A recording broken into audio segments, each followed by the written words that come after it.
Glad you're here. If you enjoy our content, make sure to subscribe and support us by donating. Now, let's dive into the story of I Really Don't Want to Become a Saint Immortal right here on GMT Recap. A brief narration before the story begins. In the 10th year of the Zhengguan reign, at Jingyang Xian, in a small alley, a hand reached for the door. Soon after, a young woman with an exceedingly seductive figure appeared. The night is late, young master, no need to hurry, please come in. Nu Jia will prepare tea and ready the bed for you. Upon hearing this, the young man's face darkened. The girl then stepped forward and led him inside. A moment later, she lay sprawled on the bed, her body drenched in sweat. Young master, Nu Jia feels unbearably hot, could you help Nu Jia examine her body? The young man approached, his expression void of emotion, his face pitch black. Slowly, he reached out and placed his hand on her neck, making her cry out in delight, please, young master, have mercy. But the very next instant, he tightened his grip on her. Her eyes flew wide open, and within her pupils, a circle of Nei became visible. From this angle, it was clear the young man was suppressing her with Dao Shu, forcing demonic energy to pour out of her body. In his hand, he held tightly a golden light amulet, while his eyes blazed with a dazzling light. Monster, reveal your true form at once. At the beginning of the story, this somewhat dull-looking fellow was named Xin Shang, a young man who grew up under the flag of the party and was educated in the theory of dialectical materialism from childhood. After a sudden transmigration into this feudal society, in the 10th year of the Tang dynasty's Zhengguan era, he not only failed to become a prince, a royal, or the son of some wealthy family, but also had no system to aid him. Pitifully, he scraped by, living frugally and toiling to save enough money just to rent a shabby hut, yet still could not escape his wretched fate of poverty. Chang Shang stepped into the house, angrily tearing apart the paper he was holding. Damn. So even in the Tang dynasty, unscrupulous brokers run rampant. No wonder this courtyard was the cheapest. This dilapidated house would become the starting point of his journey to one-day rule over the Tang dynasty. He walked up to the door plastered all over with talisman papers and let out a weary sigh. Forget it, the money's already spent, what else can I do? A gust of wind swept past, knocking one of the talismans off the door. This filthy, cramped place did not even come with cleaning services. Inside the courtyard stood a rusted iron sword pinned onto a bagua yin yangzhen. Looking up at the ceiling, one could see spiderwebs thick as veils, with talismans plastered all around. Chang Shang walked up to the rusted sword, silently thinking, reality has already proven that, even though I'm a transmigrator from the civilized modern society of the 21st century, facing thousands of ancient swindlers here, I'm probably not sharp enough. With that thought, Chang Shang pulled out a cigarette, stuck it between his lips, and flicked his lighter. Might as well have a smoke to calm down a bit. He took a deep drag, then exhaled a cloud of smoke, his gaze shifting to the side, looking utterly indifferent. Yet the thick curls of cigarette smoke swirling upward from Chang Shang, when inhaled by a withered ancient tree nearby, suddenly made it sprout fresh buds and shoots. While Chang Shang was wandering around the house to observe his surroundings, he noticed a sudden flash of light. What's that? Just throwing scrap metal all over the place? Curious, he stepped forward and picked up the sword to examine it, but who could have guessed the moment he touched it, the hilt snapped clean off. Staring wide-eyed at the broken hilt in his hand, he opened his mouth and shouted loudly, damn it, it's broken. I still wanted to keep it for cutting grass and tilling the soil. Suddenly, from inside the room, a voice echoed out, startling Chang Shang into whipping his head around, young master, save me. Young master, Nu Jia is here. Hearing that, Chang Shang hastily dropped the cigarette in his hand and muttered, what's going on here? Didn't the agents say this house had been vacant for a long time? Why is there someone inside? The young man fumed with anger, smoke practically puffing from his ears, and stormed straight toward the room, shouting loudly, what's this? Who's in there? As he approached, he accidentally stepped on the bagua yin yangzhen, leaving a deep footprint on it, which instantly emitted a dazzling light. Chang Shang strode forward, flung the door wide open, and scowled furiously as he roared, this place is my home now, get out immediately. And then, right before his eyes appeared an enormous, unbelievably voluptuous pair of breasts. A moment later, a sultry girl with a seductive figure struck a tempting pose, her dazed eyes fluttering as she swayed and whispered, "Young master." Seeing this, Chang Sheng's eyes sparkled brightly, his face flushed crimson, and he whispered excitedly, "Oh my god, I've fallen in love." When the girl rushed forward, the young man quickly dodged to the side, causing her to fall flat on her face on the ground. Yet, Chang Sheng did not help her up. Instead, he turned his head away and boasted loudly, "Young lady, don't think you can just touch anything on my body as you please." Thick-skinned, the girl grabbed onto Chang Sheng's belt, and he raised his voice, "I already told you, why don't you people of the Tang dynasty study properly? The working folk should rely on their diligent hands to make a living."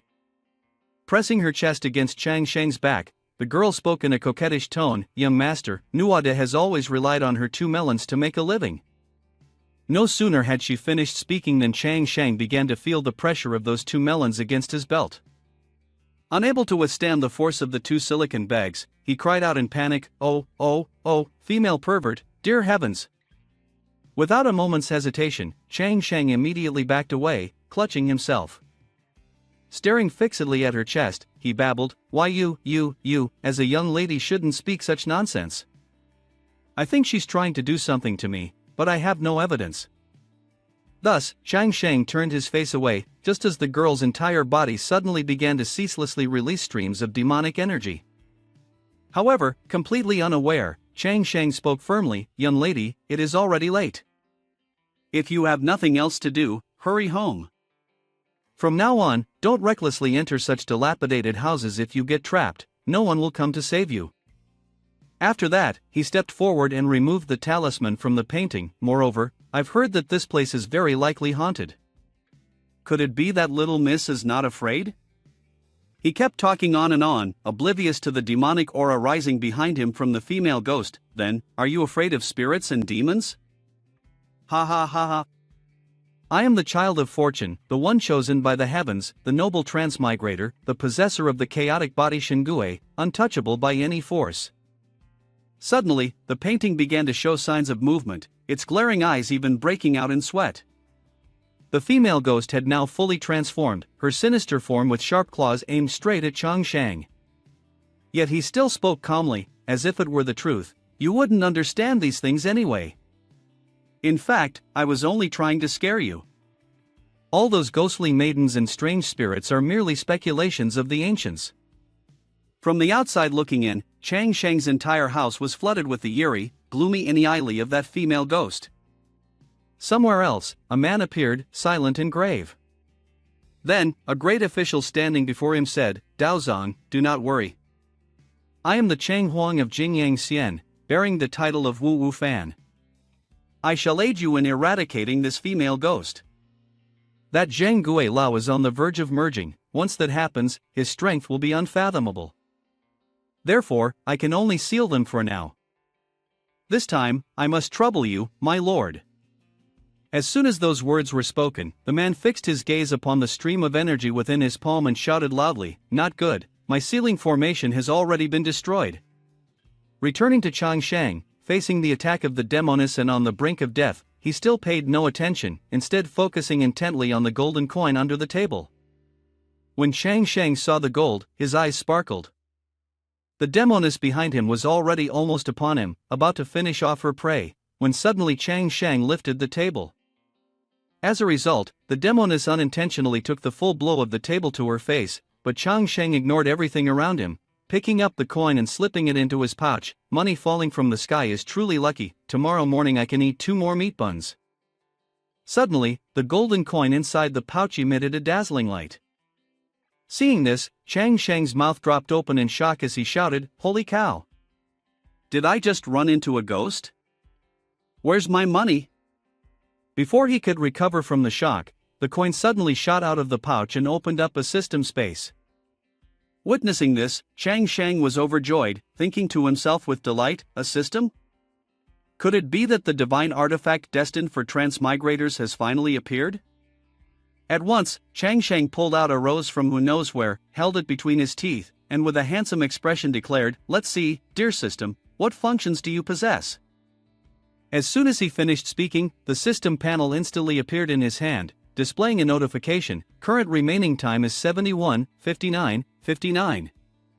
Please recharge energy in time. The first recharge reward ranges from 6 hours to 15 hours. The rewards will be from 6 gold to 648 gold respectively. If you do not recharge to maintain your life, the system will kill the host. After reading, Chang Sheng burst out in fury and smashed the system. You're kidding, right? What kind of stupid system is this, trying to scam me? Seeing this, the demoness spoke up. It's getting late, let Nua serve you while you rest. No sooner had she finished speaking than she was struck square in the face by a thunderous punch. Although the blow was painful, this shameless demoness instead put on a seductive, alluring expression, moaning softly, ah. Ah. Ah. Looking down, Chang Sheng saw the demoness tightly clutching his arm. He glanced to the side and widened his eyes when he saw his younger sister, blushing deeply, her whole body trembling as she clung to him. Why are you still here?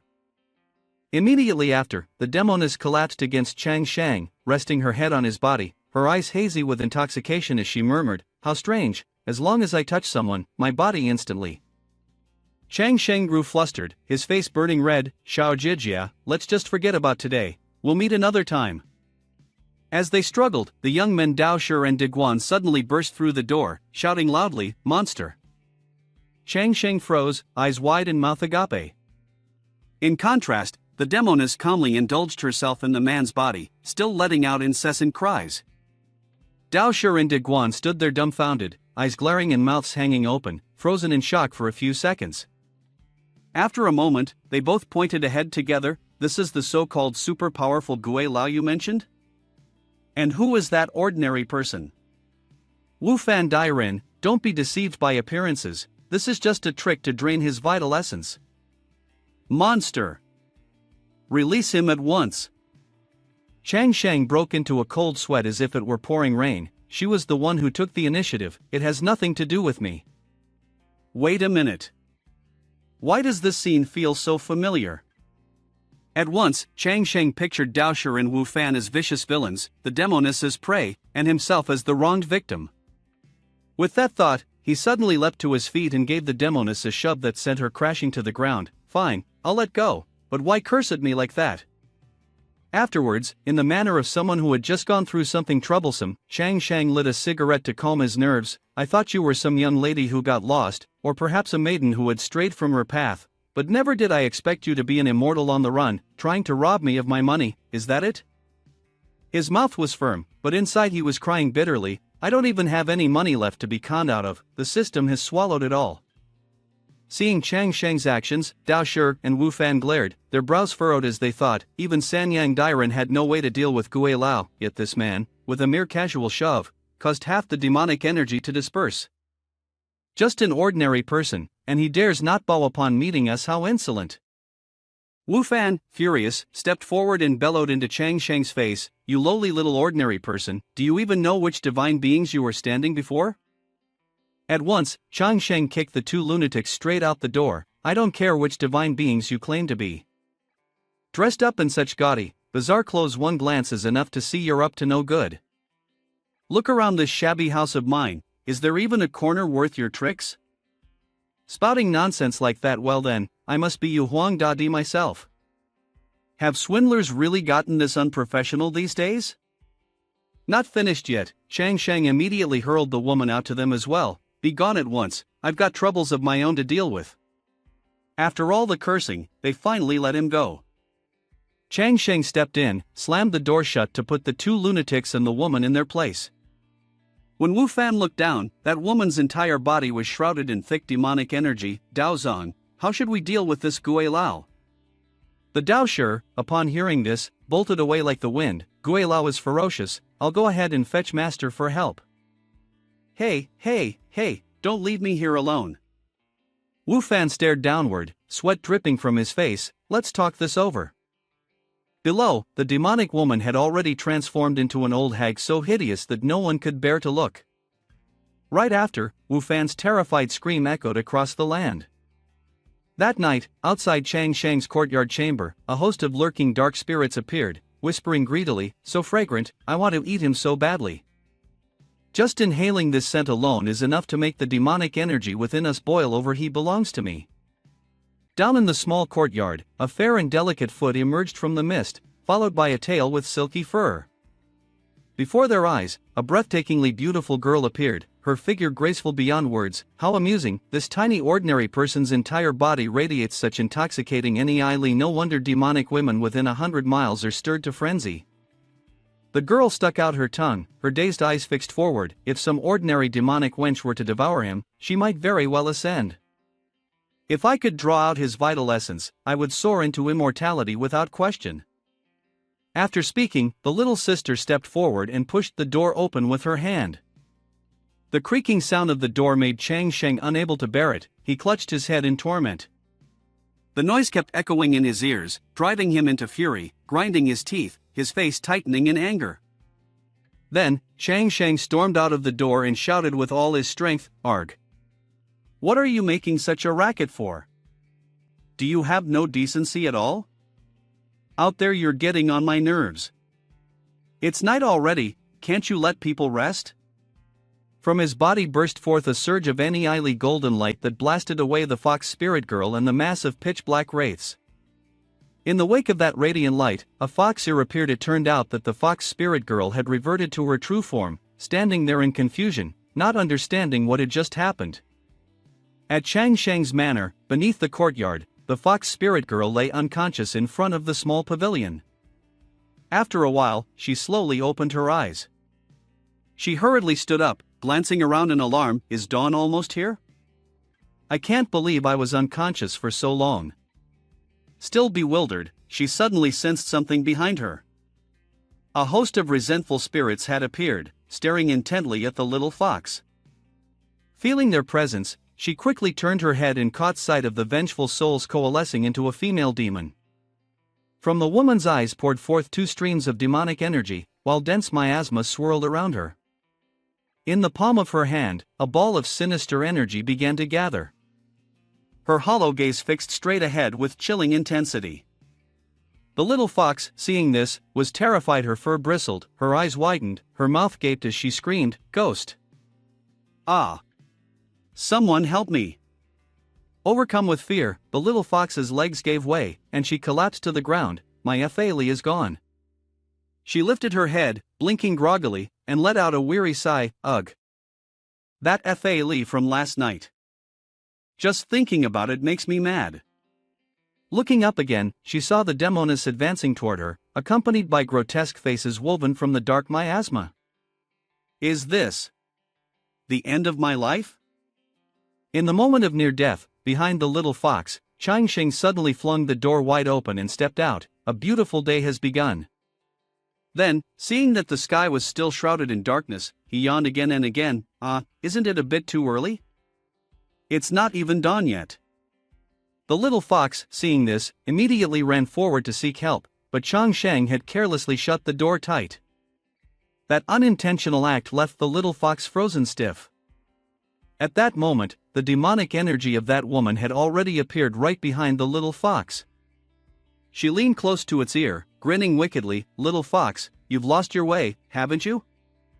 Hearing this, the fox's face broke out in a cold sweat, tongue-tied, unable to utter a word. The woman opened her mouth wide and bellowed, "Fox meat is delicious." Upon hearing that, the little fox, terrified and on the verge of death, screamed desperately 10 times in a row. Just as the little fox was about to meet its ancestors, Chang Sheng once again opened the door and stepped out. A golden light radiated from his body, dispersing the dense aura of darkness before their eyes. Carrying a basket on his shoulder, Chang Sheng cast a glance toward one direction. "I'd better head out a little early today. This system is truly terrifying, demanding both money and lives. What misfortune!" As he walked, Chang Sheng accidentally stepped on the little fox's tail. "Oh? Where did this dog come from?" The fox immediately thought, "Ow, ow, ow. You're the dog, your whole family are dogs. Let me go at once." Chang Sheng crouched down, scratching his head as he gazed intently at the little fox clutching its swollen red tail. Sorry about that. Whose dog are you, running up to my doorstep like this?" Then he put on a perverse expression, stretching out his sinful hand. "Come here, let me touch you a little." The little fox thought, "Get lost. Idiot humans like you aren't allowed to touch me." But being in its beast form, the little fox had no way to stop Chang Shang from patting its head. The instant his hand touched the little fox's head, a surge of abundant spirit energy began pouring into the little fox's body. Feeling the power flowing within, the little fox's eyes widened. What's happening? Does this man's hand hold such strong spirit energy? And so, the little fox flopped onto its back, willingly allowing Chang Shang to caress its soft, silky fur, even sighing in delight. "Oh, this feels wonderful." After groping for a while, he suddenly looked at his own palm in astonishment. A wild dog? Then Chang Shang looked down and saw that he was no longer touching anything, yet the little fox was still struggling on its own. This golden right hand of mine truly lives up to its reputation. With that, he turned around and walked toward the well, waving at the little fox. "Dog, I'm poor now and have no money to spend. There's even a system forcing me to top up, so I can't afford to raise you. You'd better go find yourself a wealthy master." The fox fainted flat after hearing that, then sprang up and dashed after Chang Shang. What in the world is wrong with this man? Last night, just one furious roar instantly killed a Baigui, and even forced me, a dignified Xianhu of the Qing, go back into my original form, stripping away all my FALE. Just now, even 9 fused malicious demons didn't dare show their faces. And yet, with just a little pat on my head, I felt the cultivation bottleneck that had trapped me for 100 years suddenly break through. While Chang Shang was busy polishing his teeth, he accidentally sprayed a mouthful of water onto the fox, snapping it right out of its daze. But a second later, something made the little fox feel as though it had stepped into a celestial realm. As Chang Shang polished his teeth, he glanced sideways and saw the little fox fanning out its tail and smiling at him. "Do you like me that much?" Just as he finished speaking, a demon suddenly appeared beside Chang Shang, its mouth wide open, baring its fangs as if about to devour him. The little fox was so terrified that its eyes turned completely white. At that moment, the system panel displayed the remaining lifespan is 62 hours, 36 minutes, and 44 seconds, with the numbers relentlessly ticking down. After the spin, the remaining lifespan dropped to 48, 36, 44. Right then, a golden coin shot out from the system and instantly struck the demon, sending it flying. The golden coin then swept past the demon again, causing it to vanish completely into a thick cloud of smoke. At the lightning-fast strike of the golden coin, the little fox's eyes bulged in utter astonishment. Chang Shang was suddenly forced down to the ground by some overwhelming force. He then raised his face toward the sky, pulling the ugliest expression imaginable as he thought to himself, "What's happening? My body feels as if it's being hollowed out." The remaining lifespan was now 48 hours, 0 minutes, and 0 seconds, and his entire body had lost all vitality. The countdown continued to shrink until only 14 hours, 36 minutes, and 44 seconds remained. Seeing how dire the situation was, the little fox immediately bit into Chang Shang's clothing and dragged him away from the well. Those 9 malicious demons had merged into one, and during the alternation of yin and yang was when its yin energy reached its peak. To think it even ambushed the Xian Zhang, he had to get away quickly. After being dragged for a while, Chang Shang's spirit became unstable, spinning in confusion, and even a horn began sprouting from his head. In a panic, he shouted, "Little fox, don't misunderstand." Hearing this, the fox instantly let go of Chang Shang. He hurriedly got to his feet and explained in a rush, "I just skipped breakfast earlier, that's why I had low blood sugar and felt dizzy. It's not some strange reaction from my body." The little fox listened, then propped its chin with one hand and muttered to itself, "So he truly is a hidden master. To be struck by that fused malicious demon and yet remain unscathed. Just now he pretended to faint to test whether I would run off alone. Luckily, I was clever enough." The system panel appeared before Chang Shang, displaying the remaining time of his life, 14 hours, 30 minutes, and 11 seconds. He grabbed the panel, eyes bulging and mouth wide open, shouting in alarm, "I sleep at most 8 hours, how did 72 hours drop to only 14? What kind of damned system is this, does it even let people live?" The fox, watching Chang Shang struggle with the system panel, smiled and thought to itself, though I cannot understand what Xian Zhang is saying, there must surely be some profound secret hidden within. My cultivation is shallow and I cannot grasp it. I must follow Xian Zhang without fail, huh? At this time, Dao Shi had returned to report the matter clearly to his master. I beg master's guidance, how should we respond to this? An old man stepped forward on a flying sword, muttering under his breath, that esteemed one already weakened the power of the 9 malicious demons in Zichou Haozhai last night. If they are struck down immediately while still weak, he must be Yuan Tian Kuang, the Xing Bu Qin Tian of the Great Tang. Dao Shi transmitted his voice, as you command. This disciple will go invite Wu Fan, the Chang Huang, to join in exorcising the demons and restoring peace to Jingyang Xian. Yuan Tian Kuang gazed at the Bie Gua in his hand, around which swirled a faint aura. He sighed in silence, thinking, the Great One who broke the San Yangjin. I wonder if he still remains in Jingyang Xian. If I am fortunate enough to meet him, I must discuss the Tao with him at least once. Curious about Chang Sheng's identity, the old man raised his hand to divine the hexagrams. Yet after many attempts, he was utterly astonished to find himself unable to divine Chang Sheng's origins. Could it be that his cultivation surpasses mine? A moment later, Yuan Tian Kuang formed a seal with his hand and rushed into the city, only to accidentally run into Chang Sheng, who was sitting and telling fortunes for a man. Brother, your physiognomy has turned dark, a great calamity is about to befall you. The man, upon hearing this, broke into a sweat. Weren't you reading my poem? Why are you saying my physiognomy has turned dark? All methods of divination, though they number in the thousands, stem from the same source and essence. Don't be so rigid about appearances. Hearing those words, Yuan Tian Kuang frowned in displeasure. In broad daylight you dare to deceive people in front of me? Suddenly, Chang Sheng leapt to his feet, produced a talisman that emitted a dazzling glow, then rolled it up and handed it to the man. So what should I do? Brother, don't worry. As long as you hang this Xian Mu talisman in your home, your health will be boundless. You don't need 999 taels of silver or even 888, just 10 taels is enough to take it home. The young man's eyes nearly popped out in shock, sweat pouring down like rain. Still hesitating, he suddenly noticed an old woman appear behind him and step forward. Ah, isn't this Shindao Zhang? The lady I worked for was possessed by evil, and it was he who saved her. Hearing this, Chang Sheng stepped back, his face sly as he gave a thumbs up one step closer to becoming Grandmaster. To his surprise, this old woman was actually the one he had paid to act. Well played. You'll be rewarded extra. At once, the old woman began shouting and gathering people around, proclaiming, out here on the street, how could I possibly deceive everyone? That evil force, if not for Shindao Zhang, the lady surely would not have survived.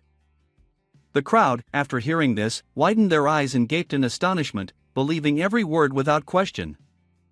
The young man who had just been having his fortune told immediately handed Chang Sheng a handful of coins. All right, Shindao Zhang, I want that piece of calligraphy.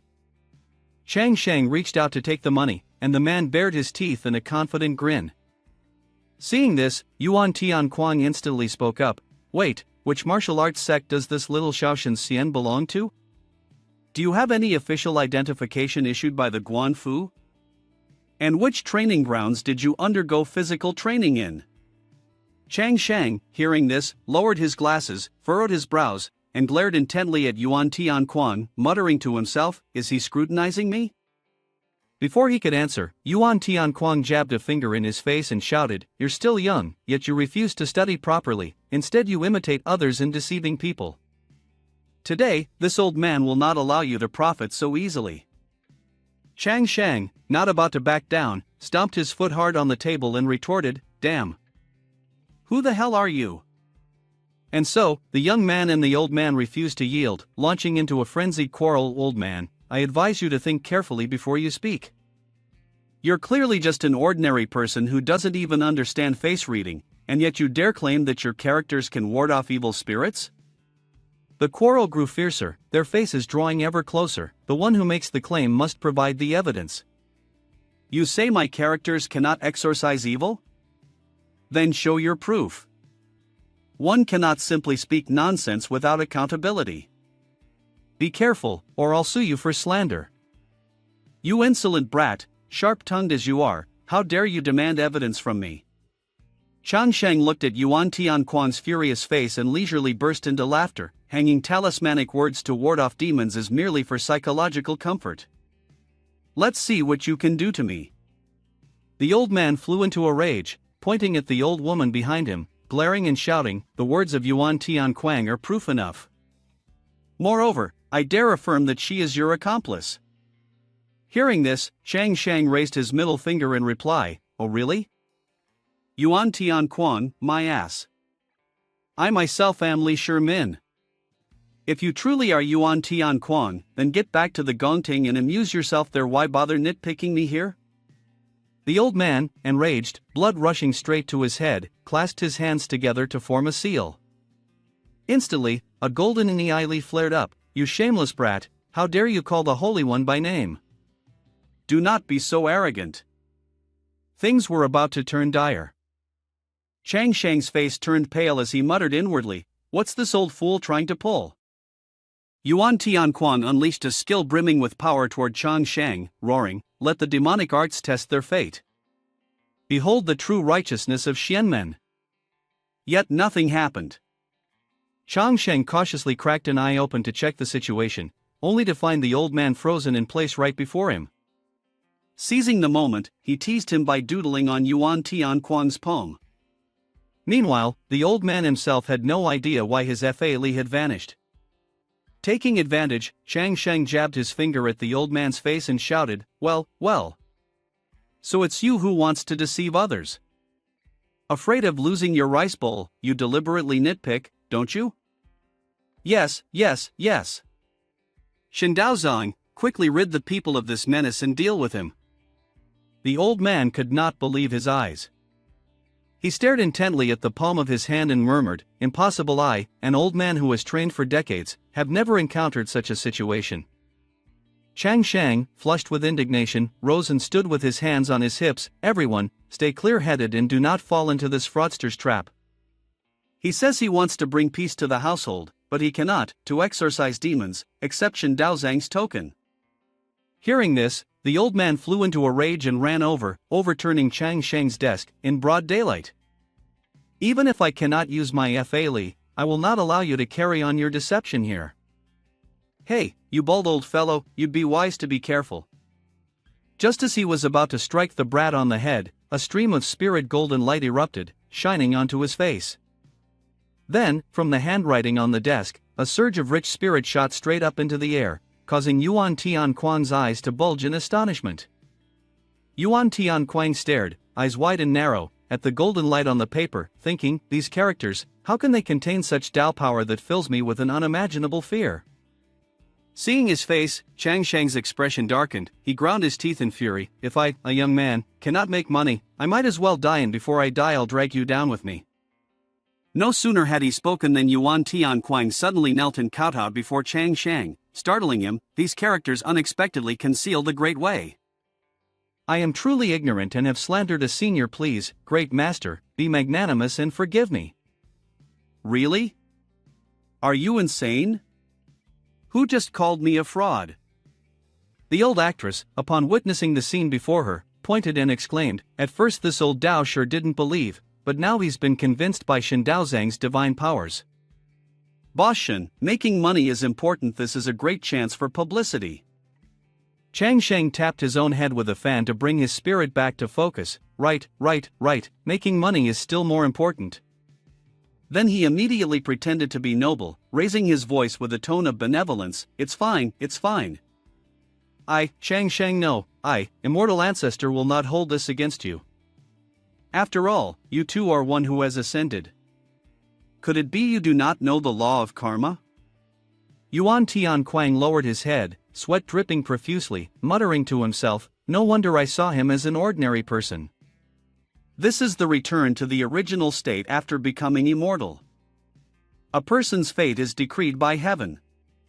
If I were to help them resolve it at will, it would be going against heaven's will.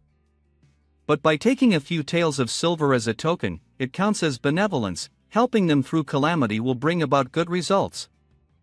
The crowd below, their faces illuminated by the golden light, gaped in astonishment. So this is the law of heaven indeed, the law of karma cycles endlessly. And yet after all these years of physical training, I never grasped this principle. What a waste. Hearing this, Chang Sheng scowled, his expression twisted as he muttered inwardly, don't just brag, you still have to pay. No sooner had the thought ended than Yuan Tianquang produced a gleaming black stone. It would be an insult to you if such a priceless treasure were put on the market.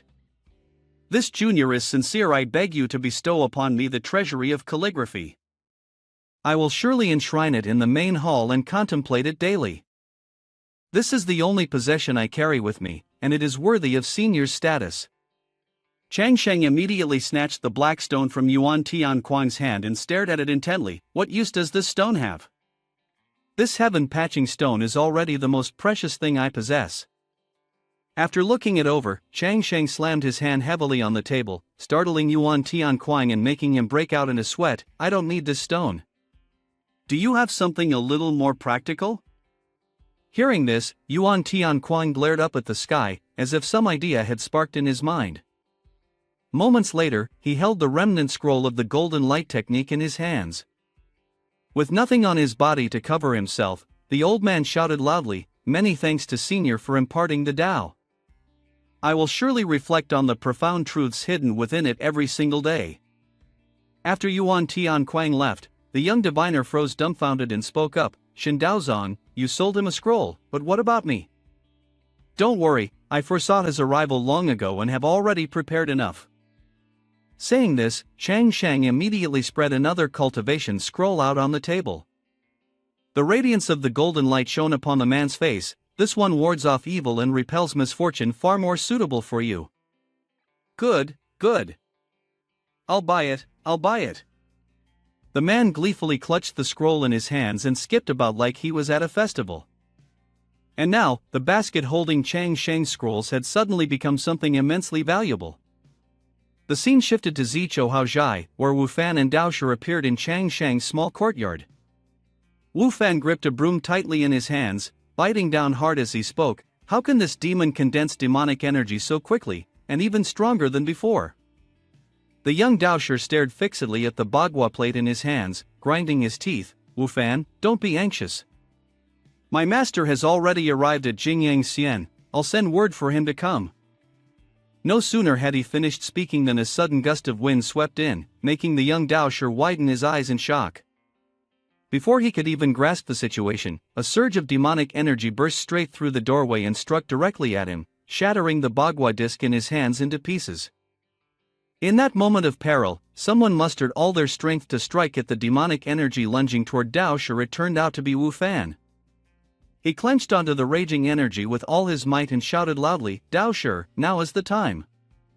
Hearing this, Daoshi instantly raised two fingers, chanting an incantation from their tips, and suddenly beams of Lei Dian Ji Guang Huang Guang Jin appeared. Then, from the bagua array behind him, a sword shot forth, flying straight toward the purple demonic energy. The sword and the energy clashed violently, detonating with an explosion that nearly blew the house apart. From outside came a furious scream, this is unacceptable. Which fool dares destroy my house? Wu Fan and Daoshi froze, their eyes wide with horror.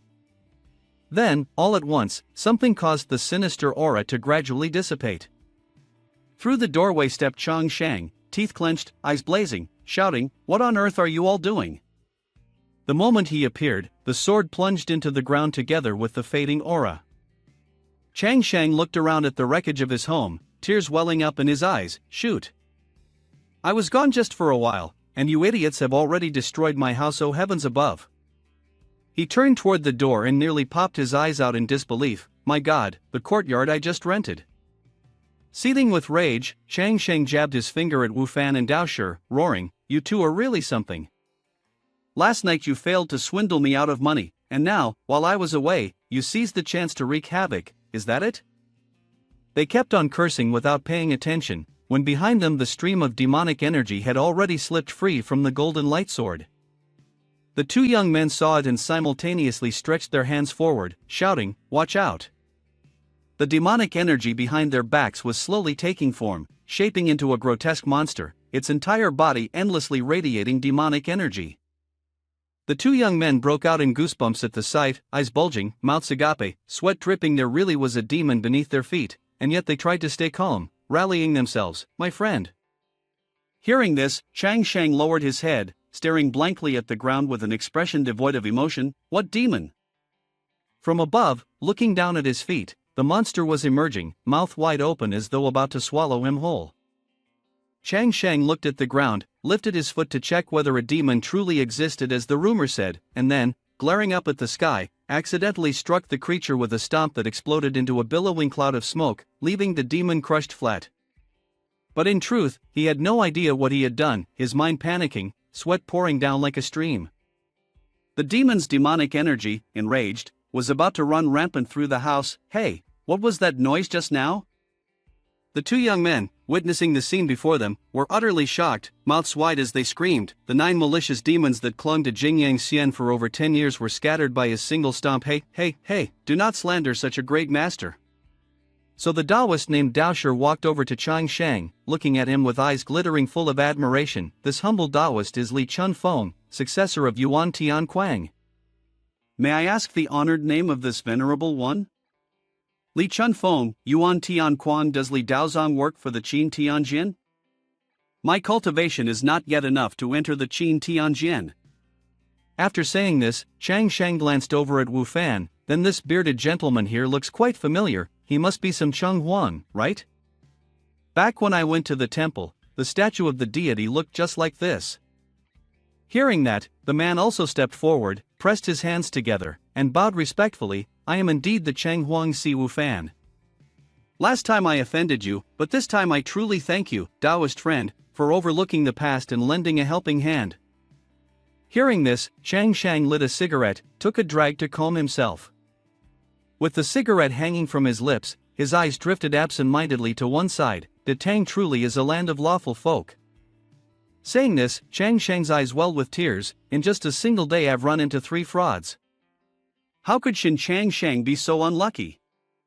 It's heartbreaking. Chang Shang spread both arms wide, pointing in every direction. I am a student of Marxism-Leninism. I only believe in getting rich through labor, not in any supernatural power. So let's talk realistically here. Both of you have wrecked my house like this. Tell me, is this public or private business? The two, hearing that, stood dumbfounded, with thousands of questions flashing in their minds. What public or private business? Can't he speak in the language of the ancients? Chang Shang stared straight ahead with a dazed look in his eyes. What are you two great figures trying to flirt with me for? I'm a real man, you know. As soon as he finished speaking, Chang Shang rushed forward and pointed straight at the two men's faces. As for justice in private matters, you must compensate with a very large sum of money. Then he raised both hands toward the sky. And as for public justice, I will hand you over to the authorities, and you will still have to pay a hefty sum. The two men froze, their mouths muttering, I am a Cheng Huang, I only receive offerings of incense and worship. Where would I get wealth and money from? My cultivation is profound and lofty, why would I lack such worldly possessions? Surely there must be some hidden meaning here. After waiting and hearing no reply from them, Chang Shang grew furious, flinging his cigarette aside. What's with the silence, my two friends? If you don't speak, then you'll go see the authorities. Hearing this, the Cheng Huang tossed a money pouch to Chang Shang, but it was strange indeed. Wu Fan, however, had nothing but empty sleeves. Helpless, Chang Shang exclaimed, no evil spirits to be seen, yet here stand 3 paupers in this place. The Cheng Huang stepped closer and whispered, Venerable one, if you disdain that I only have this much, how about I stay and help you repair your house instead? Chang Shang glanced at the gold coin and a few scattered silver pieces in his hand, reluctantly replying, well, I suppose that will do. Chang Shang then led the two of them to the front of his house. As for the red bricks and mud needed for the repairs, you'll have to figure it out yourselves. Don't just stand there. Get to work. An hour later, the house was completely restored. Standing inside, Chang Shang placed the day's harvest on the table. This stone, the pawnshop owner refused to take, so it can only serve as a paperweight. The old man's clothes brought me 2 taels, minus the share given to the actors. Altogether, today's total earnings amount to 20 taels. He was counting money when suddenly a beam of light shone onto his face. The next second, the system panel appeared and sucked away all the money he had earned. Hey, my money, at least leave me a little. Chang Sheng stared at the system panel. When he saw the time of 9 minutes and 56 seconds had increased to 30 minutes and 56 seconds, he suddenly realized, looks like I've met the conditions for the first recharge reward. I can claim 2 rewards. The first recharge reward is now available. On the system panel, thousands of items were displayed. Wow, so dazzling, has the system finally hacked itself for me? SSR, give me an SSR. After a while of loading, the system granted Chang Sheng 2 scrolls of secret manuals, leaving him a little stunned. His eyes widened, veins streaked with red, his pupils shrinking to tiny dots. Furious, he burst into tears, flung the 2 scrolls onto the table, and shouted, "Holy fuck! A method for making soil fertilizer, and a method for making distilled liquor? System, are you serious? I'm on the verge of starving to death, and you give me these 2 useless things?" Chang Sheng's eyes darkened like a panda's, his whole body trembling. As expected, ordinary people like us really can't afford pay-to-win games. A while later, Chang Sheng walked toward the door, placing his hand on Cheng Huang's shoulder. Why is this guy still here? Don't tell me he's waiting to freeload a meal at my house. So he politely shooed Li Chunfeng away. It's getting late. You helped me patch up that hole today, so head home early, okay? At that moment, a little fox darted in through the door with a bag clamped in its mouth.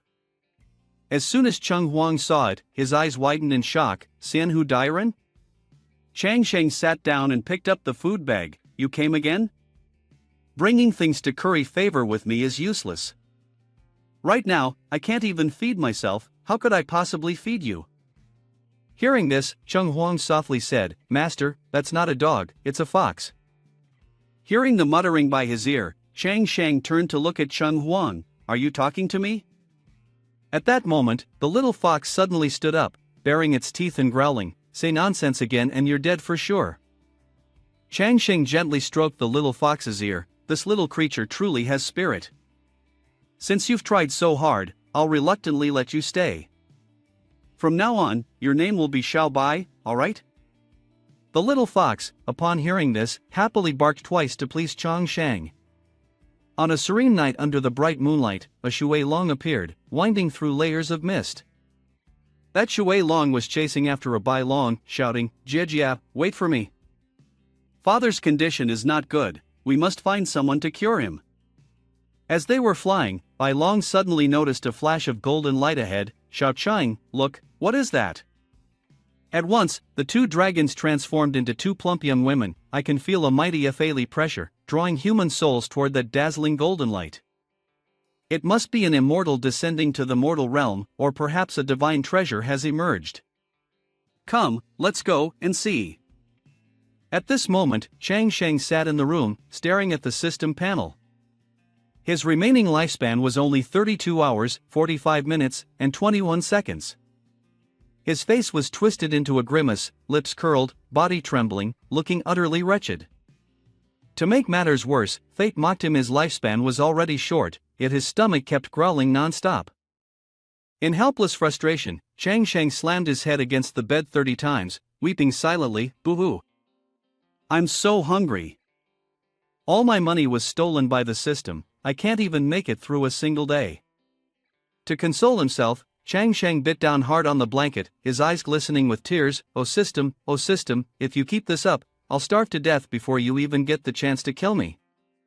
In front of Chang Sheng's room was shrouded in an abundant flow of spirit golden light, yet atop it appeared the Nei of a sinister demonic woman. The little fox sensed it, glanced upward, and thought to herself, what is this sound? Why does it carry so many incomprehensible things? Having thought so, the little fox lightly leapt onto the rooftop. She lifted her head to gaze at the moonlight, her thoughts drifting to a scene of intimacy with Chang Sheng. The Yahello within her body surged wildly, an uncontrollable urge rising within. I truly wish to be with him beneath the moonlight. Demonic energy ceaselessly poured into the little fox's body. Below, 9 malicious demons had already fused together, prowling before Chang Sheng's door with sinister intent. After absorbing the demonic energy for a while, the little fox returned to her true form.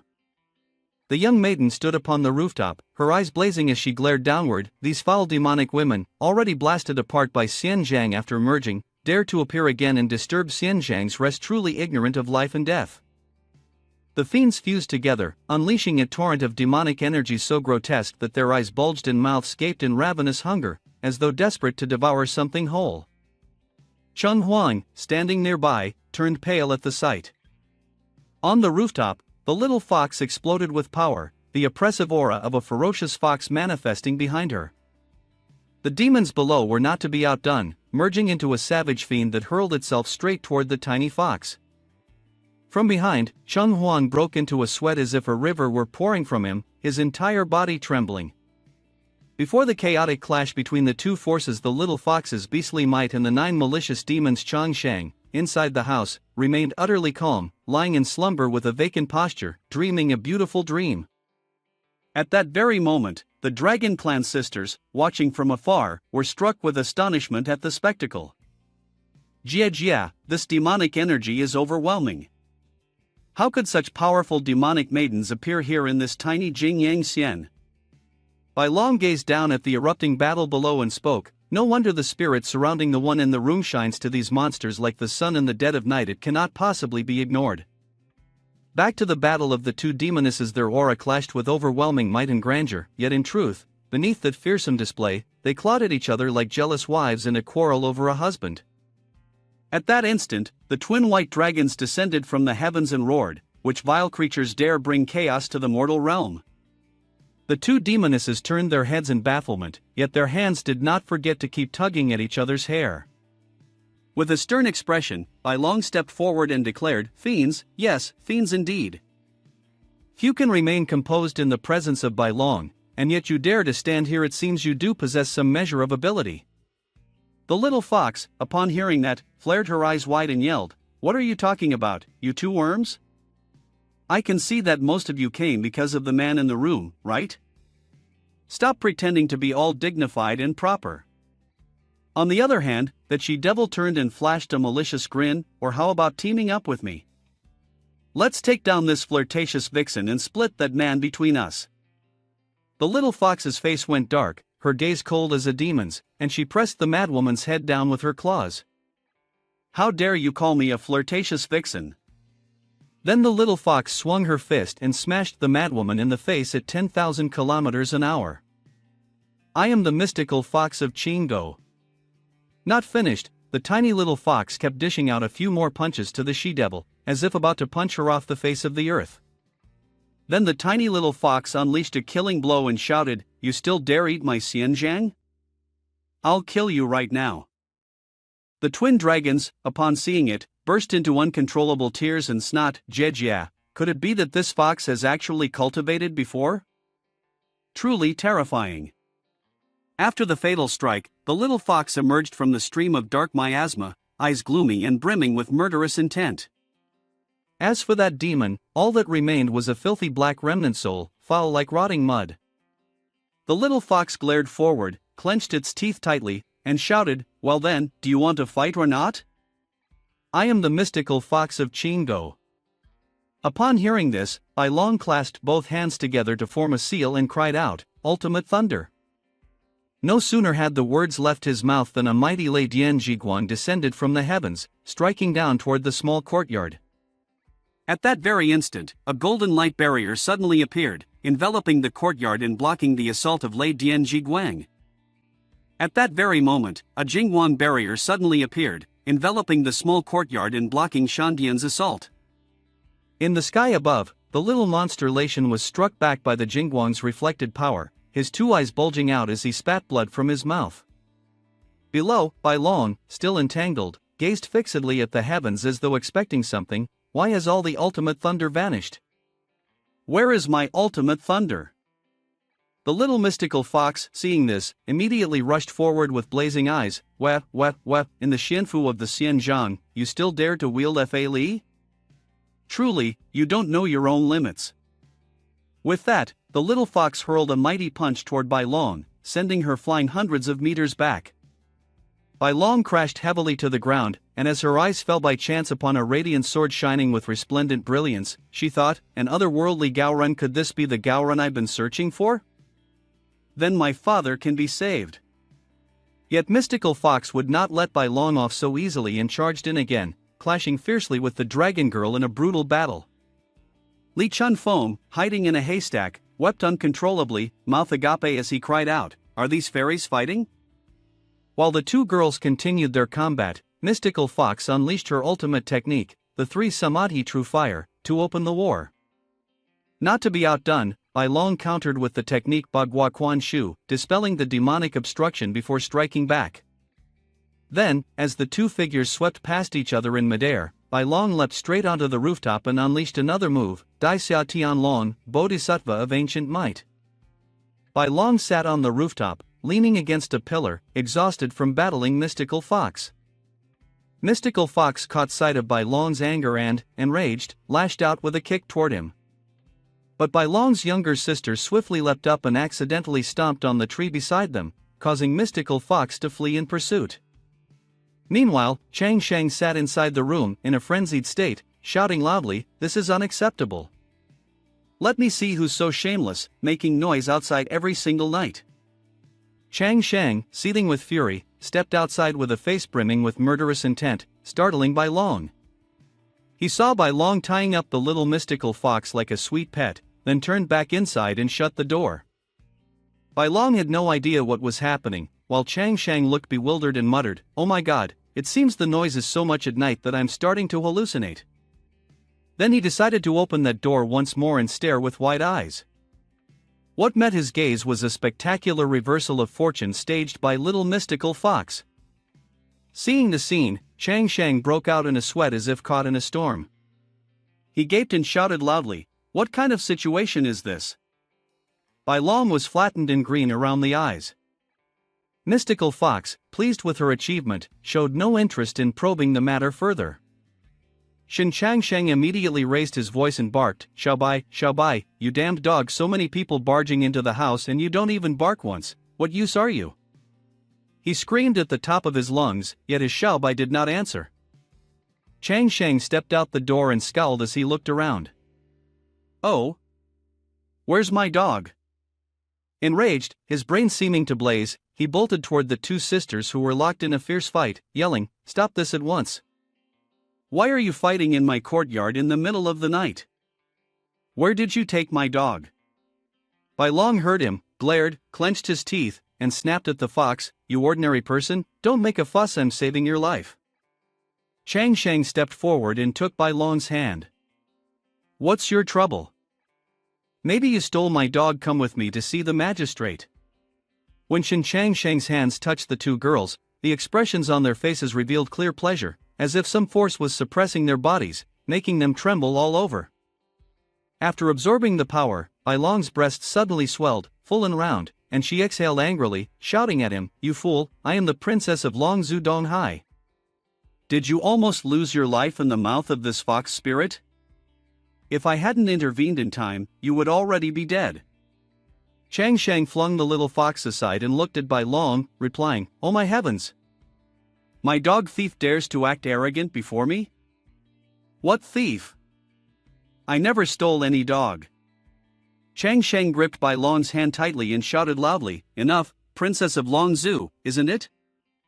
Fox, isn't it? Try splitting your form before me and see." After that, Chang Shang lifted Bai Long high with one arm. "I will not pretend anymore. I am the heir of socialism, a believer in materialism, a law-abiding citizen of modern civilized society, a pioneer in street sanitation, and runner-up in the National Children's Latin Dance Competition."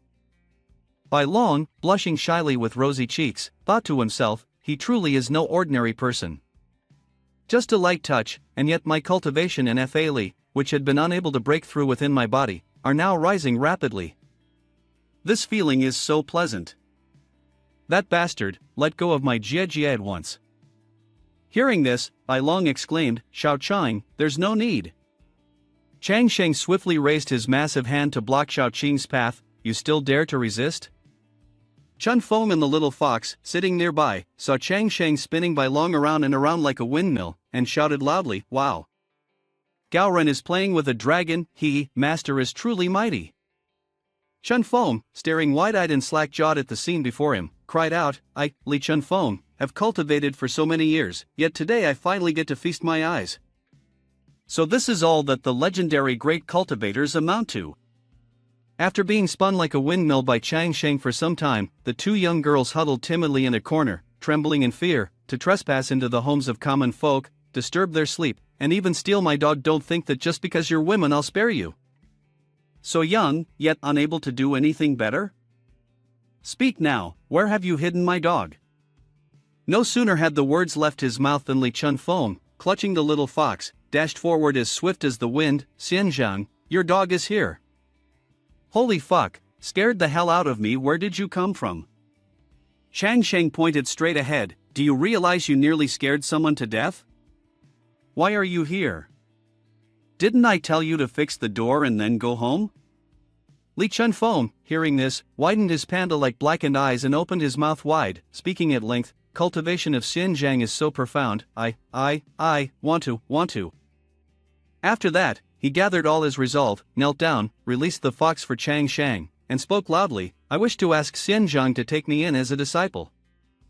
Having said that, Chun Fong continued to put on a pitiful face, tears streaming down endlessly. Please pass the cultivation method on to me. Jingyang Xian, in the morning, a bird with jet black feathers was soaring through the sky, heading toward the radiant glow before its eyes. This was Heiying Wang, one of the Diao Wang.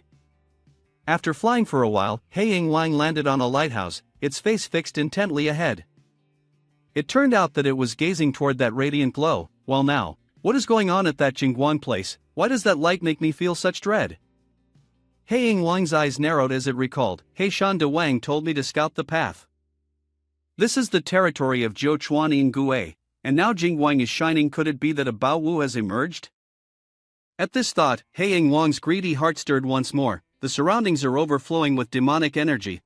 If I bring this Bao Wu back, Heishan de Wang will surely appoint me as the leader of the Diao Wang. This time, I must make the other three acknowledge it wholeheartedly. Half an hour later, in Chang Shang's small room, he was sitting absent-mindedly before the two dragon girls, while the Daosher knelt before him. Xianzhang, that's exactly how it happened. The little mystical fox pounced and licked Chang Shang's face, making him squint and flustered. Li Chun Fong, stop making a fuss. I am just an ordinary man. How could I possibly have any cultivation method to pass on to you? This little courtyard of mine has no demonic women either. Why don't you just leave already? Having said this, Chang Shang continued staring intently at the two dragon girls. You two just told me that your father is gravely ill, that you passed by here seeking some medicine, then even fought with the mystical fox, spinning quite the tale, and that the dog theft was simply my misunderstanding. But as for wanting me to treat your father's illness, there's no way. My advice is that you should invite a physician back home to examine your father. That would be the right course of action. At this point, Chang Shang slung the basket onto his back and frowned. All right then, dawn has already broken. I have no breakfast here to entertain you with. I must go make a living now. You should see yourselves out. After Chang Shang left, Xiao Qing suddenly burst into tears. Jia, did we make Xianzhang upset? Is that why he refused to help us? Who would have thought that mystical fox was actually Xianzhang's cherished pet? It seems we must show the utmost sincerity, nothing less than 12 parts. The two of you, I am Li Chun Fong, pleased to meet you, pleased indeed. The three of them turned to look at Chang Shang's retreating figure, when the little fox popped its head out of the basket, stuck out its tongue and teased, nye, oh my, how embarrassing. After a while, Chang Shang and the little fox went to the marketplace and began setting up to sell XANFA. He slammed his hand hard on the table, striking a pose that looked extremely cool. The stall is open, the stall is open. The moment his call rang out, a crowd of curious townsfolk gathered in lines, chattering excitedly, Shindishir, read my fortune first, I have silver. Last time, Shindishir scared that old man so badly he fell to his knees. He must truly have real ability. Before he could even sell a single scroll of XANFA, suddenly an official appeared with a group of guards. "Clear the way, all of you, get out of the way." It was none other than Feng Jixian of Jingyang Xian. Feng Jixian strode forward and pointed straight at Chang Shang's face. "A report has reached me that someone is swindling people on the streets." "Is that someone you?" Hearing this, Chang Shang stomped hard on the table. "Which bastard made that report? You think you can arrest me?" No sooner had his words fallen than two guards thrust their staffs toward his neck. Just then, Wu Fan hurried over, shouting loudly, "Gao Ren! Gao Ran!" He rushed to Chang Shang and pointed urgently in another direction. "This is bad, something has happened at Jiu Chaohao Shi." Indeed, when Feng Jixian turned to look ahead, he saw a dense surge of demonic energy engulfing Chang Shang's courtyard. "That direction is Zhong Lefang of Jiu Chaohao Shi, isn't it? Look there! The demonic energy is surging straight into the heavens. It's truly terrifying. How could demons be running wild in broad daylight? Do you not know? The spirits in Jiu Chaohao Shi are extremely formidable."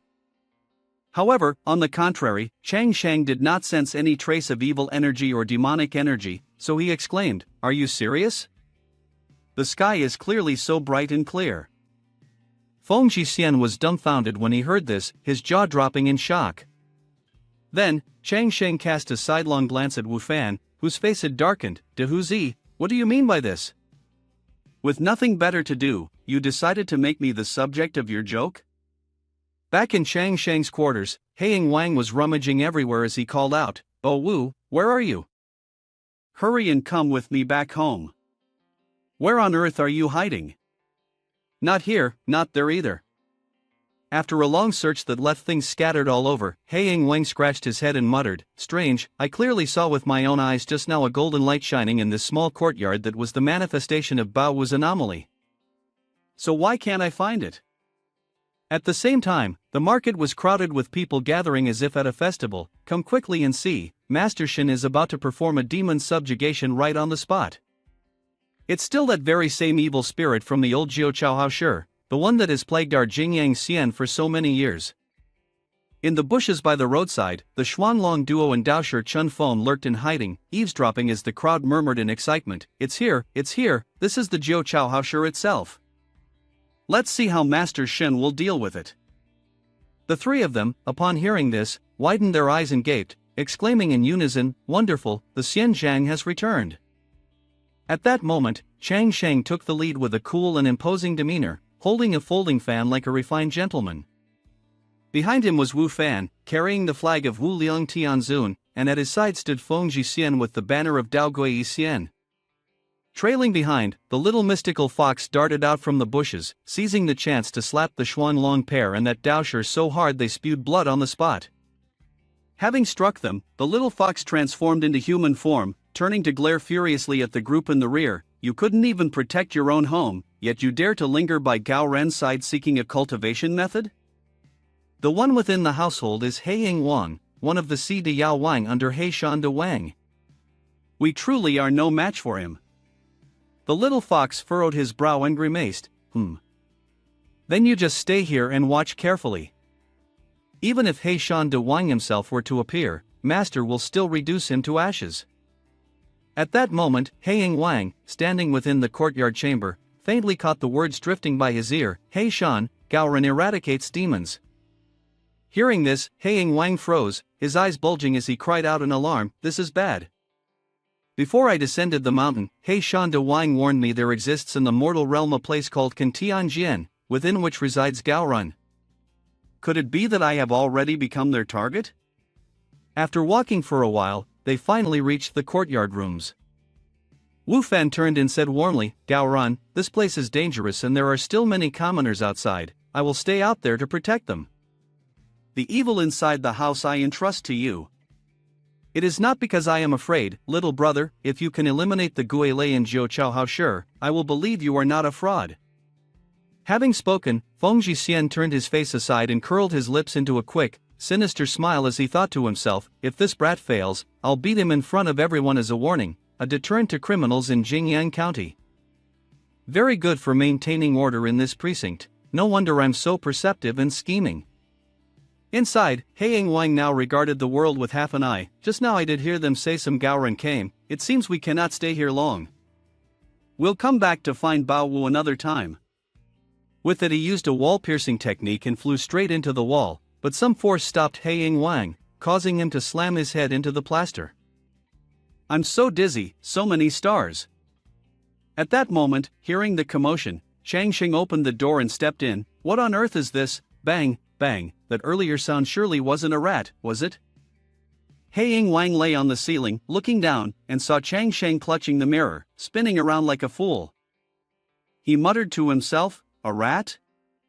Is he talking about me? Could it be that he is Gaoran? The moment he stepped into the room, he already sensed my presence. But this is outrageous. After all, I am Ing Wang, yet he dares to say he wants to capture me? Outside the door, Wu Fan and Feng Jixian's men stared fixedly at it, but everything around them was utterly silent. Wu Fan clenched his fist. Haiying Wang lay on the ceiling, looking down, and saw Chang Sheng clutching the mirror, spinning around like a fool. He muttered to himself, a rat? Is he talking about me? Could it be that he is Gaoran? The moment he stepped into the room, he already sensed my presence. But this is outrageous. After all, I am Ing Wang, yet he dares to say he wants to capture me? Outside the door, Wu Fan and Feng Jixian's men stared fixedly at it, but everything around them was utterly silent. Wu Fan clenched his fist, his face brimming with delight, truly worthy of Gaoran. The moment he entered the room, that demon was immediately suppressed inside. Chang Sheng lowered his head, glaring at the items on the table. That bearded old man insisted the house was haunted in front of so many people, and now look, half the county has gathered to watch. His expression darkened as he recalled the image of himself shackled in chains. He let out a long sigh. If today's performance doesn't go well, my livelihood may be ruined. Worse, Feng Jixian might even throw me into jail. As he racked his brains in grim thought, the damned system interface once again flashed a notification: remaining survival time, 29 hours, 23 minutes, and 33 seconds. Once the countdown ends, the host will be executed directly. Seeing this, Chang Sheng stared intently at the items on the table: 2 manuals, a Zippo, and an iPhone 15 Pro Max. If I'm locked up in the Great Prison and the countdown runs out, I'm dead for sure. With no other choice, he forced his brain to work. Wait, there's a smartphone. I think I have a way. Not only could I escape danger, I might even take the chance to make a lot of money. Having made up his mind, he picked up the iPhone 15 Pro Max and began swiping through it rapidly. Good thing I brought personal items when I crossed over. I downloaded quite a few movies on this phone to watch, to check. Just as he opened one of the movies, a strange sound suddenly came from outside. Iku Viku, Yamit Kadasi. The sound stunned Wu Fan and Feng Jixian. Feng Jixian stood there dazed when he heard it. What language was that? It had to be a demon causing trouble, but this demon's cries sounded peculiar. Inside the room, Chang Sheng, wearing a crafty look and pursing his lips, swiped the phone screen quickly. Swipe, swipe, pick the wrong one. Lucky there's no one here, or I'd die of embarrassment. Haiying Wang lay on the ceiling looking down with wide eyes. What kind of FA chi is that, emitting FA li on its own? I've never heard FA li like Yamit Kadasai, Dame Dame, Iku Iku before. Below, Chang Sheng raised his iPhone 15 Pro Max to take a stunning picture, and by chance, he captured Haiying Wang as well. Unfortunately, in the Detang era there was no internet, so aside from being able to take photos, the device was no better than a brick. The moment he pressed the shutter, the flash burst forth, shining straight into Haiying Wang's eyes, startling it into a terrified scream. What is this light? My eyes, oh my god, my body is damaged. Now Haiying Wang lay sprawled on the ceiling, foaming at the mouth, trembling all over. This ordinary person clearly discovered me, yet pretended not to see. Turns out he was waiting for me to drop my guard, and then used profound FA li to strike me. Below, Chang Sheng continued happily striking poses for selfies as if nothing had happened, while Haiying Wang, seeing this, was left speechless in helplessness. The heart of this ordinary person is indeed vicious. Outside, Feng Jixian and the crowd of villagers who had been waiting impatiently finally darkened their faces and shouted, "Shindishur, stalling for time is useless. If you don't come out, I'll soon come in and arrest you myself. Wu Fan, standing beside them, closed his eyes tightly and responded, "You are sure? Such shallow knowledge, and yet you dare doubt Gaorun." As soon as these words fell, Shen Changsheng stepped out of the door. I'm here. Feng Jixian, why so anxious? Didn't you all say that my Jiu Chao Haoshi had been occupied by Gui Lei for many years, with no one able to break through? Today, I, Shen Changsheng, have taken action, and the demon within this Jiu Chao Haoshi has already been captured alive by me. After speaking, Shen Changsheng held the phone screen forward. On the screen, a demonic woman crawled out with a grotesque face and razor-sharp fangs. Here's the evidence, see for yourself. The crowd gaped in horror as streams of purple demonic energy began to rise around them. The demoness crawled out of the well, clawing at the ground with her long, blood-red nails. Witnessing the scene before their eyes, Wu Fan and the others behind him turned pale as leaves, sweat pouring down like rain, such strong resentment. It's even fiercer than the original Jiu Chuan in Gue. Seeing their terror, Chang Sheng pointed at the screen. Don't be afraid, everyone. This demon has been sealed inside here by me. She won't harm the mortal world anymore. The demoness, upon hearing that, replied, Really? What's that supposed to mean? Then Chang Sheng flipped the screen around and began rewinding the video. Look here, if I want her to move forward, she must move forward, and if I want her to retreat, she must retreat. After rewinding for a while, the footage suddenly turned strange. A Japanese actress appeared, writhing with seductive expressions, moaning loudly. Oblivious, Chang Sheng pushed the image of the girl forward, shaking the phone screen wildly. Well? Am I amazing or what? Wu Fan saw this and immediately raised both hands high into the air, then slapped his thigh hard to wake himself up. The crowd around also began shouting, a female ghost with such overwhelming resentment, yet Shindishur can toy with her in the palm of his hand. Xianjiang of great power, eliminating evil spirits, protecting the innocent, boundless merit. Feng Jixian, his body trembling, stepped forward and pointed at the phone screen. Why did this FHE suddenly go dark? Damn! Of all times, the battery dies now. Seeing this, Chang Sheng quickly tucked the smartphone into his robe, then raised his hand to his mouth and coughed deliberately. Ahem, opening the heavenly eye isn't so simple. What you just saw was already a luxury for you ordinary people. However, today you were able to witness firsthand that this has been tainted by its yin energy. I fear that Jiu Chao Haoshi's household will not know peace from now on. But, I have done some study on exorcism, and recently I even wrote a few talismans that can dispel spirits and suppress Jiu Chao Haoshi's misfortune. The townsfolk, along with Feng Jixian, immediately offered their money bags to Chang Sheng. Daozong, please, you must grant us FHE. I came early this morning and waited in line, so it's my turn first. Even high officials have no right to cut in line. Amid the bustling crowd, 3 young men hurriedly pushed their way in. What's going on here? Jiu Chao Haoshi has a Gao run? Now, all over Jingyang Xian, people are lining up everywhere like swarms of ants. Is it really that miraculous? I personally witnessed Shindishur subduing Gui Lei. How could that possibly be fake? Jingyang Xian has been saved. I should also go and request a scroll. Below, 2 young men appeared, each holding a rolled-up XANFA, one with hair and the other bald.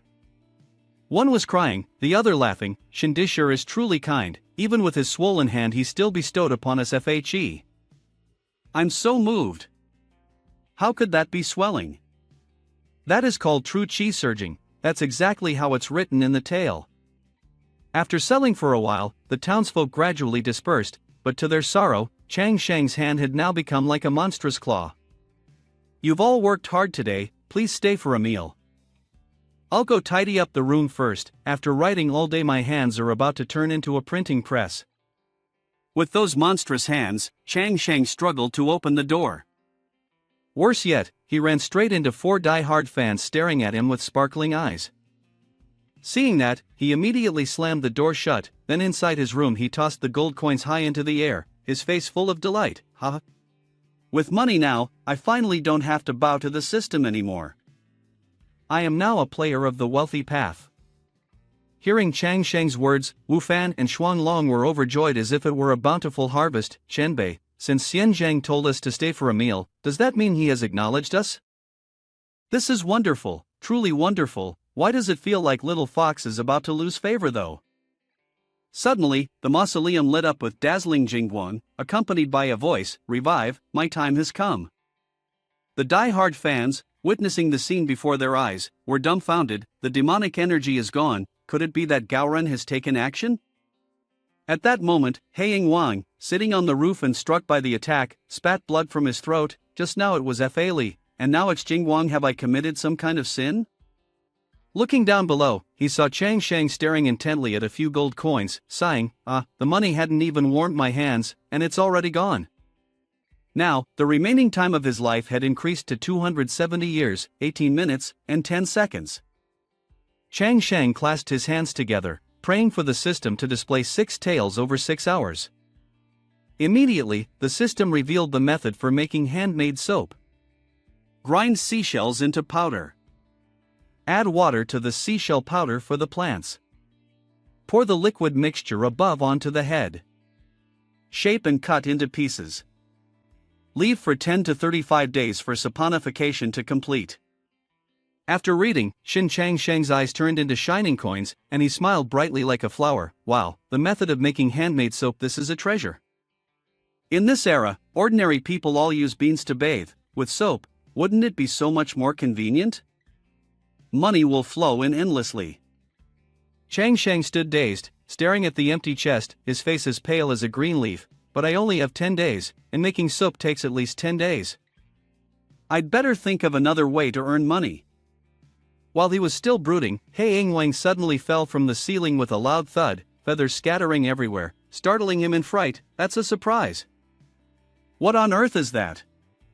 Curious, Chang Sheng stepped forward and grabbed Heiying Wang, only to realize that the commotion just now hadn't been caused by a rat but by a wild chicken that had flown into the small courtyard. How wonderful, such a big wild chicken, without the slightest hesitation. Hoisting Heiying Wang onto his shoulder, Chang Sheng said, "Poor little thing, who knows how long you've been locked inside this room? You must be starving to the point of fainting." Tucking Heiying Wang under his arm, Chang Sheng walked out the door. "Lucky for you that you met me. I am a kind man. Normally I wouldn't even dare to step on grass." Hearing this, the people of Li Chunfeng and Xuanglong, who were peeking nervously from behind the door, whispered, "Could Gaoren really be planning to use the transformation art to reviving Wang? That must not happen. If he's set free, the consequences would be unimaginable." Gaoren's compassion extends even to Yao Guai, truly worthy of being Xianzhang. In the eyes of Xianzhang, all beings are equal.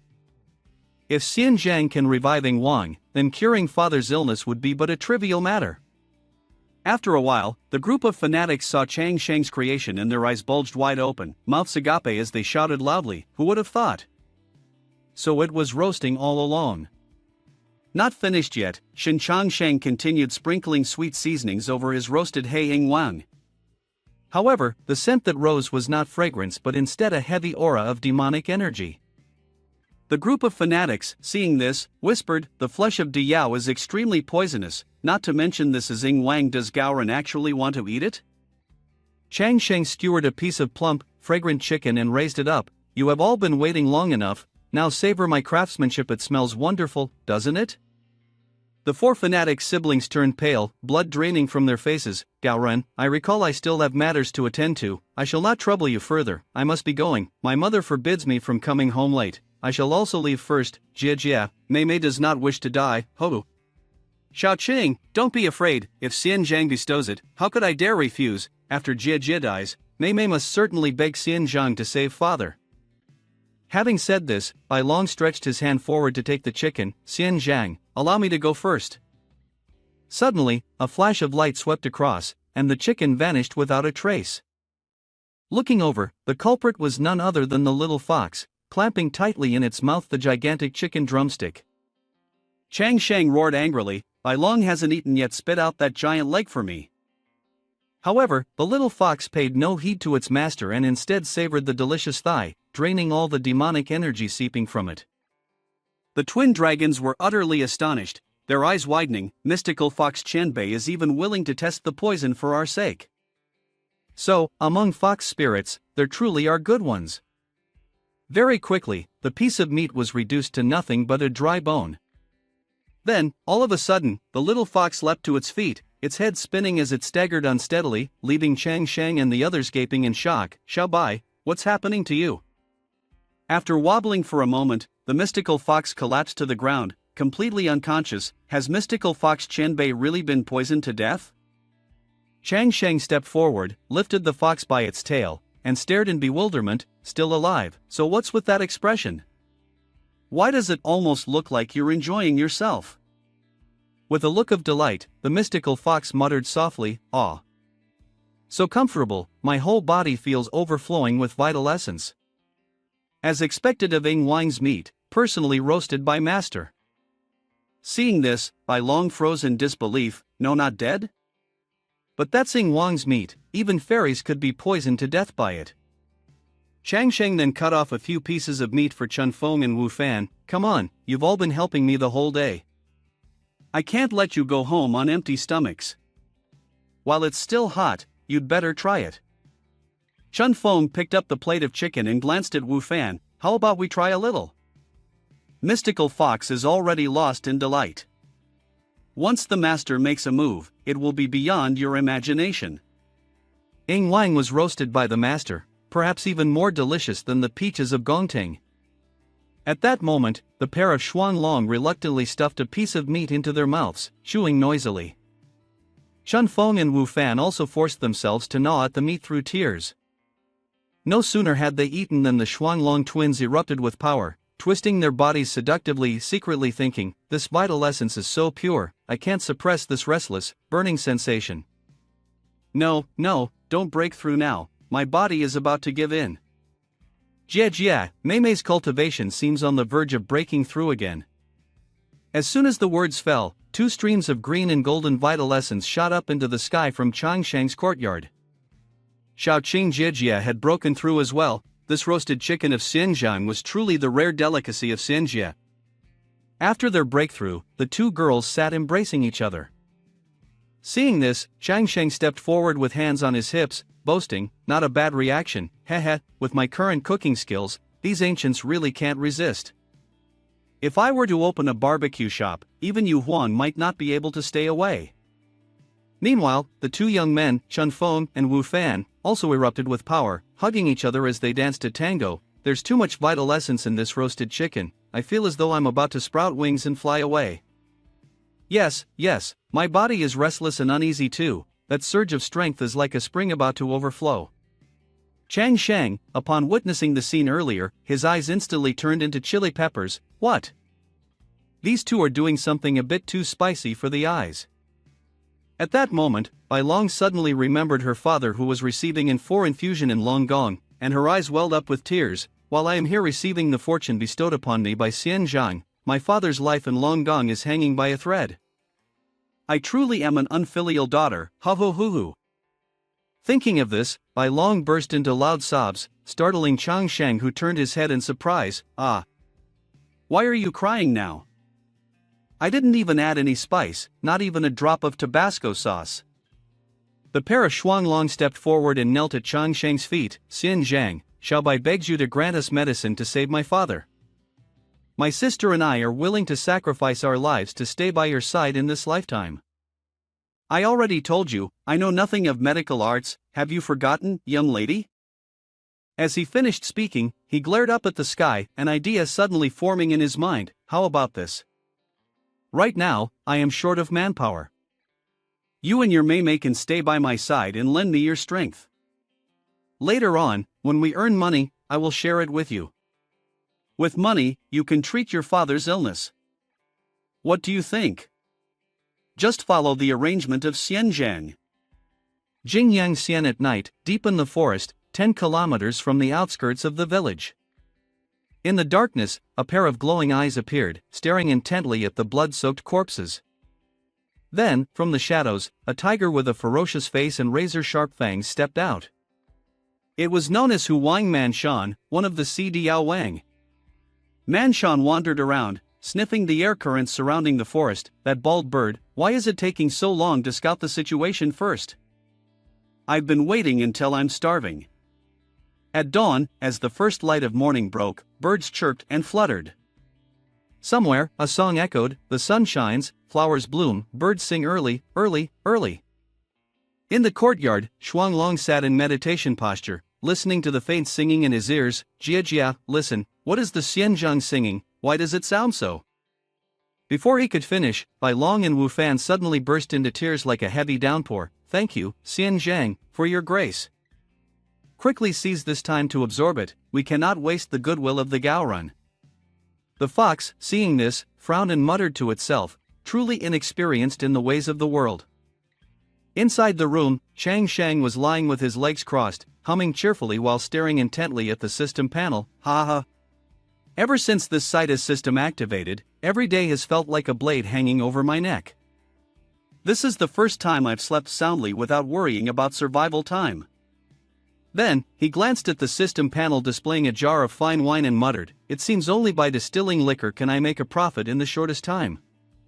Luckily, I have modern culinary skills, set up an outdoor barbecue stall, sell some roast chicken, roast duck, and such. And I can have Xiao Bai and Xiao Qing, two beauties, serve. I refuse to believe these ancient folks could resist that. After pondering for a moment, he opened the door, his face flushed red, eyes dazed, and forced a mischievous smile. The moment Chang Sheng stepped out, Xuanglong suddenly raised his voice so loudly that it startled him into panic. Xianzhang, today please give us your instructions. Shouting like that scared me half to death. These two young ladies seem to have made up their minds to become our servants. At that, Chang Sheng pulled out a large sum of money from somewhere and handed it to Bai Long. If that is the case, then I will assign you a task. Take this money and buy some wine. Remember, don't go to Jiolu, just look around the cheapest taverns you can find. Yes, Xianzhang. As soon as he finished speaking, Xiao Bai and Xiao Qing immediately departed. From behind, Shen Changsheng called out loudly, go early and come back quickly, and while you're at it, pick up a few fresh bamboo stalks. Those don't cost anything, you can take as many as you like. Rest assured, Xianzhang, we guarantee the task will be done. After that, Wu Fan and Chun Feng stepped forward, clasped their hands, and bowed. Since the courtyard and the Daozong have already been repaired, I must also return to Miaocheng Huang. If anything happens here that requires me, Wu Fan, then you may call upon me. As for you, you may go on your own. When Cheng Huang left, his face darkened, still acting that deeply? Becoming an actor should have been your #1 profession. Having dealt with one troublesome fellow, he turned to see Chun Feng grinning with confidence. Are you leaving as well? Xiaodao's Fa Li may be a bit weak, but his heart is fully devoted to the Xianzhang. I asked Xianbei to allow me to stay by your side to learn. Hearing this, Chang Sheng found it exactly to his liking and immediately agreed. If that's the case, then follow me. Thank you, Xianbei. At that moment, Chang Sheng thought to himself, free labor, only a fool wouldn't accept it. Thus, Chang Sheng and Chun Feng, together with the little fox, walked into a bustling marketplace, where the cries of hawkers echoed all around. Knife and scissors sharpening here, fresh steamed buns just out of the oven, come quickly and take a look, all fine goods. Are you kidding me, selling this expensive like the devil? On the jars of wine, the price tags were displayed. Glutinous rice wine, 1 tael of silver, THTLing DCH, 5 taels of silver, Xianrun drunkenness, 10 taels of silver. Looking at the price list, Chang Sheng nearly wept. I miscalculated. Modern people can drink cheap white liquor thanks to the dual development of industrial technology and food production. Distillation has improved as well, but with my current capital, there's no way I can mass produce it. Thinking of this, Chang Sheng held his head, frowning in frustration. Forget it, I'll just sell roast duck first to build up some start-up capital. Lost in thought, Chun Feng suddenly poked his shoulder and spoke up. Xianbei, why would you care about mundane objects like money? Mundane objects? Do you really consider these things mundane? Shen Chang Sheng grew angry and pointed toward the chubby girl standing before him. Then let me test you. Do you see that over there? Hearing this, Chun Feng widened his eyes and replied, a noble lady. At this point, the two young men leaned close to each other and whispered, "In the eyes of ordinary people, she appears draped in silk from head to toe. In the eyes of cultivators, her fate is one of wealth and prosperity." But what they fail to see is that those so-called mundane objects she wears are, in fact, symbols of the very essence of the world. He then imagined himself holding a fishing rod while standing upon a mountain of gold. "What do you mean by mundane objects and the essence of the world?" Let's take gold as an example. Gold is but the remnant glow of a dying sunset, left behind by the collisions of ancient stars at the dawn of the universe, before heaven and earth even existed. It was brought into our world by the eternal void, coexisting with the sources of power of Jiuzhou for tens of millions of years. And what do? We simply dig it up and turn it into ornaments. You only see the surface, unaware that it is as old as, and born of the same origin as, heaven and earth themselves. So tell me, is that still a mere mundane object? Upon hearing this, Chun Feng's eyes bulged and his mouth fell open. "So that's how it is." A moment later, Chun Feng immediately knelt down and kowtowed before Chang Shang. It is Xiao Dao who is short-sighted, seeing things only as they are, unable to escape the mundane. "Many thanks to Xian Zhang for your guidance." Seeing this, he thought to himself, "A trivial matter, just watch me deceive you until you can no longer tell east from west, north from south.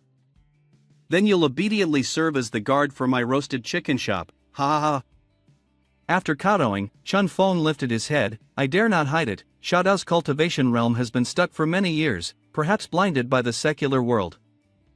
Just now, thanks to Xian Zhang's instruction, I was only a step away. I hope Xian Zhang will help me achieve it. If you are truly so sincere, then I shall guide you a little further." With that, Chang Shang leaned closer and whispered into his ear, "The cultivation method for leveling up is certainly useless, try this incantation of mine instead." Xiao Dao listened attentively. The value of life lies in two aspects, truly expressed in contribution. To realize value requires conditions of innovation, to enjoy harmony and wealth, to open up an ideal new world, to strive diligently with determination. This is the historical materialist view of values. Hearing this, Chun Feng put on a solemn face. The value of human life lies in two aspects, hardship and struggle. Chang Shang, sitting in the bushes and listening, burst out laughing gleefully. Yes, yes, yes, just like that. At this moment, Chun Feng felt as if he had entered a realm of fairies. The dozen or so words from Gaoran had broadened his state of mind, and the inner demons that had entangled him for 3 years were finally dispelled. Thinking of this, Chun Feng turned toward Chang Shang, tears streaming down his face. "Thank you, Gaoran, for enlightening me. I will remember these 30 words by heart, reciting them at all times. Truly, children are easy to teach. I possess progressive thoughts, from 10 years ahead. You, take your time to comprehend them." Chang Shang glanced at Chun Feng, who was drooling, and grinned mischievously. "Tee-hee-hee, looks like this guy is about to be fooled by me. Let this young master heat things up a little and make a good profit here." After mulling it over, Chang Shang turned his face aside and asked in a stern voice, "Li Daozang, you have cultivated for many years. Let me ask you this, in this world, countless divine arts can lead to enlightenment and immortality, so why is it that so many people desire to be kings instead of seeking immortality in the way?" Hearing this, Chun Feng's eyes widened in surprise. "Of course, your majesty also seeks immortality. But immortality is far too difficult. For us cultivators to defy heaven can only extend our lifespan by a dozen years. Very few can live to 100. How could the two words, eternal life, be so easy?" No sooner had he finished speaking than Chang Shang's entire body began to radiate a dazzling light. "TSK, TSK, TSK, immortality is nothing difficult. If we count from today, I've already lived for over 1,000 years. Now it's the Jingwan era of the Tang dynasty, from the 8th century to the 21st century before I transmigrated. Doesn't that make it 1,200 years? Hearing this, Chun Feng froze, his face darkening. Xian Zhang is indeed an immortal who has descended to the mortal world, not some fairy. Who else could live for over 1,000 years? After pondering for a moment, Chun Feng stepped forward and asked naively, "May I ask, Xian Zhang, if Xiao Dao continues on the path of cultivation, could he also become like the immortals and attain eternal life?" Hearing this, Chang Shang hid his delighted smile behind his fan. The bait has been taken, heh heh. Then, turning his head away and striking a cool pose, Chang Shang said, I can't speak for other matters, but if you follow me in cultivation for 2 or 3 years, that certainly won't be a problem. Hearing this, Chun Feng was overjoyed as if he had just stumbled upon gold. His eyes widened, his mouth gaped, and he grinned from ear to ear. So that means, Master is willing to take me as his disciple? Chang Sheng turned back, his entire body wrapped in a white aura. Normally, I do not take on disciples lightly. The reason I didn't accept you earlier was simply to test whether your heart for the Tao was steadfast. Now, seeing that you possess some measure of talent and potential, I will reluctantly take you in as a registered disciple, to see how far your perseverance carries you in the future. After hearing this, Chun Feng immediately knelt down at Chang Sheng's feet in front of many onlookers. Shifu, please accept one bow from Li Chun Feng. Seeing this, Chang Sheng turned his face away with a foolish smile, beads of sweat forming. Alright, everyone's watching. You once said you had been Huan Tian Kuang, so I probably don't need to teach you any Taoist arts. But as for other things, Venerable Master might understand a little. Since you've called me Shifu, of course I won't treat you poorly. Get up, and first help me set up my things for a while. After that, the master and disciple went shopping, bought some ducks, and returned to their monastery. Shifu, did you buy these 2 ducks to roast and eat? Chang Sheng opened the door, stepped inside, and let out a chuckle. That is Venerable Master's treasure for wealth. Just wait a little and you'll see. Upon entering the room, they saw a chubby man wiping the sweat from his forehead. Immortal, this is the duck oven I made according to your request. What do you think? Chang Sheng stared at his duck oven with satisfaction and gave a brief word of praise. Your craftsmanship isn't bad. In only half a day, you managed to create this. Li Chun Feng, pay him on behalf of Venerable Master. Hearing this, Chun Feng handed the chubby man a pouch of money, tears streaming down his face. Immortal, there's no need for this. How could a lowly one dare to take your money? At home we still hang the calligraphy you wrote. Now the whole family is healthy and eats well. It is all your blessing. After speaking, the fat man left, and Chang Sheng also ran out to wave goodbye. Immortal Master, no need to see me off. If you have any requests, you can always tell me. Many thanks to you. Next time you buy calligraphy, I will definitely give you a 20% discount. Chang Sheng stared intently at the money pouch in his hand and let out a sinister smile. Well, the people of Ditang Zhangguan are truly simple and honest. Even if I wanted to spend this money, I couldn't. The scene shifted to the Shuanglong sisters. By this time, Xiao Chang and Xiaobai had also completed their task, buying wine and bringing back a bundle of bamboo. Jie, what does the Immortal Master want with this bamboo? The Immortal Master always has his reasons for what he does, don't ask too much. Let's hurry back first, so he doesn't have to wait long. On the way, Bai Long accidentally passed by a small courtyard reeking of demonic aura. Bai Long noticed, his expression darkening as he turned his head. Demonic energy, the stench of blood is overwhelming. In front of the courtyard, a dense wave of demonic energy surged upward. Seeing this, he spoke. Xiao Chang, there must be a Yao Guai causing trouble inside the courtyard. Let's go in and take a look. Inside the courtyard, the corpses of innocent people lay in pools of blood. Then came the sight of sharp fangs gnawing at the bodies, blood splattering everywhere. It turned out to be Tiger Manson, prowling around the house and attacking innocent men. It stomped on the corpses with its massive claws, then tore at the bodies with its razor-sharp teeth, its eyes glowing with a cold light as it stared straight ahead. Outside the door, a loud shout rang out. Yao Guai, how dare you, in broad daylight, commit violence in the human realm? Huang Manshan was enjoying his meal when he heard it. He turned his head and glared toward the doorway. Shuanglong kicked the door wide open and stormed in furiously. Hey, you Huang, cultivation is no easy path, why do you harm others without reason? Hearing this, Huang Manshan stomped his foot hard, his claws scraping fiercely against the ground. His eyes blazed as he glared straight ahead, his whole body dripping with the stench of blood. He had now transformed into a half-human, half-beast form, massive and muscular. Rising to his feet, he cast a piercing gaze at Xuan Long and growled in a deep voice, "And where did these two young ladies come from, to dare lecture me on how I should act?" Bai Long, upon hearing this, glared with furrowed brows, clenched her teeth in fury, and brandished her weapon. "Reckless fool, it seems you wish to test the power of this young lady." Xiao Qing cried out, "Jie Jia, be careful." Man Shan raised his sharp claws, baring his fangs in a sinister grin. What, such arrogance. Disturbing this king's meal, have you considered how you intend to make amends? Before he could finish, Tiger King Man Shan opened his maw wide and lunged forward with a violent strike. Bai Long, without the slightest trace of fear, instantly unleashed a fierce surge of energy toward the beast. Xiao Qing screamed in terror, "Jie Jia, be careful." At that very moment, the two wine jars in her hand slipped and shattered upon the ground. Scene shifts to Master and Disciple Chang Shang. At this moment, the two are testing the oven with two ducks.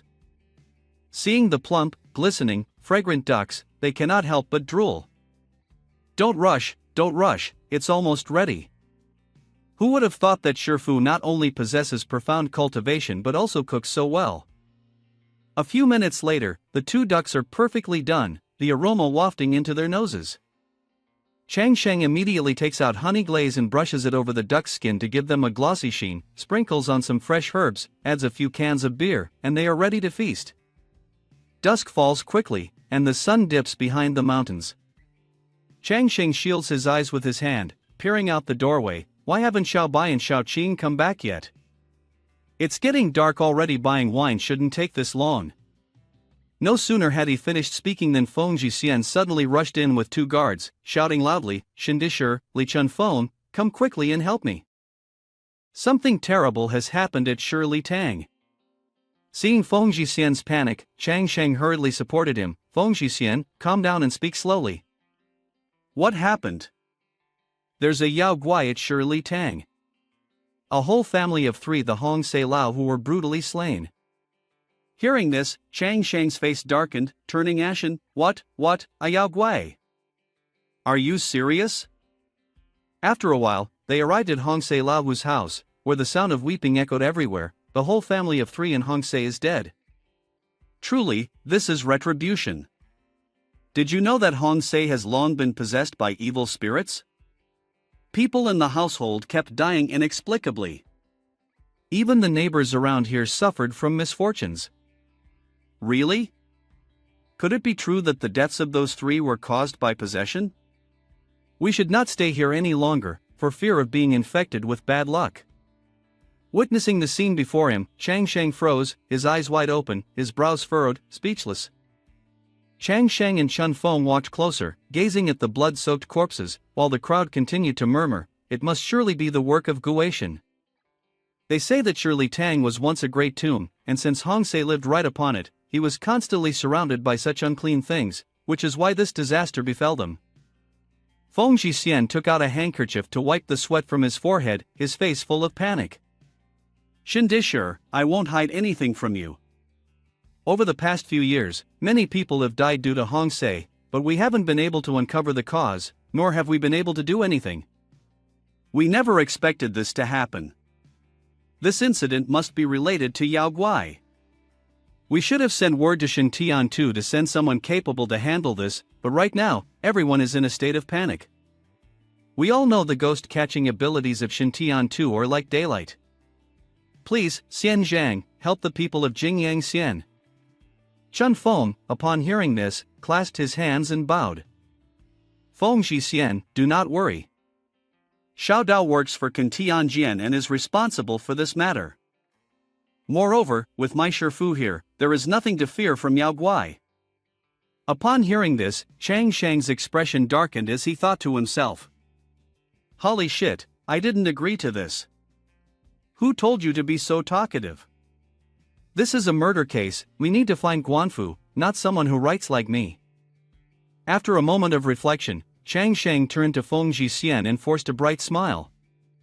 "Feng Jixian, Yao Guai eats human flesh. This is indeed a very serious matter. How about this? I have some confidence in my disciple's ability to eliminate demons and eradicate evil. I'll leave this matter to him. It will also be a good chance for him to prove his skills. Upon hearing this, Chun Feng immediately took out a bagua plate and stared intently ahead. Yes, Shifu, apprentice will certainly not disappoint you. Chun Feng immediately performed Xiantian Baojin, Yao Guai appear, and from the bagua plate in his hand, bright golden spirit lines of Jingguang emerged. Suddenly, a stream of dark demonic energy appeared on the bagua plate, causing Chun Feng to be stunned. Is this a curse? It's Heishan De Wang, Feng Jixian, with a worried expression, quietly turned and asked, Li Daozong, what's going on? Chun Feng stared intently at the bagua plate in his hand. This talisman is the center of the curse. This curse originates from the cultivation method of Heishan De Wang. He is one of the top 20 Diao Wang who are being closely pursued by Qin Tianjian. Chang Sheng stepped forward, raised both hands to the sky, and shouted loudly, all right, the more you talk, the more absurd it gets. This curse, Heishan De Wang, all of that is just meant to scare people. Look at how frightened those others are. Look at the wounds on the corpse, it's clearly the work of a fierce beast. Don't try to scare me with Yao Guai or Guation. Hearing this, Chun Feng turned to look at the group of villagers who were trembling in fear and thought to himself, so that's how it is, I was reckless. Now everyone is scared. I shouldn't have mentioned Yao Guai or Guation in front of them. Truly, Shifu was so careful. I completely overlooked such details. This is how one truly cares for the people. Then the three of them sat down together to examine the corpse. Feng Jixian, are there any other clues? Was someone injured, or are there any other witnesses? Looking at this wound, the remaining demonic energy confirms it was indeed caused by a beast. Shifu, with just a glance, can grasp the key points. After observing, Feng Jixian turned and said, that's right, I almost forgot to mention it earlier. Someone just told me they saw two young ladies from your family, and it seems they were taken by Yao Guai. Chang Sheng still couldn't hear clearly, immediately raising his hand to stop him. I've already said, there's no Yao Guai, it's a wild beast, a wild beast. A moment later, Chang Sheng realized what Feng Jixian had said and stared wide-eyed, shouting loudly, what? Who are you saying was taken? Immediately after, a scream echoed, startling the guards and the common people. Quick, gather all the hunters in the entire county. Scene shift to another location, where the Shuanglong duo were sitting on a pile of bloody bones. Jia, Mei doesn't want to die. Xiao Chang, don't be afraid, Xian Zhang will definitely come to save us. Man Shan, upon hearing this, grinned mockingly. Xian Zhang? Damn Huanggu, I advise you to let us go. I am the prince of the Dragon Clan, the daughter of Long Zhu Don Hai. Hearing this, Man Shan not only wasn't scared but also laughed out loud in a mocking way. Huh, Prince of the Dragon Clan, so what? Do you think you can scare me? I'm also the leader of the Diao Wang, the Shoxia of Heishan De Xian, and Huang Man Shan. The Dragon Clan, weak like you, is just in the perfect position to become the secondary wife of our Heishan De Xian. Xiao Cheng, upon hearing this, was utterly terrified and began crying uncontrollably. Mei doesn't want to be a secondary wife, Mei doesn't want to be a secondary wife. Outside the forest, Chang Sheng's group had already started moving. Feng Jixian, we found many fresh tiger tracks, it's likely the tiger hasn't run far. If we follow these tracks, we should be able to find its location quickly. Chun Feng, walking alongside Chang Sheng, felt uneasy and spoke up. Xian Zhang, this wild beast is extremely ferocious and has eaten people, we should avoid letting the hunters take such risks. The hunters, upon hearing this, turned around and shouted, rest assured, sirs, we are experienced hunters, we've encountered many xilangs, tigers, and leopards like this before. That's right, last year we even fought a tiger together. Chang Sheng, upon hearing this, rubbed his forehead thoughtfully. These tiger hunters are indeed experienced at tracking wild beasts, so it's best to let them continue. Xiao Bai and Xiao Qing's fate is still uncertain. If anything happens, I don't know how I'll explain it to their families. After walking for a while, the group discovered a cave ahead. Here it is, we've found a tiger's den. Everyone, let's quickly go ahead and investigate to see if there's another exit around here. Before entering the cave, one of the hunters spoke up. Feng Jixian, Shen Daozong, we've already checked around the cave and there is no other exit. It's good, everyone come here and listen to me. First, we will do this. While Chang Shang was discussing the plan with the hunters, Chun Feng stepped forward with a bagua plate for reconnaissance. Holy shit, the smell of blood is overpowering. In the next moment, Chun Feng held the bagua plate in front to channel the Shen Tian Baojian and check the surrounding demonic energy. A brilliant light flashed from the bagua plate, and a piece of information from Manson appeared. Huang Manshan, ranked 13th on the Kantian Jian's most wanted list, Yao Wang level, for star danger level. Indeed, a de Yao Wang, with my current cultivation, I'm no match for this Huang. After speaking, Chun Feng pulled out something glowing from his clothing. I wonder where Shifu is. No matter what, we can't let Huang descend the mountain and continue to harm others. Immediately afterward, Chun Feng began to write on the bagua plate with a glowing pen: Jingguang, Tian Yuan Di Feng, Lu Ling Jiu Chang, Wu Jin Xiaobai, Wan Mo Fu Kan. While performing the formation, Chun Feng was suddenly startled when a hand was placed on his shoulder from behind. His eyes widened as he turned around and saw Chang Shang, and at the same time, his formation abruptly dissipated. What are you doing, Li Chun Feng? Everyone's busy, and you're just standing there. Come help, Chang Shang said. Before he could say anything, Chang Shang dragged him away. Shifu, apprentice is setting up the formation, that Huanggu, he's Yao Wang. Alright, we'll catch that tiger. You can proceed however you want. When the time comes, Sifu will teach you some magic from the fairy realm. Magic from the fairy realm? Are you serious, Shifu? Of course, it's absolutely true. It can't be more real than this, Chang Shang replied. Inside the cave, Man Shan was fast asleep on a pile of bones, wearing a satisfied expression. Nearby, Xuan Long was also napping, though his face clearly showed signs of unease. Then, a white mist rushed into Xiaobai's nose, waking her up. She sat up in a daze, her face pale. There's movement outside. People, a lot of people. Could it be that Xian Zhang is here to save us? That would be great. At the cave entrance, Chang Shang held a drum, and Chun Feng was dressed in a very sexy female tiger head costume. Shifu, does this thing really work? Tee-hee-hee, you'll find out soon enough. Man Shan was startled and opened his eyes wide when he heard the deafening noise and asked, What's that sound? How dare they disturb Ban Wang? Chang Shang was happily beating the drum when he was suddenly frightened and immediately threw both the drum and the drumstick, shouting loudly, Oh!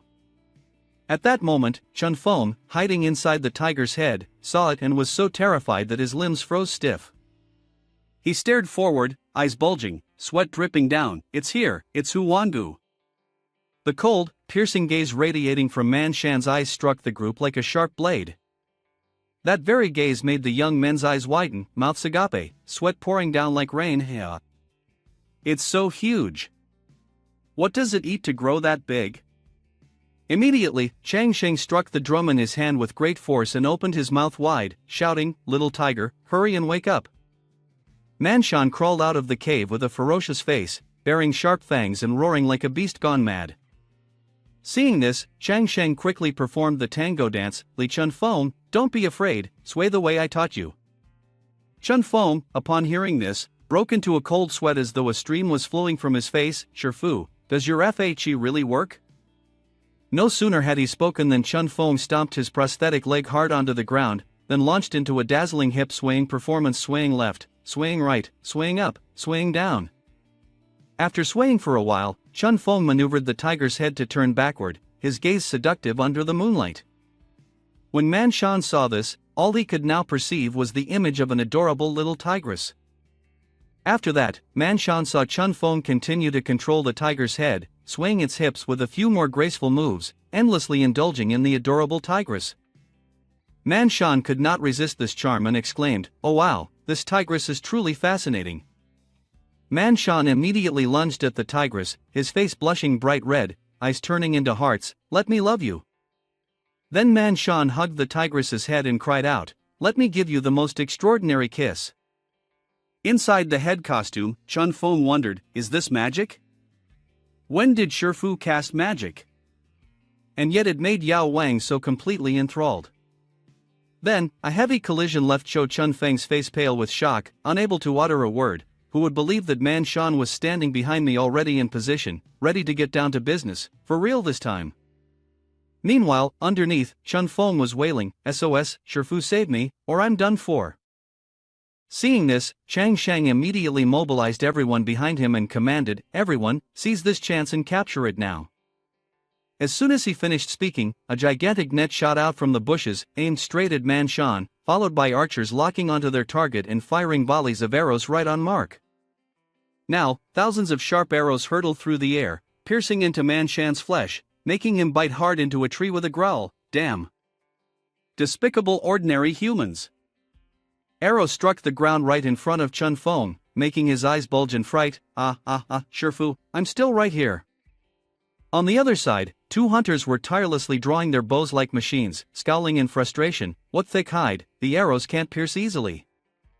I fear this tiger is on the verge of becoming a spirit. If we bring this pelt into the city, it'll fetch 10 times the price of a normal tiger skin." Chang Shang stood to the side, licking his lips hungrily, his eyes gleaming with the image of 2 shining coins. Really? Is a tiger's hide worth that much? Then we must not let this pelt get damaged. At that moment, Man Shan, already consumed by rage, suddenly erupted, slashing fiercely forward with several strikes as a torrent of demonic energy surged. A bunch of foolish ordinary people. In the midst of the fight, he accidentally knocked away the fake tiger's head, exposing Chun Feng. Man Shan glanced down. Well, what a surprise, while Chun Feng lifted his head, sweat pouring down non-stop, yet still managed a friendly smile. "Brother, hello." Hearing that, Man Shan flew into a frenzy, muscles bulging as he unleashed a thunderous, devastating punch aimed straight at Chun Feng's head. "I will kill you. Shifu, save me." Witnessing this, Chang Shang's eyes widened, his mouth gaping as he roared. "Release that man for me." Without the slightest hesitation, Chang Shang charged forward, driving his sharp sword straight into the gap between Man Shan's legs. Blood gushed wildly as Man Shan's entire body convulsed in agony. "You're kidding, right?" He opened his mouth wide and let out an earth-shattering roar, the breadth and depth of it perhaps rivaling the size of an average living man. But with that final roar, Man Shan collapsed, falling lifeless to the ground, the sword still impaled firmly in the wound between his legs. Shin Dishur truly is like a celestial being, not only wise in strategy, but also unmatched in martial prowess. With a single strike he ended Hu Wang, truly ridding the people of a great calamity. Heavens, no, that is too much praise. This victory was only possible thanks to Feng Jixian's command. Chun Feng stood before the two of them as if he were invisible. Hu Wangu's skin is unbreakable, one could even say invulnerable. So Shifu had known all along, and those maneuvers were merely ways to search for that tiger's weakness, weren't they? Chun Feng stepped forward and drew his sword, clutching his nose as his face turned pale. The hole between his legs is the only weakness of Hu Wangu, isn't it? No wonder a single strike from Shifu could break through his defense. After bragging for a while, Chang Sheng suddenly remembered the Shuang Long and shouted aloud, "That's right, Xiao Bai and Xiao Chang are inside, aren't they?" Hearing this, Feng Jixian cheerfully replied, "Master Shin, don't be anxious. Just now, I already sent people in to search." No sooner had he finished speaking than the Shuang Long appeared behind the guards, crying out loudly, "Xian Zhang!" The two young girls, overcome with emotion, rushed forward and embraced Chang Sheng tightly. "Thank you, Xian Zhang, for saving our lives." Ho hoo. It's fine, as long as you are not hurt." Chang Sheng then gently patted Xiao Bai's head with a dazzling smile. It's all right now, let's go home." Upon hearing this, Xiao Bai cast him a shy, tender glance and softly said, "Let's go home." Some time later, when they returned to Jingyang Xian, red banners inscribed with the words "Tiger Fighting Hero" fluttered in the air. Drums thundered, fireworks burst like a grand festival, and in the center of the village the triumphant group marched home, followed by guards carrying the tiger's carcass on a stretcher. The night before, Master Shin had gone up the mountain to hunt down Hu Wang, and with a single strike, he took its life, ridding Jingyang Xian of a great menace. Wearing a red flower on his chest, Chang Sheng grinned brightly. "Hello, baby, I've just been crowned the world's flower boy god."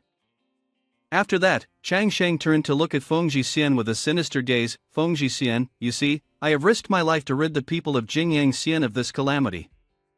Shouldn't Guanfu express something about that? Express? What does Master Shen mean by that? Hearing this, Chang Sheng pulled a face uglier than anyone else's, then leaned close and whispered, that Hongsei mansion is now uninhabited. Just in time, I was thinking of renting a larger place for business. I wonder if... Feng Jixian immediately caught the meaning and interrupted, Master Shen has protected the people of Jingyang Xian. This mansion, owned by Guanfu, shall be gifted to the Taoist master. Upon hearing this, Chang Sheng threw his arm over Feng Jixian's shoulder and laughed brightly as a flower. Feng Jixian, you truly act with generosity. Later I will write you a talisman of exorcism free of charge, please don't find it unworthy. At that moment, Chun Feng, standing behind them, looked at their departing figures and thought to himself, Hongsei Mansion? Last time, I noticed that place was rather strange. If it is said that the Hongsei family of 3 was murdered by Huanggu, then what about the rumors among the people these past years that the entire Hongsei clan had gradually perished one by one? Could it be that Shifu has already observed something amiss with that mansion, which is why he asked Feng Jixian about it? If ordinary folk were to move in, would they not meet with disaster? No, I must investigate this place once more. A moment later, at Chang Sheng's small courtyard, Chang Sheng stood before Feng Jixian, clasped his hands in salute. Many thanks, Feng Jixian. Another day, I shall come to your home to pay my respects and invite you for a drink. Hearing this, Feng Jixian chuckled, young man, you're too polite. If you ever need any help, just come and find me. After speaking, Chang Sheng turned to ask his younger sister Bai Long, Xiaobai, where is Chun Feng? He was still in the formation just now, why did he suddenly disappear? Xian Zhang, Li Daozong just said he wanted to go investigate Hongsei Mansion once more. Upon hearing that, Chang Sheng felt reassured, a confident smile appearing on his face. Very well, let him be. But since it's still early, everyone come and help me with an experiment. At the same time, within Hongsei Mansion, Chun Feng stood in the courtyard. Looking around, he saw the evil energy was dense, as though it had completely enshrouded the entire mansion. Chun Feng pondered, as expected, there is a problem. Just now, when I visited the nearby residence, they all said that Hongsei Mansion was built beside an ancient underground tomb. The Hongsei family had guarded this mausoleum for generations. In the past, when Shifu was here, he must have used Xian Qi to suppress the Yin energy of this place, which is why I never detected it. But now, the Yin energy is about to condense into a tangible form. No wonder the people of the Hongsei family have all died in such strange ways over the past years. For ordinary people to live here, they would be continuously corroded by the Yin energy, their lifespans thus cut short. Lost in thought, all of a sudden, the bagua plate on his chest radiated a dazzling brilliance, startling him. Xian Tian Baogai pondered over this phenomenon and realized that from the bagua plate surged a blazing golden aura that soared toward Chun Feng.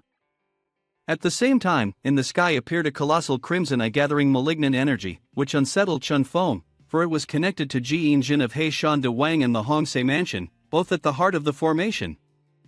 Afterward, Chun Feng realized he was approaching from Niu Haozhai, the place where Sifu had slain Yao Wang under the command of He Shan De Wang.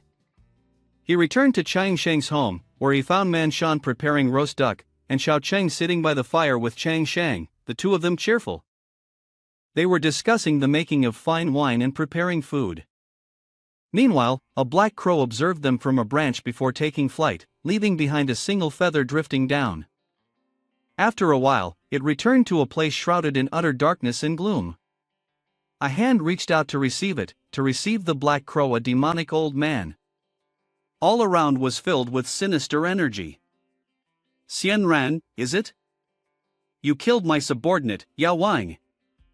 I want to see what abilities this so-called Xian Ran truly possesses.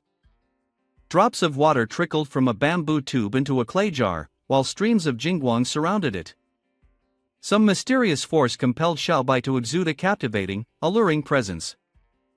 This is the elixir of life. Xiao Qing was no different, her whole body writhing under the influence of that same power.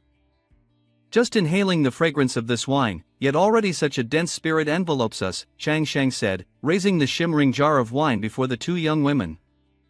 The strength of this wine is only moderate, still far from satisfying my expectations. Elixir of life, you say? That's too much praise. What strength are you talking about? Could it be that Xian Zhang can still brew an even finer wine? At this moment, outside, He Shan de Wine was busy fiddling with something. His appearance was no different from that of an ordinary person, and no trace of Fa Li could be sensed on him. How could Man Shan possibly be killed by such an ordinary man? There must surely be something suspicious about it. Behind the old man, two young men were chatting with each other. Shindishir is a Xianzhang, you understand what a Xianzhang is, right? Old Zhao, just because he bought a piece of calligraphy from Shindishir, is now able to last 10 rounds every night. Even his wife no longer dares to scold him as a useless man. Who would have thought that Shindishir's calligraphy not only offers protection but also has this kind of effect? I must get a piece as well, so my wife can broaden her horizons. After a while of idle chatter, the two young men suddenly looked up and froze, realizing there was an old man standing there. They walked over and began teasing loudly, "Hey old man, are you also here to ask Shindishir for some calligraphy? Who would have thought that at your age you'd still have such needs? Truly admirable, admirable. No need to be embarrassed, just go right in. Shindishir is very approachable, no need to climb walls and peek." Upon hearing this, He Shan de Wang's face instantly darkened, leaving him speechless. At that moment, Chang Shang was sitting and pouring wine into a jug when the two young men suddenly rushed in. "Shen Xian Zhang, you've returned." Hearing this, Chang Shang turned to ask, "What business do the two of you have with me?" "We wish to purchase some of your calligraphy, Xian Zhang." Upon hearing this, Chang Shang's eyes lit up brightly. "Haha, seeking my calligraphy, is it? Very well, very well. My writing is guaranteed to be fairly priced. Do you have any particular words in mind that you wish me to inscribe?" So a young man leaned in close to his ear and whispered, "It's the same character you wrote last time for Lao Zhao. Truly, this character of yours, Xian Zhang, works wonders. Lao Zhao managed 10 rounds in one night, and he boasts about it before us every single day." Chang Shang, upon hearing this, felt as though thunder had struck right beside his ears and thought to himself, "What? 10 times? Since when did my characters have such an effect? That Lao Zhao must be exaggerating too much. If those two bought my characters and they turned out to be useless, they'd surely come back to cause me trouble." As Chang Sheng pictured the terrifying image of the two young men, he gently said, "I can certainly write the characters you request, but the effects are not nearly so exaggerated. Besides my characters, one must also exercise daily. If conditions permit, using parts of a tiger or an ox can bring miraculous results tenfold or more. Please, both of you, act within your means." The young man, after hearing this, pointed toward the doorway. "Xian Zhang, you need not be so modest. Perhaps you don't realize it, but here in Jingyang Xian, from 80-year-old elders to 3-year-old children, there isn't a single person who doesn't say your characters are effective. If you don't believe me, just look just now, at the doorway, we saw an old man climbing over the wall, intending to come seek your characters, but he was too shy." As soon as he finished speaking and turned around, he saw that the wall was empty. Where did that old man go? Just as the words left his mouth, a bolt of lightning struck, accompanied by a voice echoing, "Are you looking for Lao Fu?" Xuan Long immediately recognized it. "That's He Shan de Wang." On the other hand, Chang Sheng was extremely furious and yelled loudly, "Oh my god, you've ruined my roof." He Shan de Wang was standing on Chang Sheng's roof, with a huge bolt of lightning behind him and a black crow with red eyes perched on his shoulder. The crowd below looked up, their faces pale with fear, unable to speak. He Shan de Wang, with his dark eyes and a sneer on his lips, said, This time I've come to take something back." Xiao Bai hurriedly turned to Xiao Chang and said, "It's He Shan de Wang, Xiao Chang. Later, even if it means risking my life, I must protect Xian Zhang. If a fight breaks out, you must take Xian Zhang back to Donghai and call for reinforcements. I will stay here and hold him off." "No, Jia, I'll stay to hold him off." "Jia, you take Xian Zhang and go."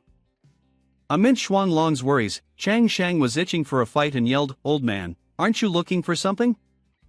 At your age, climbing up someone else's roof? Don't think that just because you're old, you can do whatever you want.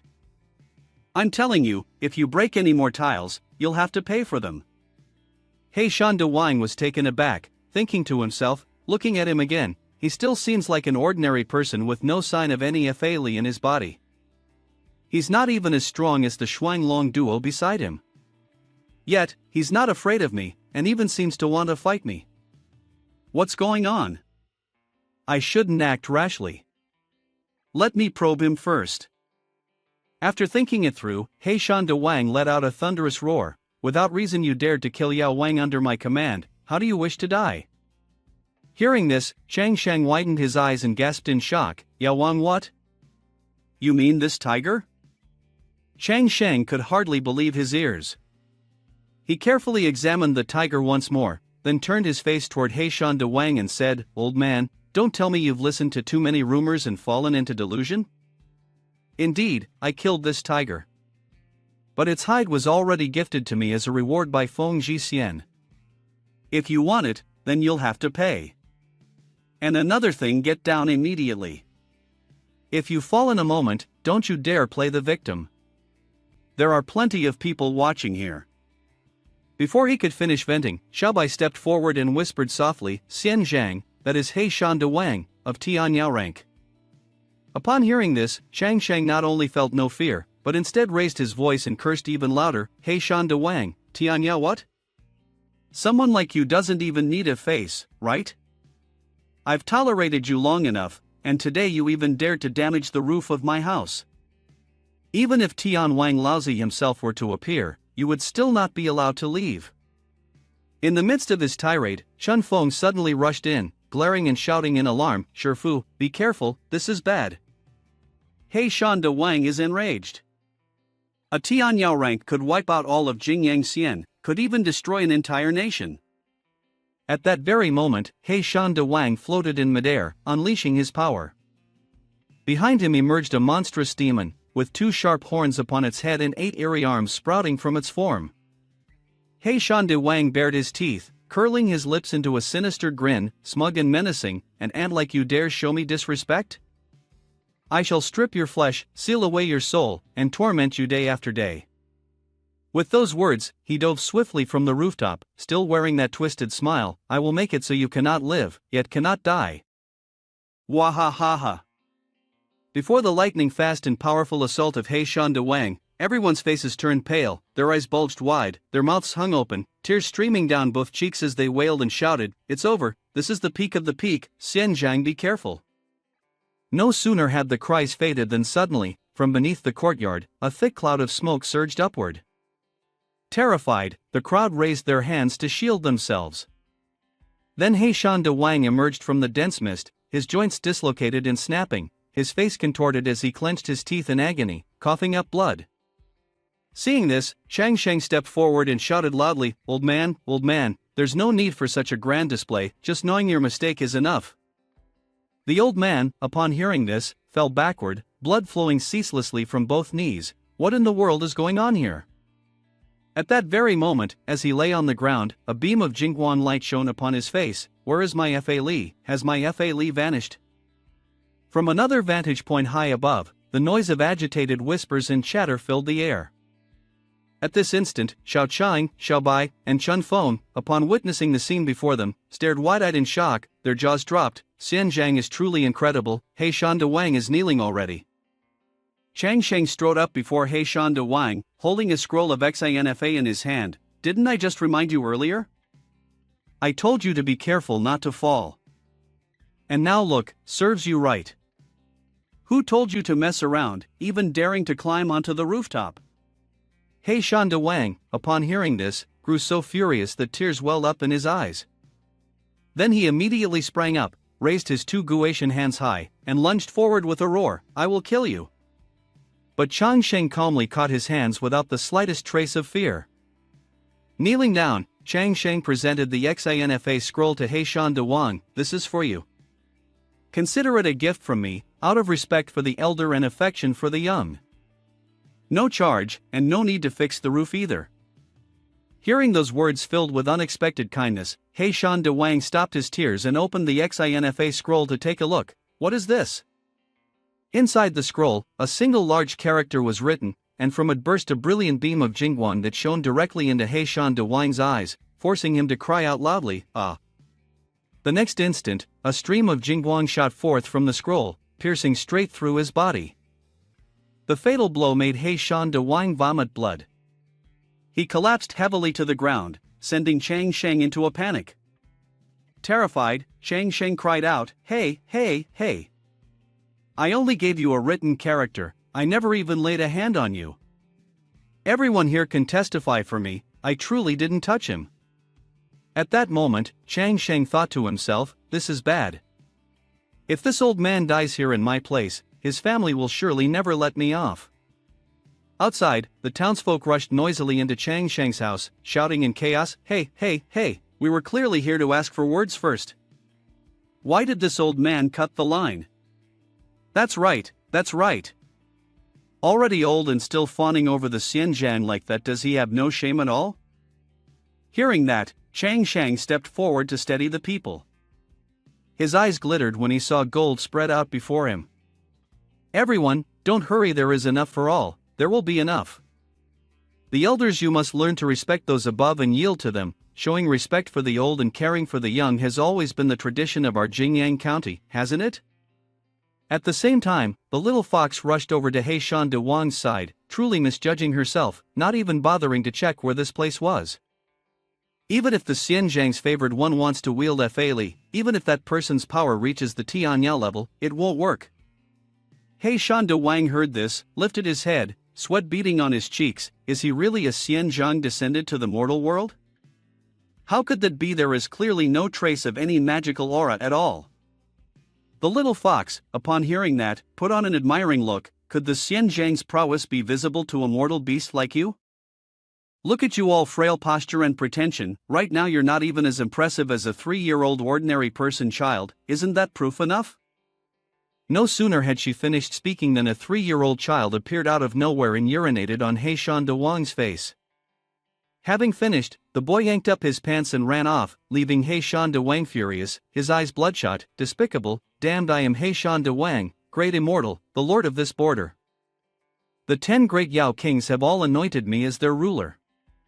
He forced himself up in fury. "A lowly ordinary person dares to piss on my face? I will cleanse all of Jingyang County with blood and turn this place into a living hell." At that moment, the black crow with its glaring red eyes was staring fixedly at something. When Xiaobai looked into the crow, its face appeared clearly in his pupils. Rings like those used in hypnosis formed in Xiaobai's eyes.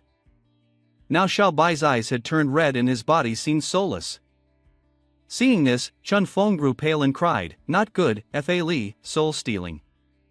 Very quickly Xiaobai lost consciousness and was seized by He Shan De Wang. Whether good or bad, I, De Xian, have trained for 100 years. Although I do not know how you used some method to seal my Fa Li, I, De Xian, still have many other options.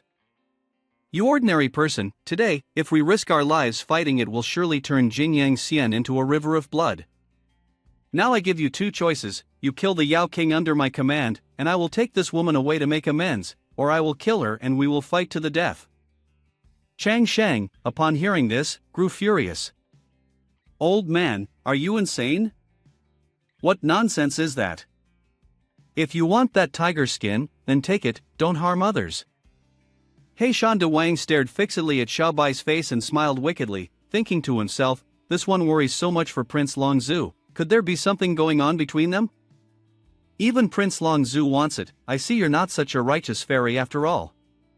But before anything could happen, a massive shadow appeared behind He Shan De Wang along with a voice, "That old pervert like you dares to bully Lady Xiaobai." No sooner had the words fallen than a tall young man with blazing red eyes lunged forward, seizing He Shan De Wang by the head. "I've tolerated you for far too long." With that, the young man unleashed a thunderous punch that sent He Shan De Wang crashing into the wall. "Begone, old man." Chang Sheng and the villagers behind him gaped in astonishment. "Well done, you truly are my son." With He Shan De Wang dealt with, the young man gently stepped forward and supported Xiao Bai. Lady Xiao Bai, you need not be afraid, that pervert has already been beaten by me. While basking in the happiness of holding the beauty in his arms, Xiao Qing suddenly rushed in, snatching Xiao Bai from the young man's grasp and crying out, Jie, are you alright? You nearly scared me to death just now. What happened? What was wrong with you a moment ago? Chun Feng and Chang Shang stepped forward and stood before He Shan De Wang, their eyes wide open in disbelief. This guy is dead already, Shifu, truly terrifying, Chun Feng said. Chang Shang was dumbfounded and asked, what did you just say? Dead already? Chun Feng turned to him, gave him a thumbs up, and replied, Shifu was truly formidable. You've helped the people of Detang by eliminating the great Yao Guai, He Shan De Wang. This is a tremendous achievement. Hearing this, Chang Shang glanced nervously around at the others, then quickly grabbed Chun Feng and whispered, keep your voice down. Do you want to get me killed? This old monster wasn't slain by me. Don't spout nonsense. When the people from Guanfu arrive, you'd better watch your mouth for my sake. After saying that, Chang Shang picked up a branch and poked at He Shan De Wang's face. I wonder if we should call a Daifu to see if he can still be saved. As he spoke, Chang Shang's expression suddenly changed. His face turned ashen purple, his nostrils flared like a pig's. It's over, this time we're doomed. Everything was fine, and now someone's dead. Not long after, the sun dipped behind the mountains. Feng Jixian arrived with 2 guards, clasped his hands, and saluted. Once again, Shin Tian Tu has rendered great service to my Jingyang Xian. That He Shan De Wan was a Yao Guai ranked among the top 20 on Kan Tianjian's wanted list. Now that he has been eliminated by Shin Tian Tu, it is indeed cause for celebration. Shin Tian Tu, you need not worry. I understand the rules followed by cultivators like yourself. Matters such as these cannot be made known to ordinary people. Thus, Chang Shang once again wore the red flower ribbon on his chest, but this time his expression was very strange. Seeing Chang Shang's bewildered face, Feng Jixian smiled as brightly as a flower and continued, Guanfu has already issued an official notice. This He Shan De Wang not that this gangster is in fact the bandit wanted by Guanfu. Now he has been eliminated by Shin Dishur, and a special commendation has been granted. Having said that, Feng Jixian stepped onto the palanquin to return. Shin Dishur, please halt here, we shall head back first. After Feng Jixian departed, Chang Shang removed the red flower from his chest, glanced left and right, and thought to himself, who would have thought that one day I'd wear the big red flower twice in a row? Inside Chang Shang's courtyard room, the burly young man had already begun the gathering, telling the villagers, let me tell everyone, that old man was truly He Shan De Wang, the second son of San Mei Fu of Erjiujia. I live next to old Wang's house, and his elder brother works in Guanfu. All that talk about a gangster was just to deceive ordinary folk like you. How could common people like you know the truth of such matters? After speaking, the burly youth stood up and asked the scrawny young man before him, Ergo Z, am I right? You were there at that time too. That man himself said that Shin Tian Tu killed Yao Wang, who was under his command, and wanted to seize Lady Xiao by his compensation. That's right, many people heard it then. The villagers, upon hearing this, opened their eyes wide and mouths agape, exclaiming in surprise, oh wow, is that really true? The muscular guy continued to boast, saying, at that time, we had no idea who that old man was. We thought he was some pervert who came out of nowhere, being rude to Miss Xiao Bai, so I stepped forward and gave him a blow. But I didn't expect to end up killing him. Even now, when I think about it, my legs are still shaking. One of the villagers overheard and spoke up, hey, how could a fool like you possibly kill He Shan De Wang? Didn't you see that before? A single Dao Shin Guang from Shin Tian Tu made that old Yao Guai kneel on the ground and cough up blood? If it wasn't for Xian Zhang using Xin Li or CNFA or something like that, do you think anyone could even touch He Shan De Wang? If you weren't Xian Zhang, you'd probably be dead by now, and who knows how you'd have died. No wonder, I noticed the wind was off at the time, it felt like a showdown between two De Gao Shou. Exactly. I felt the same way. The expression on Shin Tian-tu's face was different from usual. I think I even saw Shin Tian-tu's soul leave his body and battle He Shan De Wang in the sky. While lost in thought, a group of children suddenly appeared out of nowhere, surrounding Chang Shang with a barrage of questions. Xian Zhang, do you know how to eat candied haws? No. Xian Zhang, do fairies go to the bathroom? Guess what, Xian Zhang, are you married? What does that have to do with you, you little brats? Xian Zhang, you're not married because no fairy Jie likes you, right? Shut up, you young buffaloes. Inside the courtyard, Xiao Bai and Xiao Chang were busy brewing wine together. Xiao Chang, be careful with the fire, the wine's coming out, quickly find a jar. As soon as she finished speaking, Chang Shang's panicked voice echoed, I really am not a fairy. At dusk in Jiao Chao Hao Shi, in the middle of the small courtyard, Chang Shang and Chun Feng stood facing each other with stern expressions. Chang Shang glanced at Chun Feng sideways, asking in a sharp tone, do you really have to go? Chun Feng answered resolutely, I really have to go. Chang Shang furrowed his brow in frustration, aren't you going to think it over again? Chun Feng shut his eyes and replied firmly, no need to reconsider. Upon hearing this, Chang Shang turned away and spat a huge gob of saliva. This is unacceptable. This damn trap boy. Chun Feng, seeing this, was left speechless. At that moment, the little fox saw the strong spirit saliva puddle of Chang Shang and joyfully rushed over to lick it eagerly. Before it could enjoy, Chang Shang threw a coconut bowl at the little fox's head, shouting, no licking. If you dare lick, I'll throw you into the courtyard, and don't come crying then. A while later, Chun Feng stepped forward, cupped his hands, and bowed with a sad expression, Shifu, I will return soon.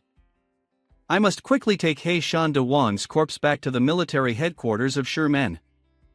Hearing this, Chang Shang took out a gourd bottle of wine and some freshly made snacks, saying, all right, I know. If you have to travel far, take these to eat on the way. Sigh. How boring, all the duck roast shop employees are gone now, boo-hoo. Chun Feng took the bottle of wine and food bag, sniffing the fragrant smell in confusion. Shifu, what is this? Chang Shang turned and waved, leaving, just some snacks and wine I made myself. Be careful on your journey. Leave early, come back early. I'm not seeing you off, I'm going to sleep now. Curious, Chun Feng opened the food bag, and a flash of Jingguan light burst out, surprising him greatly. His eyes widened, inside the food are plump buns exuding abundant spirit. Wow! Is this Shenwu? Unable to wait any longer, Chun Feng immediately shoved a bun into his mouth, chewing loudly. As he swallowed the bun, spirit exploded within his body. He looked up to the sky, his eyes releasing two beams of bright spirit Jingguan, and his whole body continuously absorbed the abundant spirit. Then, a golden spirit stream gathered into a pillar, shooting straight up to the sky, accompanied by Chun Feng's scream, "Hey! I've broken through, I've broken through!" Chun Feng kneeled heavily onto the ground, then raised his hands towards the sky, tears flowing down his face. Apprentice, thanks Shenwu, a gift from my Shifu. I will forever remember this kindness. This time, when I return to the military camp, I will spread the tale of my Shifu's fairies along the way. Afterward, I ask that Shimen rewards my Shifu. As soon as he finished speaking, a book with wings flew straight into Chun Feng's face, making a loud noise. Chang Shang swiftly rushed out of the room like the wind, glaring and shouting directly at Chun Feng, repaying kindness with hatred. Huh?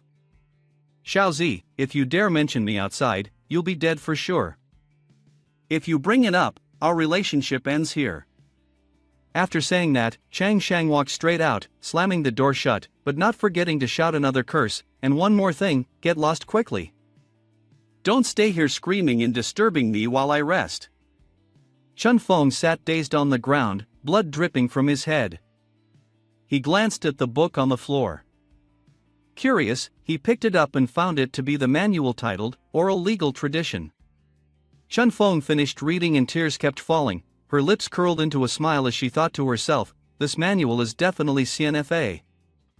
Shifu truly is a person with a tough exterior but a soft heart. Shifu, I will definitely focus on my cultivation every day and not disappoint your expectations. A while later, somewhere in the village, Chang Shang was driving a horse-drawn carriage, bringing back many things. Xian Zhang, do we really have to move to Hongsei Jifu? Chang Shang smiled and replied, of course, Feng Ji Xian gave me that Jifu. The original house was too small, the few of us could barely live in it, let alone run my business selling roasted ducks and distilled liquor to make a fortune. Xiaobai widened her eyes in surprise and said, Xian Zhang, although the curse on Hongsei Jifu was lifted after He Shan De Wang died, most of the people don't know anything about He Shan De Wang. They all think that place isn't good, so they're afraid to go near it. After a while, they finally arrived at the gate of Hongsei Jifu. Chang Shang and Xiaobai stared at it. Although Xiaobai had never run a business, she knew that when opening a shop, one should choose a bustling, populous area. Isn't it a bit unreasonable to choose a place like this? Well, what you said makes sense. Looks like we can only give it a try. As he finished speaking, Chang Shang turned around and accidentally met her gaze. Both Chang Shang and Xiaobai were too shy to speak. The two of them locked eyes, their faces turning red at the same time, with the same thought, this is too close. Xiaobai shyly stepped back and thought to herself, Xian Zhang smells so good. At the same time, Xiao Chang woke up, yawning, Jia, have we arrived? Chang Shang got off the carriage, his face awkward with a youthful shyness. Ahem, what we need to do now is create a promotional event for the grand opening. When the time comes, we'll set up a stage in front, invite some theatrical troupes to promote the new shop, invite a few elderly monks to chant sutras, and then invite a few famous Taoist priests. The main point is to show that there are no more Bai Gui or Gui Lei here. Jingyang Xian Shirley Tang is now the cleanest place in all of Ditang. After hearing this, Xiao Chang widened her eyes in surprise and asked in a daze, Xian Zhang wants to perform a spell? Chang Shang, feeling helpless, sighed and said, well, if you say so, then it must be true. A moment later, he glared and frowned, his face showing displeasure like an old man, and exclaimed, whatever you say, just remember, don't declare outside that it's a spell, or no one will dare come. After saying that, Chang Shang handed over a stack of flyers, take these, go outside and post them in different places, especially near the market entrance, the busiest spots. Keep an eye out if you see any officials, run away. Don't get caught. Chang Shang handed the stack of papers to the two girls, then turned and smiled cheerfully, I'll go in and clean up first. Remember to come back before dark. I'll make duck for you to eat. After a while, the two sisters Xiaobai and Xiaoqing set out to distribute flyers through every corner of the village. Jia, is it really just to promote the new store that Xian Zhang suddenly asked us to hand out these flyers? Xiaobai asked, taking out one of the papers to check. From it, a strong spirit aura radiated. This can't be right, no way. If it were just a regular promotion, why would Xian Zhang give us these papers containing such powerful spirit energy? The spirit energy from the flyers started to absorb into Xiaobai's body, causing her to close her eyes tightly and exclaim, earlier, Jia spent so much time on just 2 flyers. These papers are all Shenwu, and Xian Zhang is not the kind of person to waste things. Xian Zhang must have some other purpose in mind. It's just that our Dao Xing is too shallow for us to understand. Before long, the sky turned to dusk, the sun was halfway down the mountain, and the sunset bathed Jingyang Xian in golden light. Xiaobai and Xiao Chang stood behind a group of villagers who were reading the flyers. The two sisters sighed in relief and wiped the sweat from their foreheads. Finally, we're done. We can go back and report to Xian Zhang now. Just then, the crowd around the villagers grew, and they started discussing the flyers loudly. Shen Tian too wants to perform a ritual? What kind of ritual is this? Doesn't it say here that they're having a grand opening with big discounts? A ritual would be fine, wouldn't it? With Xian Zhang guarding the dangerous Shirley Tang, we can walk around freely now. Then, the man in the black robe added, it's fine to perform the ritual. With the Xian Zhang stationed at the Shirley Tang's dangerous land, we can move around freely. As he was speaking, suddenly a spirit wave pressed down on a flyer from the right. The spirit wave then continued to press down on another flyer to the right. Xiaobai and Xiao Cheng, upon seeing the spirit pillars, were stunned and exclaimed, "Wait, is that John Fa?" In the sky above, powerful spirit pillars gathered to form a gigantic Bagua Yin Yangzhen that enveloped the entire Jingyang Xian. Upon seeing this scene, a loud voice shouted, "Zhu Lingdijin, this Jingyang Xian has become a training ground." At Shirley Tang, underground, at this moment, thick evil energy began swirling around the coffin. This energy transformed into a Xiahun with two glowing eyes. The Xiahun circled the coffin and then entered. After a while, the coffin lid was forced open. From within the coffin, Chinuziri, demonic energy began to rise. Along with it, the form of a girl appeared, absorbing the evil energy. From the evil energy, a girl with one eye blinded spoke, "Ha, I've revived." Who would have thought that He Shan De Wang would use Yin Shi's power?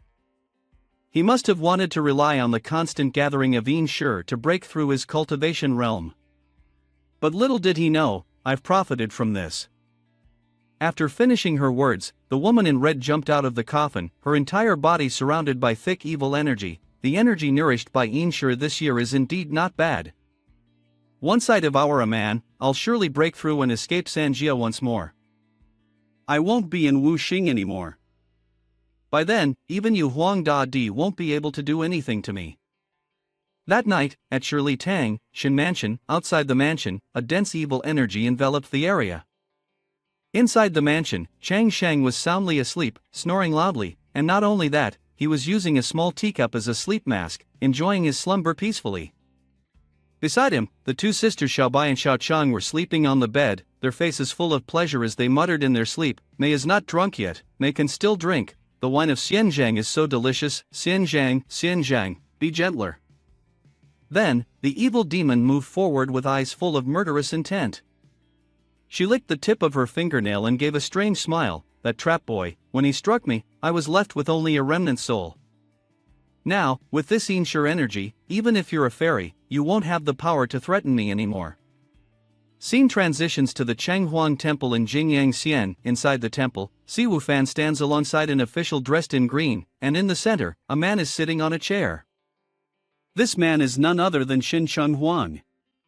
It is unclear who Xin Daozhang is, but despite his young age, he possesses profound fa li. If he could stay in Jingyang Xian for a long time, we wouldn't have to worry about ghosts appearing in the future. After hearing this, Xin Chenghuang smiled lightly and replied, "Indeed, that's true. I would very much like to meet this esteemed person."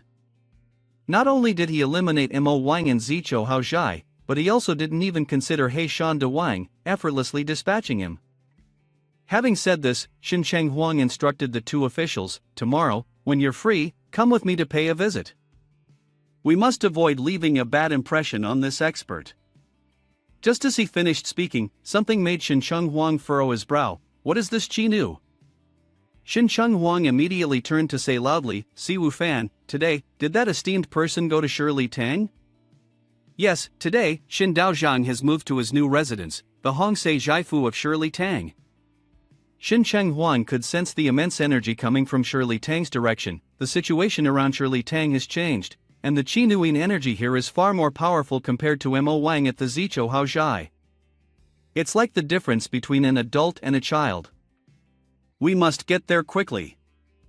This Qinu scent is definitely coming from that coffin, and Shen Xianzhang may not be able to handle it. Upon hearing this, the official widened his eyes and spoke, "If even Shen Xianzhang can't be its match, then I fear." This official was Shen Pan Guanwu.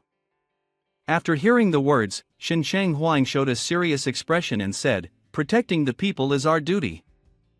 If we die, we must die honorably." Xin Pan Guanwu lowered his head and replied, "My apologies, sir.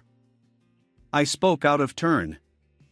Xin Chenghuang raised his hand, calculating in his mind, with Shen Xianzhang's immortal status, if something unexpected were to happen here, his family would surely come seeking an explanation later, and the responsibility would fall upon me.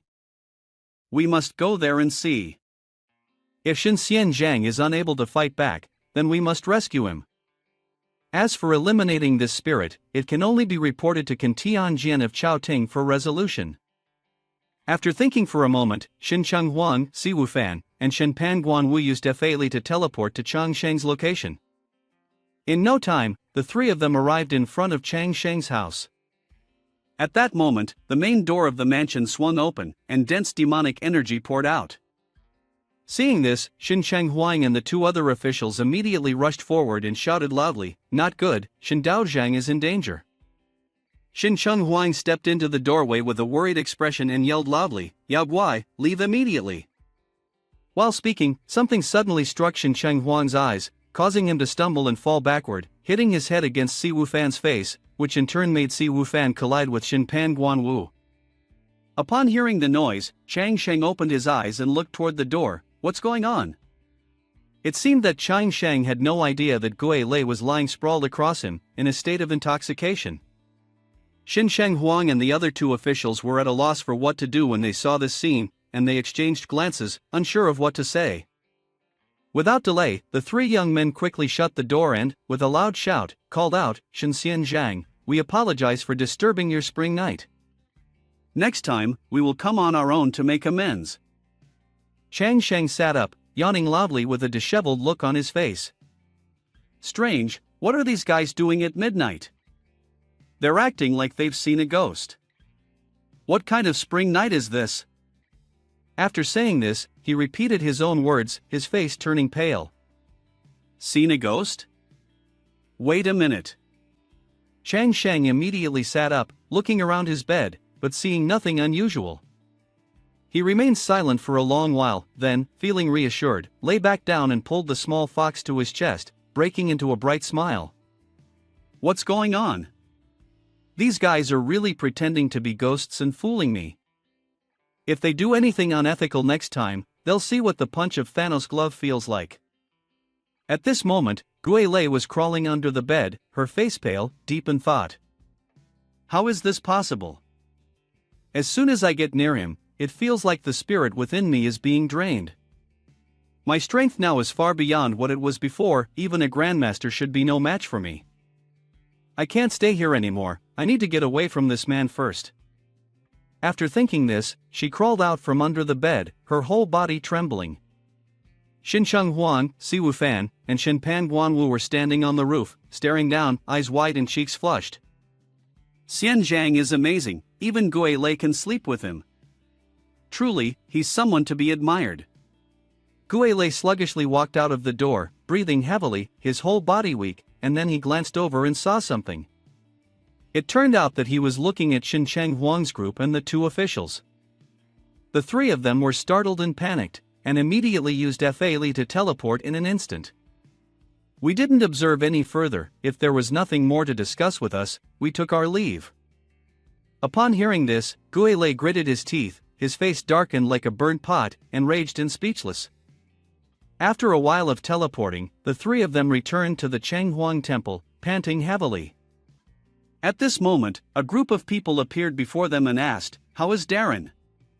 Si Wufan, upon hearing this, suddenly opened his mouth wide and exclaimed, "The cultivation method of Xianzhang is something I've never heard of. It's truly earth-shattering. Xianzhang is indeed highly skilled. To think that the destruction of Yao Guai could be achieved in such a way." A young man, upon hearing this, turned pale, his eyes wide open as he exclaimed, "Oh, what in the world happened? Quickly, tell me, what cultivation method did the great expert use to kill Gui Lei?" This young man was General Gan Lu. Xin Shenghuang, after hearing the question, began to recount the story. "At first, we planned to go to Xin Daozhang's aid." Before he could finish, Si Wufan raised his hand in front to interrupt Shenghuang, but we found the door to Xin Daozhang's house wide open, and the demon inside. At that moment, Shenpan Guanwu stepped forward to cut Si Wufan off. Gui Lei crawled on top of Xin Daozhang. I saw it clearly, his whole body trembling, his eyes were abnormal, and he kept twisting. At this point, Shenpan Guanwu and his two subordinates blushed with embarrassment and heat in their bodies. The scene, the situation, it almost blinded me. And then? What happened next? Tell us more. So, Shenpan Guanwu continued, smiling as he continued the story, leaving Xin Shenghuang sitting helplessly on the chair. What happened next? We were kicked out by Xin Daozhang, but we hadn't left yet. We were worried that Shen Daozhang couldn't subdue Guilei, so we waited on the wall, ready to rush in and assist at any moment. But before we even finished 1 cup of tea, guess what happened next? Before he could finish the thrilling part, Si Wufan had already soared up, pushing Shen Pan Guanwu aside, and continued, Guilei is as weak as a cow, coming in and out. But even so, she still gently opens and closes the door, afraid of disturbing Shen Daozhang. Moreover, the chi nu on her is reduced by 99%. After hearing this, the subordinates' eyes gleamed, and they gasped, shouting loudly, so exciting, no wonder Shen Daozhang is so impressive. Just as they were enjoying themselves, one of the subordinates stepped forward, raising his hand to express an opinion, but I have a question. Could it be that Shen Daozhang can only last for the time it takes to drink a cup of tea? No sooner had the young man finished speaking than the subordinates next to him clenched their fists, glaring at him with bloodshot eyes and an intense murderous aura. Less than a moment later, a vicious foot slammed into the young man's face. What do you mean Shen Daozhang can only last for a cup of tea? It was just that Shen Daozhang was merciful and spared her life. Otherwise, how could Guilei's body endure the punishment of Shen Daozhang? Dare to slander our idol, brothers, beat him up. Hearing this, the subordinates immediately swarmed in, beating the young man mercilessly. Shen Daozhang is our role model. You little brat, take a punch from me. Boo-hoo, I was wrong. Shen Daozhang is someone that a mere soldier like you can't even speak ill of. Watch me teach you a lesson. Sorry, please stop hitting me. The scene shifts to Chang Sheng's mansion, where a dense accumulation of demonic energy is gathering in front of his door. This mansion truly is a holy place for cultivation. At this moment, the alternating yin and yang are in harmony with this evil energy formation, and my Fa Li has reached its peak in just an instant, she said, and Guilei appeared, her face twisted in fury, her teeth serrated like the demon venom, her voice grating. Try again. Even if I can't kill the person in that room, I must scare him away. Just as she finished speaking, Chang Sheng stepped out of the door, yawning and stretching, his hand tightly gripping his belt as if he were about to relieve himself. Guilei, upon seeing him, was startled and broke out in a cold sweat. She quickly hid behind a large tree, her fear palpable. This is bad, this is bad. Why is he suddenly coming out like this? Chang Sheng, with a vague look in his eyes, scanned the area, searching for a place to relieve himself. After a while, he noticed the large tree before him. This is the one. As someone who often relied on invisibility spells, he couldn't see Guilei, who was standing right in front of him. Chang Sheng slowly approached the tree, unbuckling his pants as he walked. Guilei, upon seeing this, gasped, her face turning purple with panic. Has he noticed me? Chang Sheng stopped right in front of her, spreading his legs in position. Guilei, horrified, covered her nose with both hands. What are you going to do to me? In the next moment, Chang Sheng pulled down his pants, revealing a large weapon. Seeing this, Guilei's mind spiraled into chaos, her balance lost as she screamed, No! Xian Zhang, I was wrong, I won't do it again, boo-hoo. Chang Sheng calmly urinated a stream of metallic gold holy water onto Guilei's head. The stream contained all the essence of heaven and earth, pungent and powerful. In an instant, Guilei turned to dust right on the holy water's spot. When Chang Sheng heard a strange noise, he was startled and yelled out, Who's there? What was that sound? Then, Chang Sheng calmly tightened his belt and glanced down at the puddle, muttering, What's making noise in the middle of the night, trying to scare me to death? After rambling, Chang Sheng turned and walked away. Time to go to sleep. When I'm rich, I'll definitely build a toilet with a proper toilet bowl in the room. At night, in some place in Jingyang Xian, a mansion was still lit. Inside, the light cast the shadows of a man and a woman in an intimate moment. Wife, huh? Did you hear something just now? It sounded like a ghost. Maybe Shen Daozhang is fighting with Yao Guai. Shen Xian Zhang's martial arts are very powerful, don't worry, we can continue. I think I saw something. I can't do this anymore. Huh? You don't want to do it, or you can't do it? You're really useless, scared by the smallest noise, can't even keep going? Below, a lonely young man walking by overheard these words and tears streamed down his face. On the other hand, Chang Shang lay on the bed, hugging the little fox and sleeping.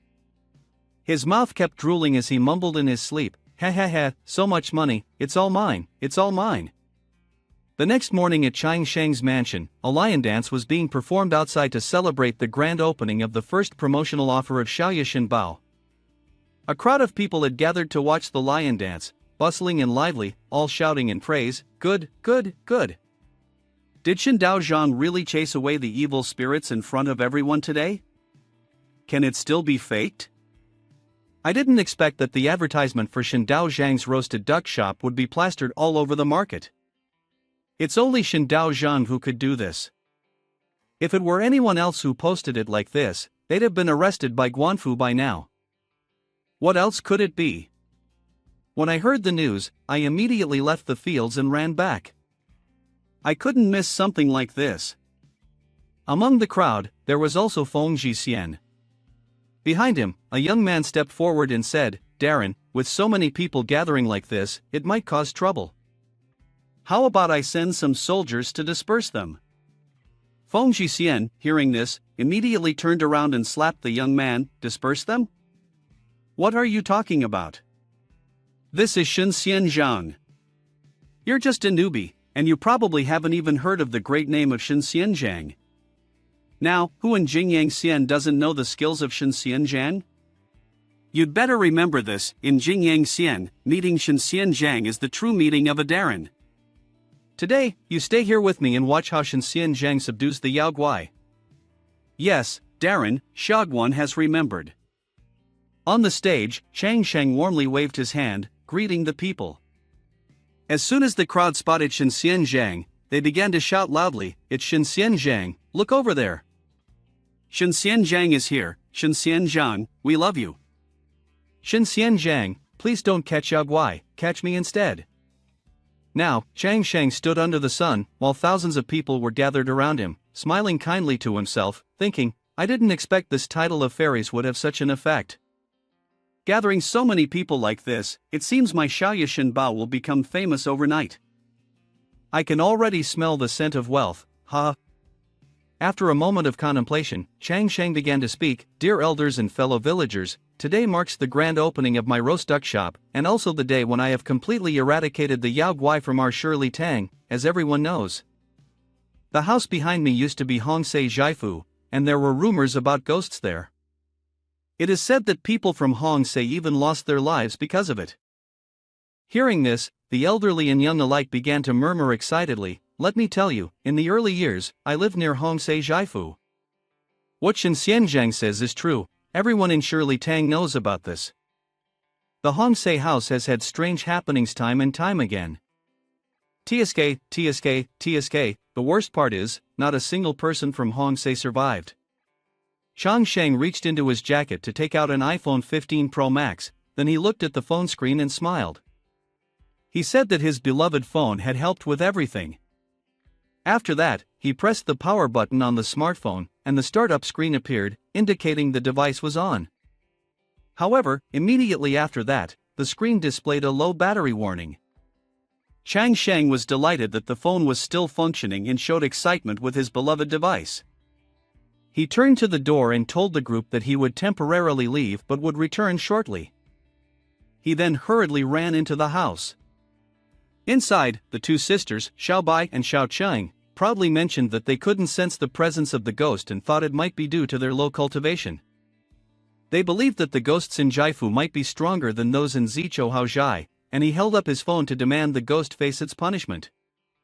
Chang Sheng held his phone out in front of him, opened his mouth wide, and shouted loudly, "PHCing, freedom, democracy, civilization, harmony, equality, honesty, justice, patriotism, development, understanding, respect for work."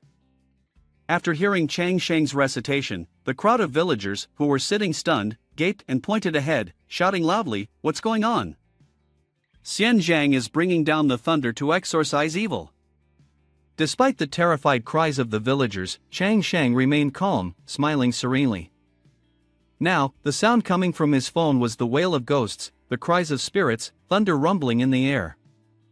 After a while, having allowed the villagers to broaden their horizons, Chang Shang stood on stage and announced, "Everyone, the evil spirits have been subdued by me. This Shirley Tang will no longer be disturbed by ghosts or demons." Upon hearing this, an elderly villager spoke up, "Shenxian Zhang, may we see the Yao Guai?" Chang Shang's expression darkened at this question, but he reluctantly responded, "Ahem, of course you can. I didn't expect these people to be so hard to fool." The villagers, with expectant faces, eagerly awaited a miracle. Chang Shang took a deep breath. The villagers, not ceasing in their anticipation, looked forward to his unceasing smile. Chang Shang shouted, "Hey Siri." Immediately, the phone displayed, "How can I assist you?" The young men around him all shouted in unison, as if possessed, "Oh ha." The Shagwan standing beside Feng Jixian saw the scene and widened his eyes in surprise. "Xianrun, truly the methods of a Xianrun. Look at your innocent appearance. This is just Guilei, you haven't even seen the scene where Shenxian Zhang subdued Heishan de Wang and Huangman Shan." A woman looked at Chang Shang with admiring eyes. "Thank you, Xian Zhang. From now on, Shirley Tang will no longer have any Yao Guai."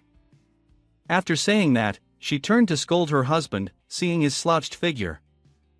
Just a little noise from last night had made him unable to perform, and if he dares to use an excuse like that again, I will divorce him.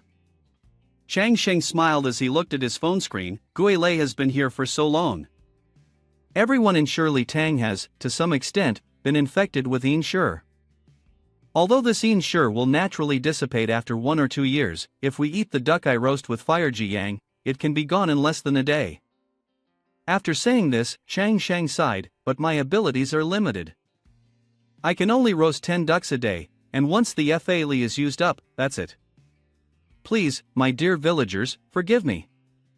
Hearing this, the crowd rushed to offer their money. Like a flood of people, "I'll pay 50 taels of silver. I'll pay 10 taels of silver. I'll pay 15 taels of silver. Hey, don't push, I'm going to fall." The Shagwan beside them saw Feng Jixian fall to the ground and quickly shielded him with his body. "Feng Jixian, be careful. Don't mind me, quickly help me get a duck." The crowd surged towards Chang Shang, who was running around. "Hey, don't push. Everyone, form a line and take a number. We'll use a lottery to buy goods." "Ugh! Who dares to touch me like that? A man like you thinks you can take advantage of me?" That night, somewhere, a boy was playing with a drum in the yard of his house. After that, he walked over to a well and gazed into it intently, when something made him turn his head in confusion. Behind him, the large figure of someone appeared, causing the boy to smile. Suddenly, a hand forcefully struck the boy's back. With just a light push, the boy fell completely into the deep well. Hearing the noise, the subordinates holding lanterns rushed in and shouted loudly, "It's bad, the young master has fallen into the well, quick, save him, save him." At the same time, inside the room, Chang Shang was pressing Xiaobai against the wall, raising his voice, "Are you going to do it or not?" Xiaobai, hearing this, nervously stammered, unable to speak clearly, "Xian Zhang, I.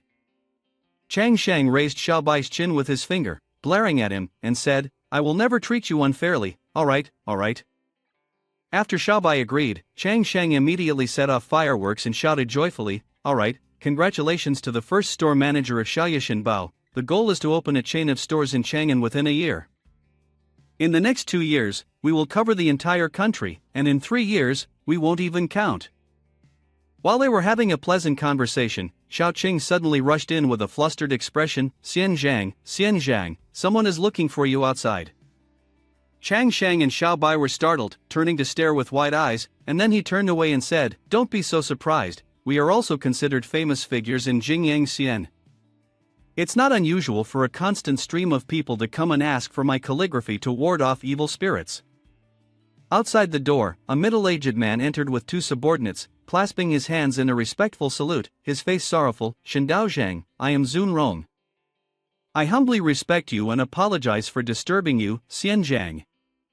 Upon hearing this, Chang Sheng smiled warmly and replied, "Mr. Zun, you are too polite. I wonder if you're here to ask for calligraphy or to buy some roasted duck." Upon hearing this, Zun Rong got straight to the point. Shen Dao Zhang, I recently returned to Jingyang Xian, but I have already heard of your abilities in suppressing evil spirits. My son passed away the other day, and I have come here to invite you to perform a ritual to guide his soul to the afterlife. Chang Shang, upon hearing this, quickly turned and started to leave. A new job? I can write calligraphy to deceive people, but performing a ritual is not my expertise. Hearing this, Zun Rong immediately gestured to his subordinate, then turned to Shen Dao Zhang. I apologize for being so forward. Your identity is noble, and I would never dare to treat you poorly. Please accept this as a token of my gratitude. Chang Shang, upon hearing about money, immediately shot a glance towards it. The subordinate opened the cheap wooden box, but inside, it was anything but cheap. What an extravagant sight that could make anyone's eyes pop. This 200 liang is just a deposit. As soon as Xian Zhang performs the ritual for my son, I, Zun Rong, will personally offer an additional 500 liang as a token of gratitude. You're kidding, right? Are you trying to lead me astray? Chang Shang immediately changed his tone. Mr. Zun, no need to be so polite. As a practitioner of Shen Dao Zhang, I exorcise demons and eliminate evil for the sake of Jingyang Xian. How could I be swayed by such mundane matters? It's just that I'm concerned for the safety of the common folk, for the peace of the world. Cultivators like us enter the mortal realm to assist those in need, for only through helping others can one achieve the Tian Dao Yinghua. Finishing his words, Chang Sheng swiftly snatched the wooden box from his subordinate's hands, slapped it onto Zun Rong's shoulder, and continued, Mr. Zun deeply loves his son. Your coming to me is by divine will.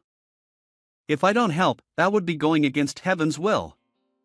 Hearing this, Zun Rong immediately got into his carriage and rushed back home. Mr. Zun, don't worry. Prepare everything.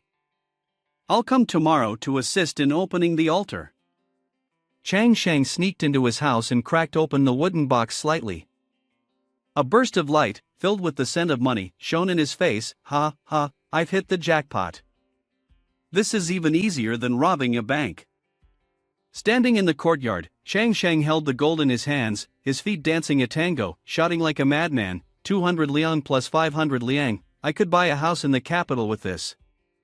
The scene shifts to the Changhuang Temple. Inside, Shinpan Guanwu is sitting, making entries in the ledger with a smile on his face. TCH, yesterday Shinxian Zhang's elimination of Yao Guai Shirley Tang shook our entire capital. Shincheng Huang, seated on the chair with his face resting in his hand, replied wearily, No, it's still Can Tianjin that is stronger. For instance, what they deal with national fortune, human life, the malice of the world. Shen Dao Zhang is only formidable in exorcising ghosts, but this is something the Taoist masters of Can Tianjin can also do. Just as he finished speaking, Siwu Fan whispered in his ear, Darren, be careful with your words. If Shen Dao Zhang hears this. You know, the Taoist Li Chunfeng from Can Tianjin already apprenticed under Shen Dao Zhang. High-ranking experts like Shen Dao Zhang tend to be a bit proud. If Xian Zhang hears this, it could cause trouble for us later.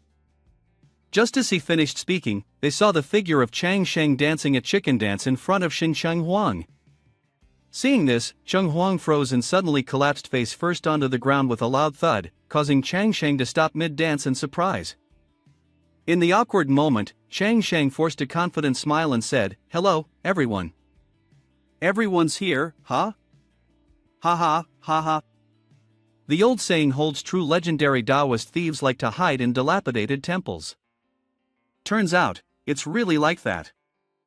After thinking for a moment, Chang Sheng stepped forward and gently bowed, greeting, Excuse me, De Hu Zi, or rather, Siwu Fan.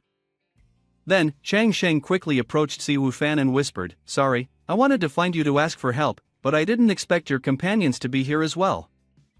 Don't worry, I won't say anything. Life isn't easy, people like you have to use these kinds of methods to make a living, I understand. The group behind Shincheng Huang overheard the two of them talking secretly and muttered, This Shinxian Zhang is here so suddenly, surely not to investigate us? Coming at midnight to disrupt the Taoist temple and play with Gui Lei? What should we do now? Shinxian Zhang doesn't seem like the kind of person who acts out of sudden anger. Upon hearing this, Shin Cheng Huang stepped behind the door, feeling a little regretful. We need to speak carefully from now on, don't provoke Shin Xianzhang. After a while, Shin Cheng Huang stepped out, his face bright and cheerful. Chang Sheng approached and clasped his hands in a respectful salute. My apologies, my apologies.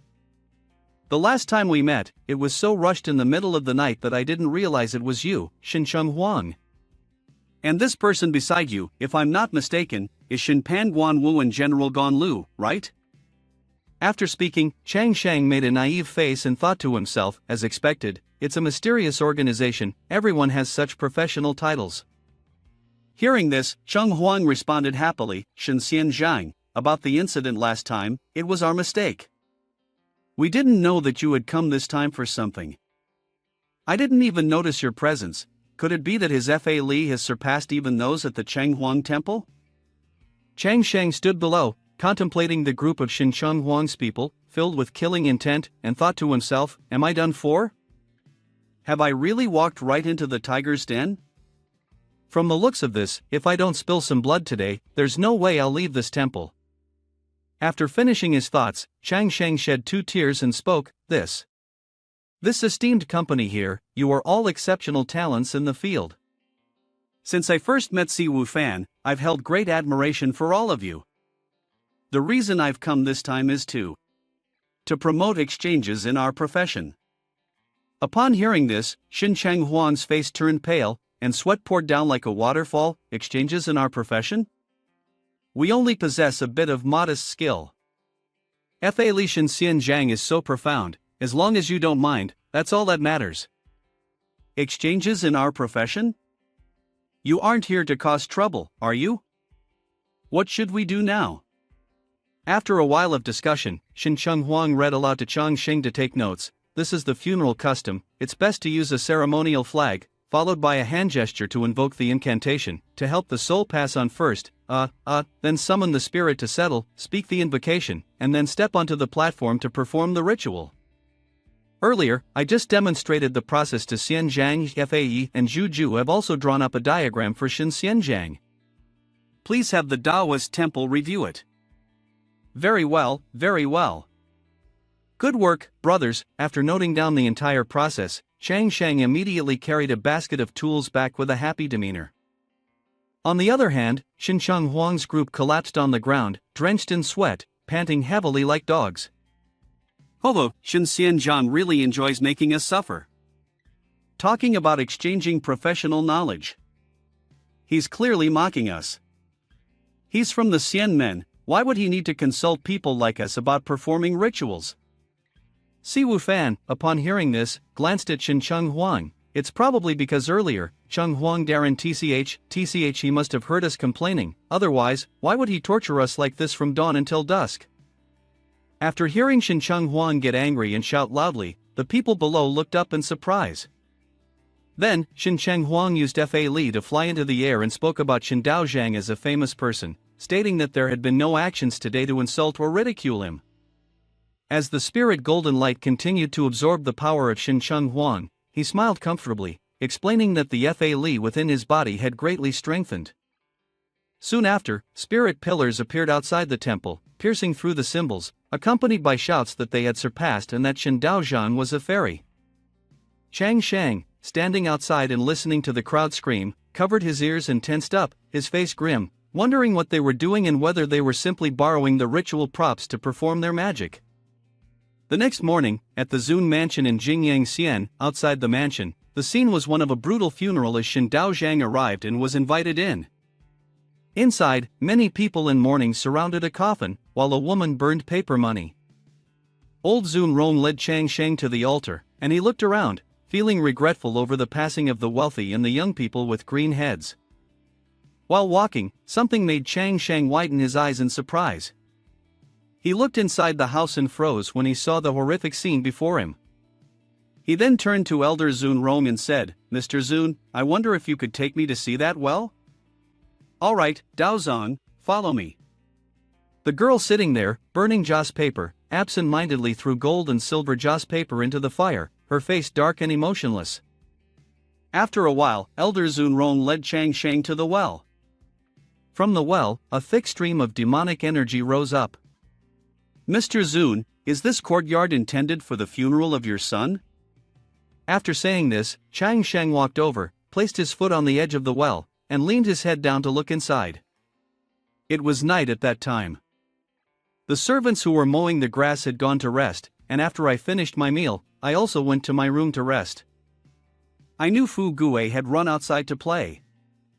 I really feel guilty toward him, and also toward his late mother, boo-hoo.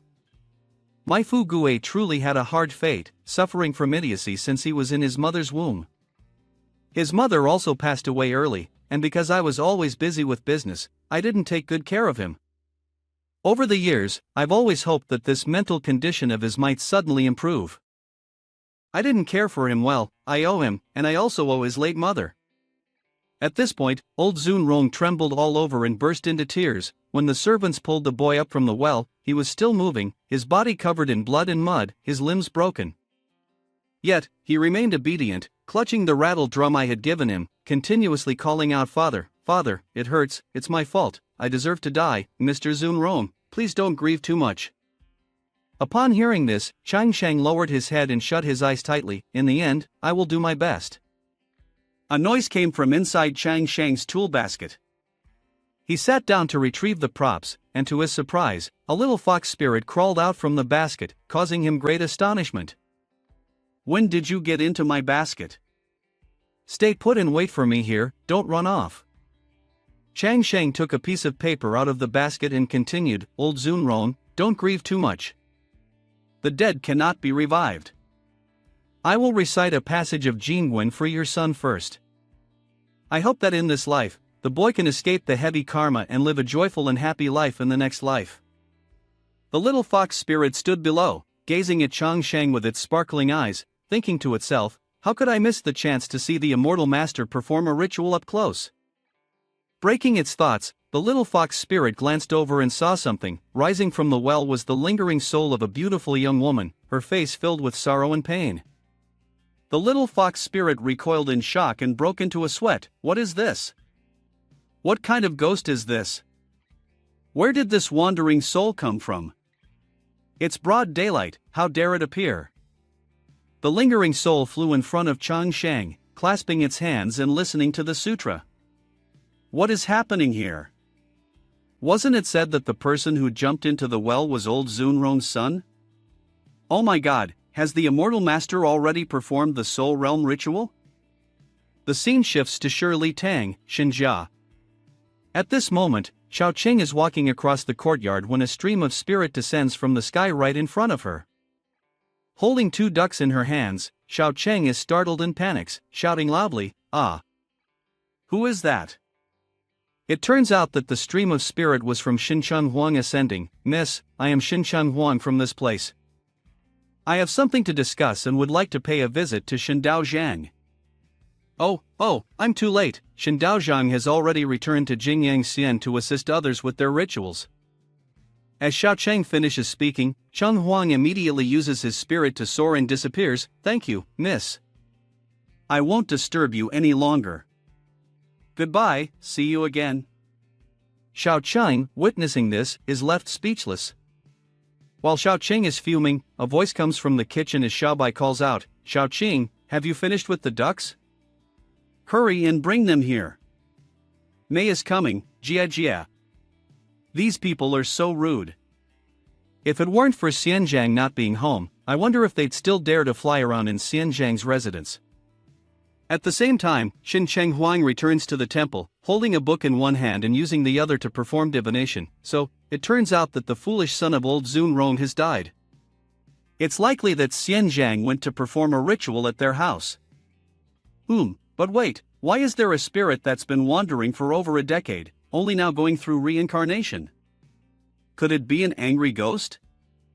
That night at Zunjia in Jingyang Xian, a man walks up to Chang Sheng and says, "Shen Xianzhang, we've set up the ritual altar in front of the memorial hall as you requested.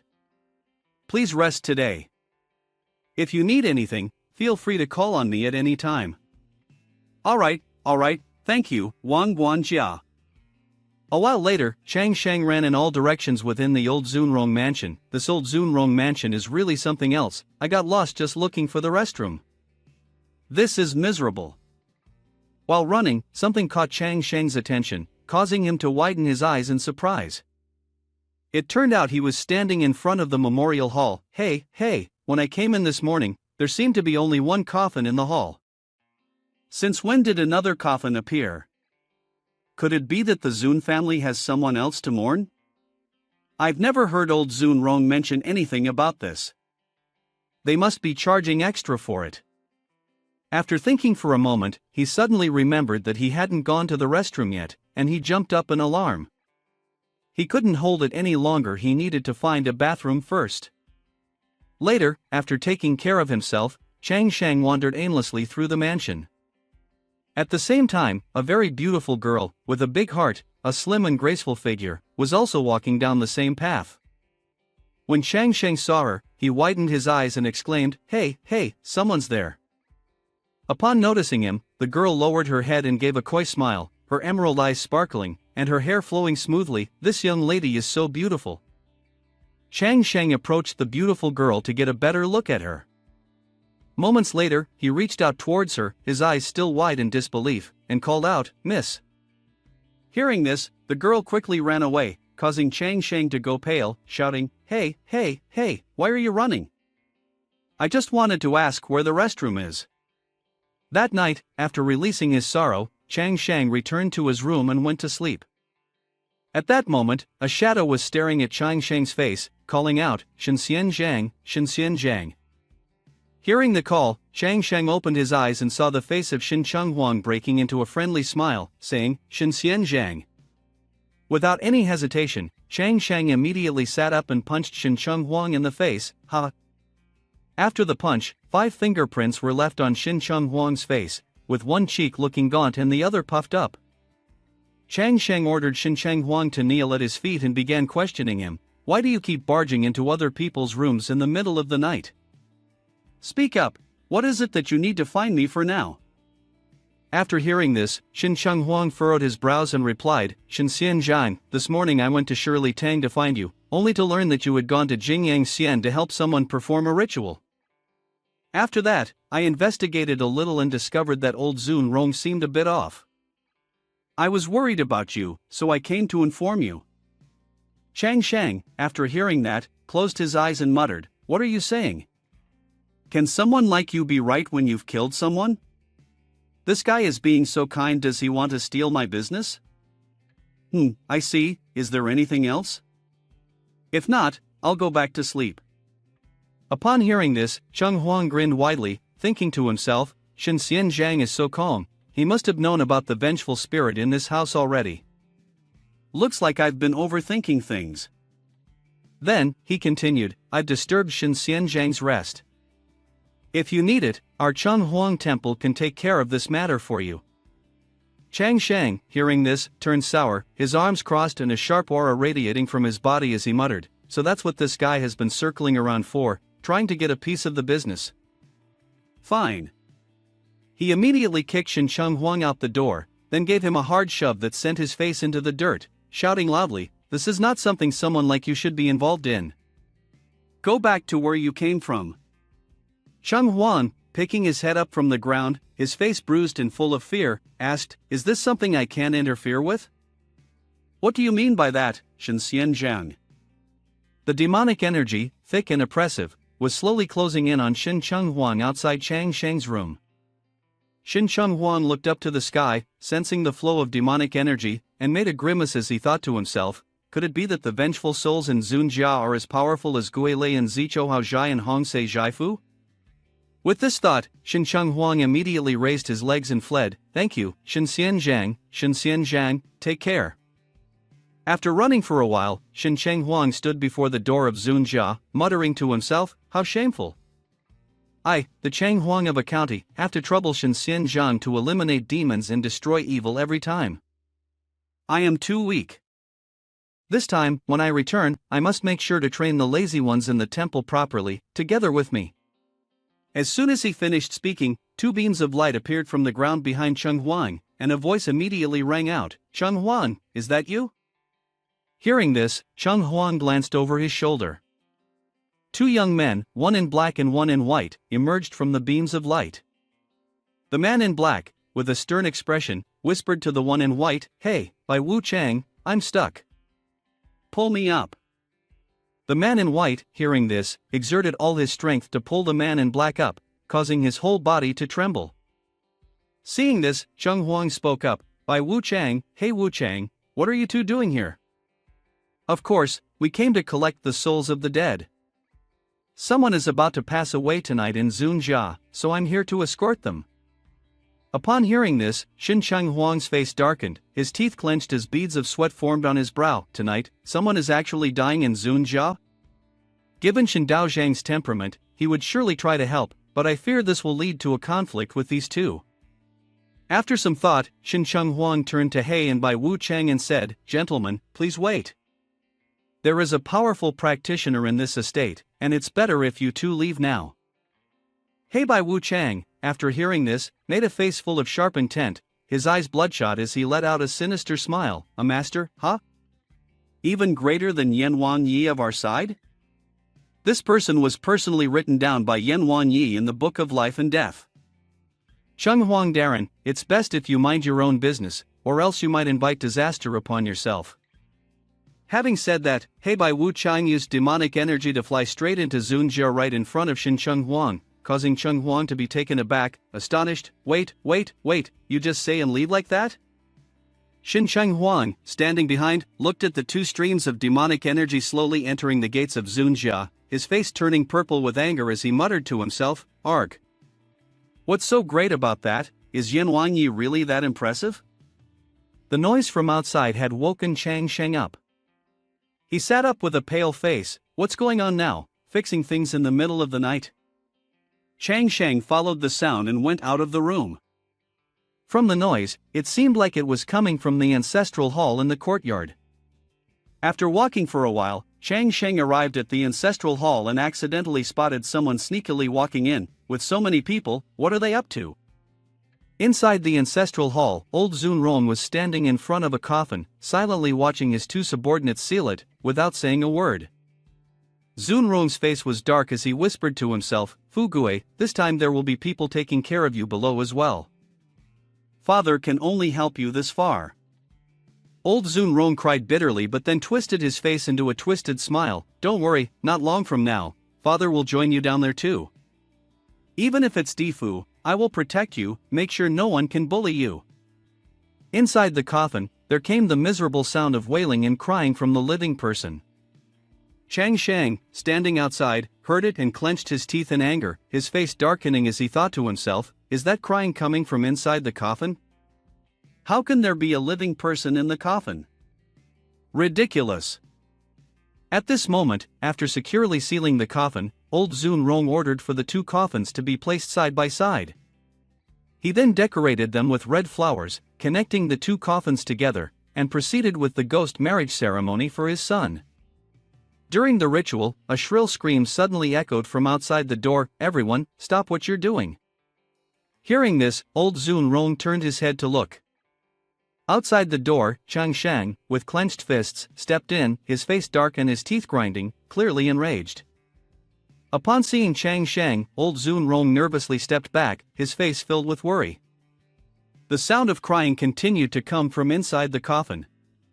Chang Shang said nothing and swiftly brushed past old Zun Rong, causing him to be taken aback and exclaim, "Shen Xian Zhang, what are you planning to do?" Chang Sheng did not answer Zun Rong's question, instead immediately kicking the subordinate who was nailing the coffin in the head with a loud thud, causing the man to bleed from his nose. After that, Chang Sheng continued to land a fatal kick on the other man, causing the hammer in his hand to fall to the ground. Once he was done, Chang Sheng stepped on the chest of another young man. His entire body radiated a strong aura, his face was dark and grim as he gritted his teeth and said, "Did I not tell you all to stop earlier? Why didn't you listen?" As he finished speaking, a hand reached down to grab the hammer on the ground.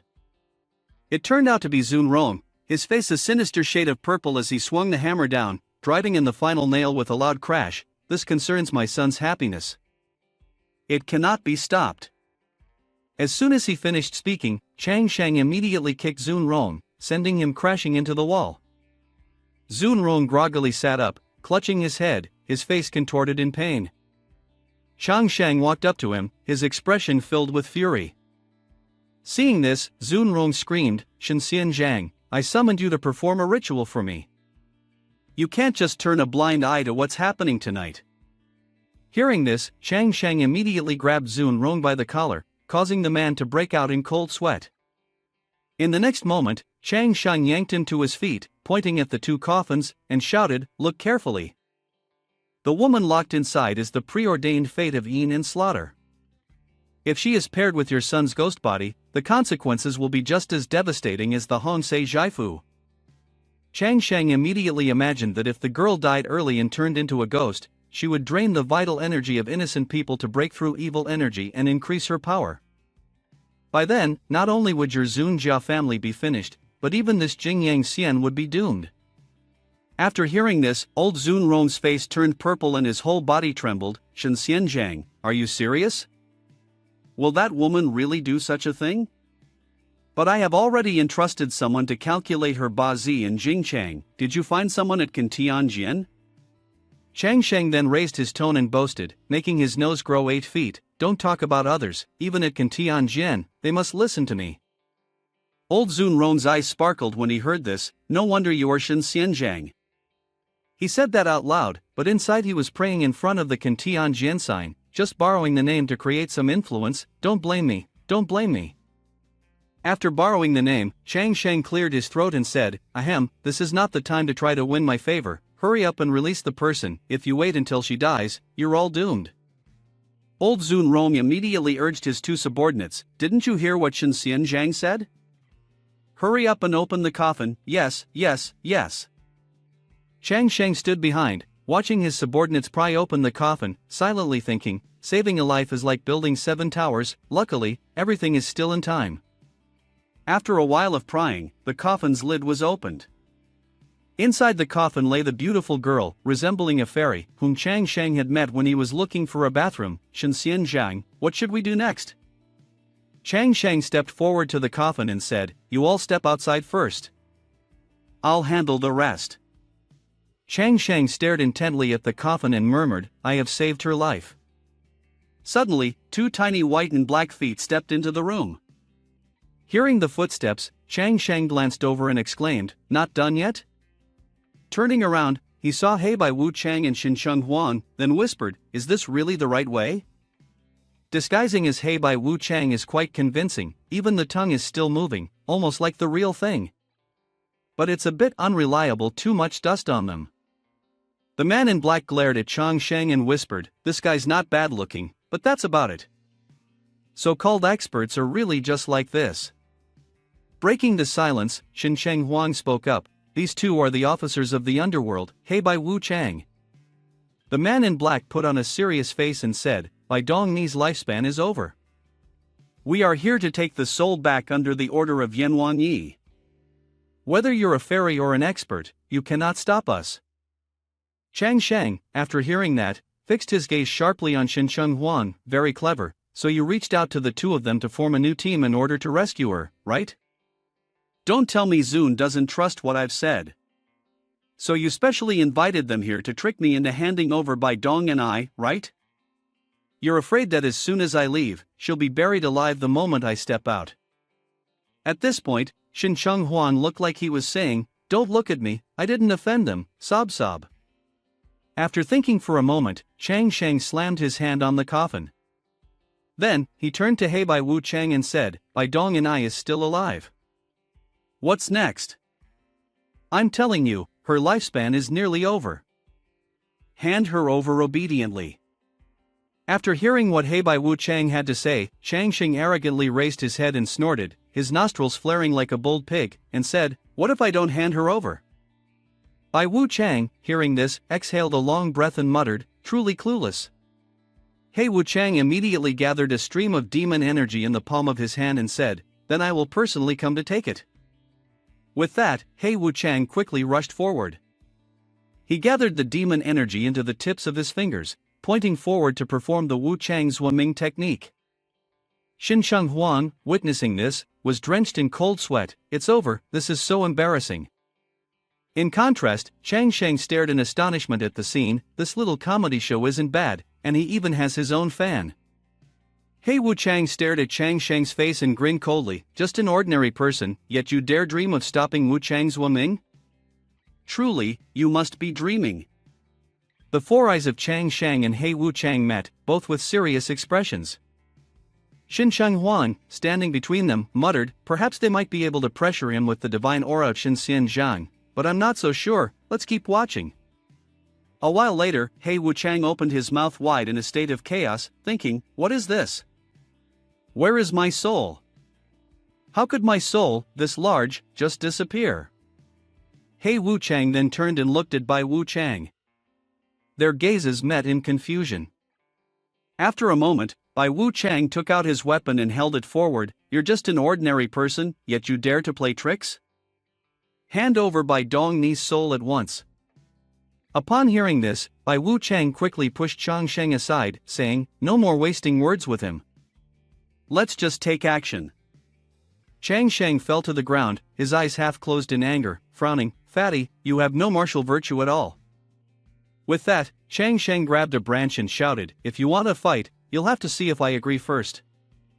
After speaking, Chang Sheng immediately threw a powerful punch at Bai Wu Chang's head.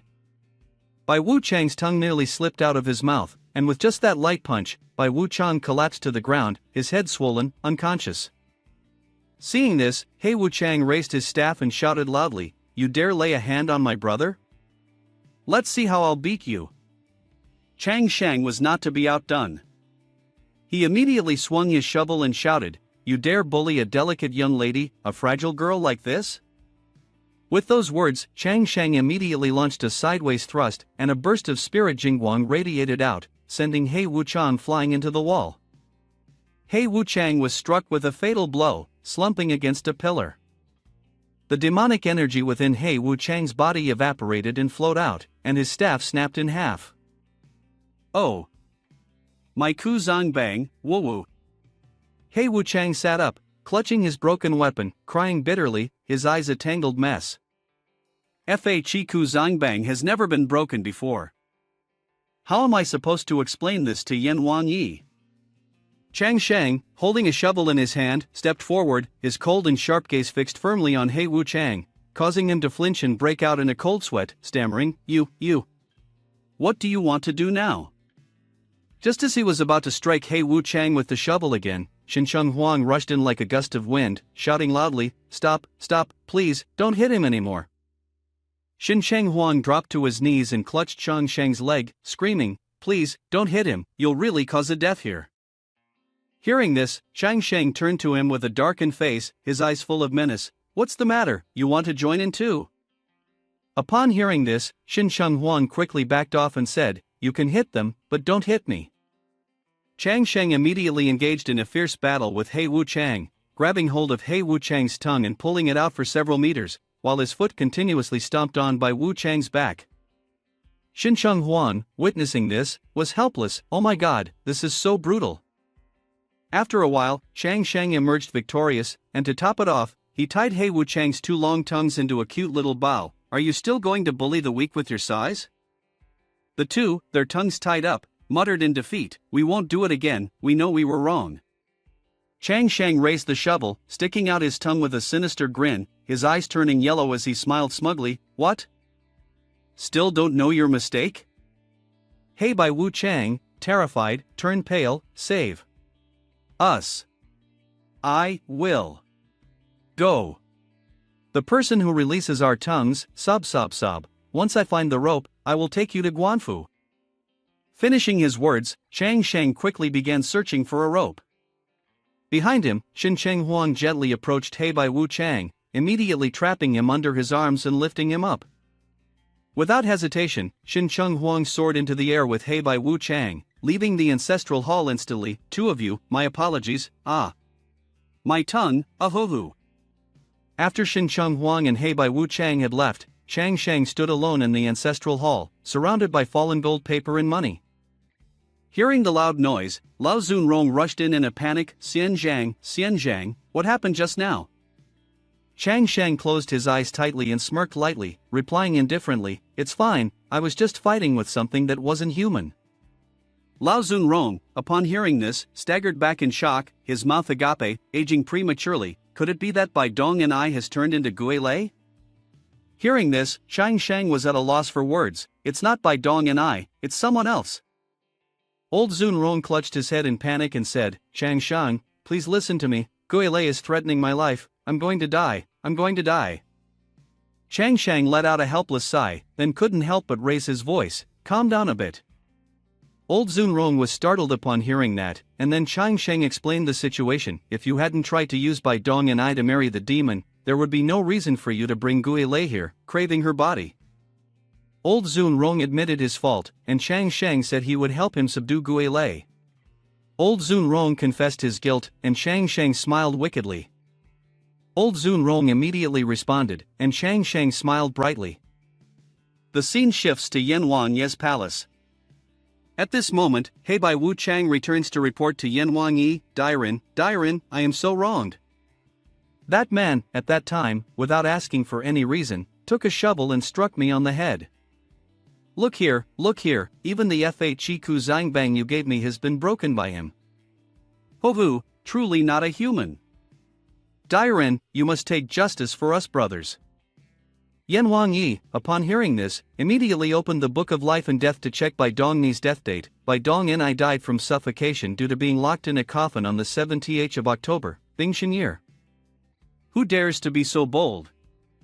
To block the Yin emissary and prevent the soul summoning? Do they think they can defy hell and the underworld? Furious, Yan Wangyi raised his hand and struck forward. Instantly, a surge of green demonic energy erupted. Let me investigate this person's life. The demonic energy soared into the air, wrapping around the Book of Life and Death. Then, Yan Wangyi shouted loudly, "Jingyang Xian, Shinchang Shang, appear." In the next moment, the demonic energy materialized, revealing the portraits of the youths listed in the Book of Life and Death. Not this one, Dairen, none of them. Yan Wangyi saw the result, his eyes wide in shock. How could we not trace this person? This is strange. In Sanjia, even fairies' miracle Doctoreo Guai are recorded in the Book of Life and Death. Unless this person has jumped out of Sanjia and is no longer within Wuhang. Could it be that he really is a powerful divine being, capable of escaping the cycle of life and death? Such figures usually have unclear backgrounds, and I fear someone is protecting him, he thought. This is troublesome.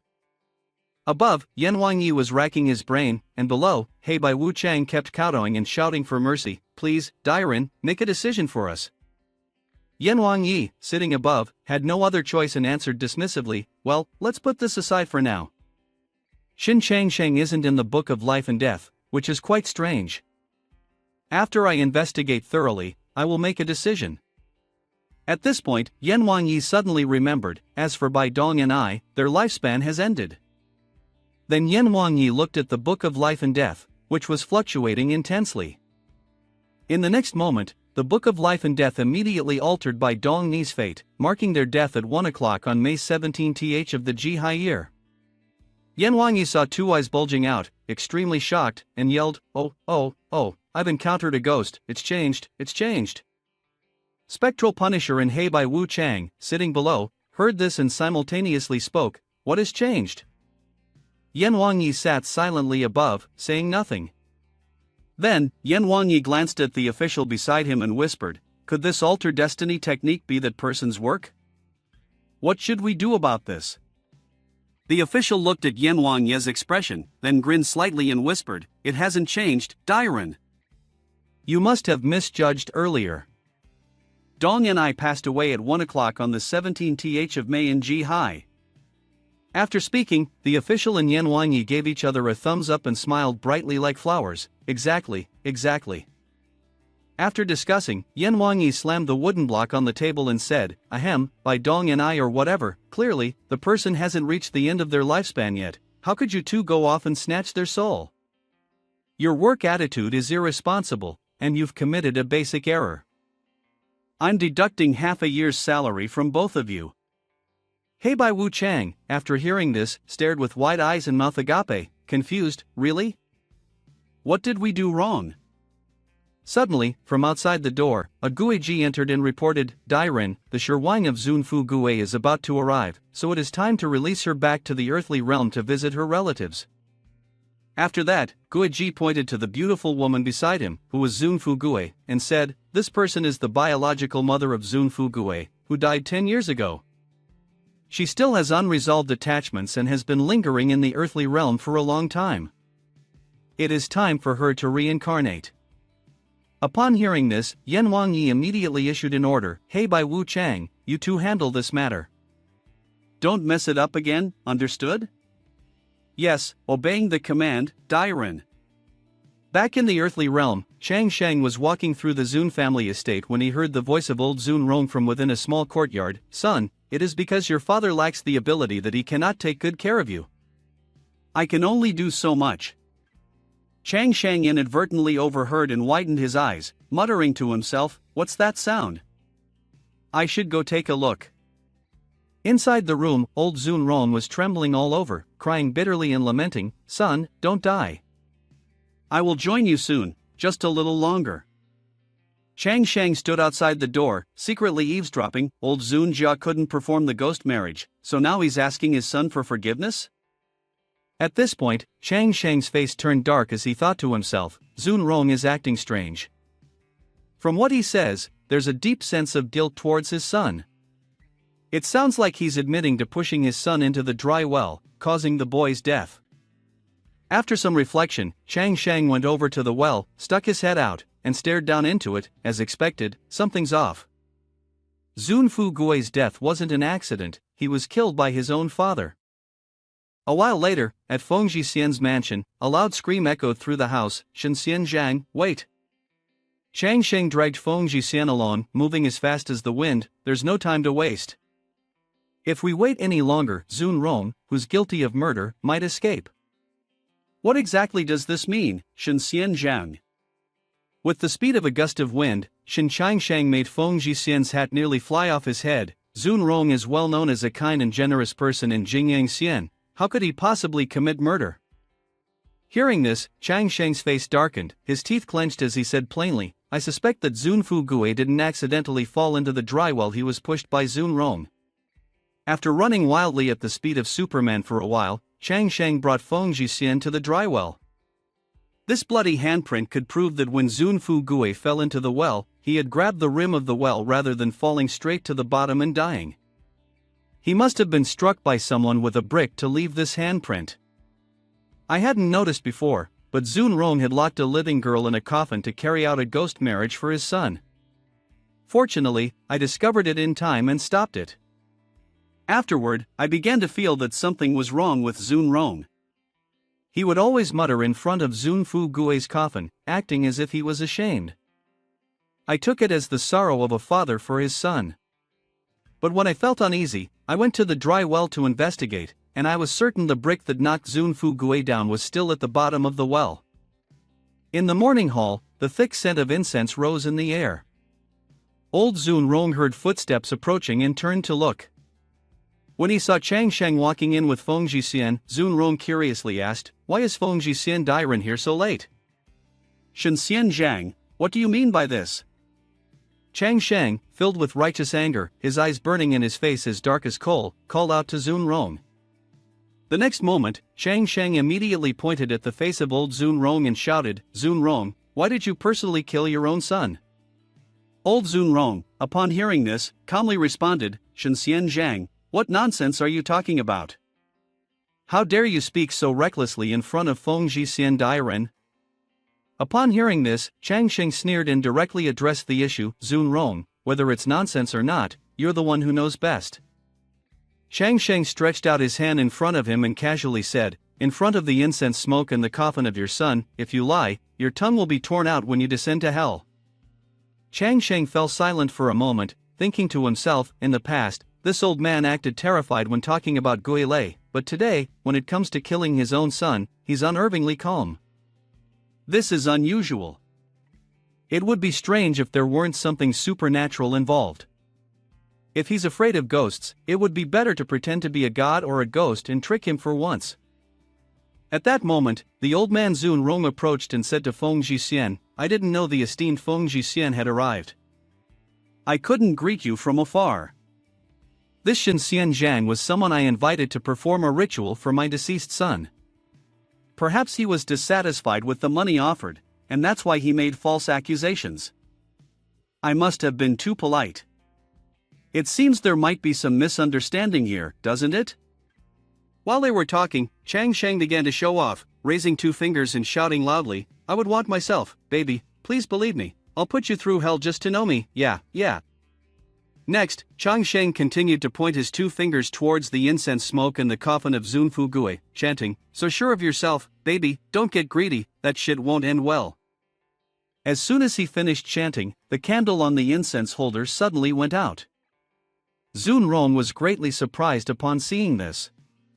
Chang Shang, noticing this, smiled and whispered, What, heaven is helping me now." A gust of wind came out of nowhere, waiting for me to break down this old man's guard. Seeing everything going according to plan, Chang Shang continued to show off, pointing forward and speaking loudly, "You foolish child, if your soul has returned, why don't you show yourself?"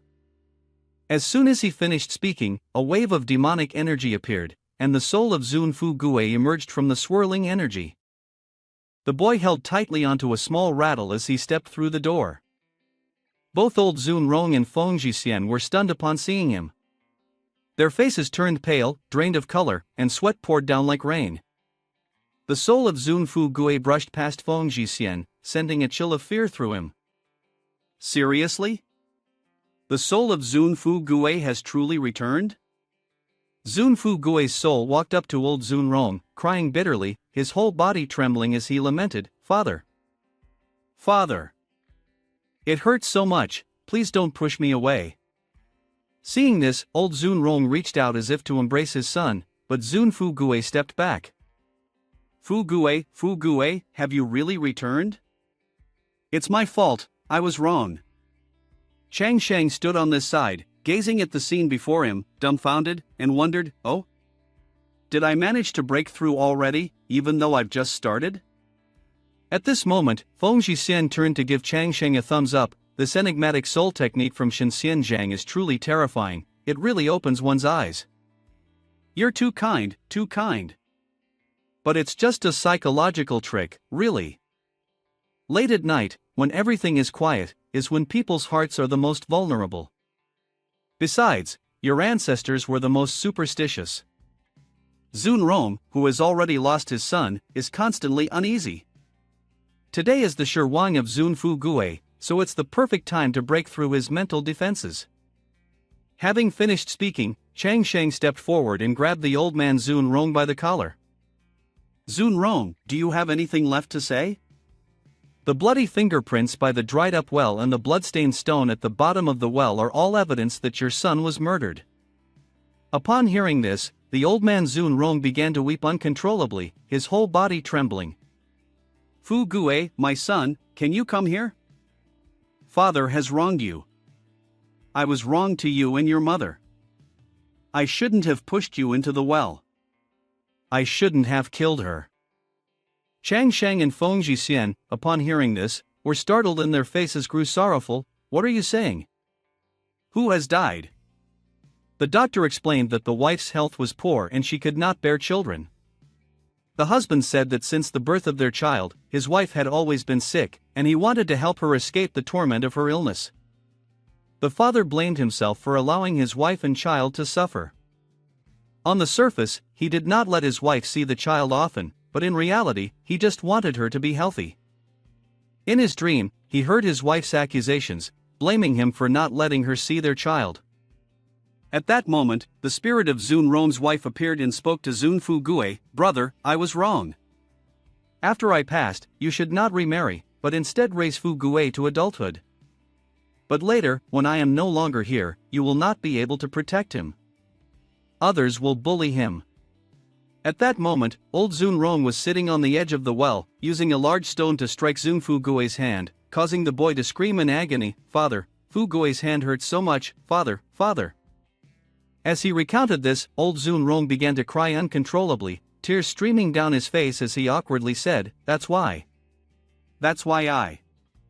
Fu Gue, everything I did was to protect you, everything I did was to protect you. He knelt before Fu Gue, tears falling from his face onto the stone floor, and said, Please forgive me, can you forgive me? As soon as he finished speaking, Chang Shang rushed forward and slapped old Zunrong hard. Do you really think you are great? After saying those words, are you moved by yourself?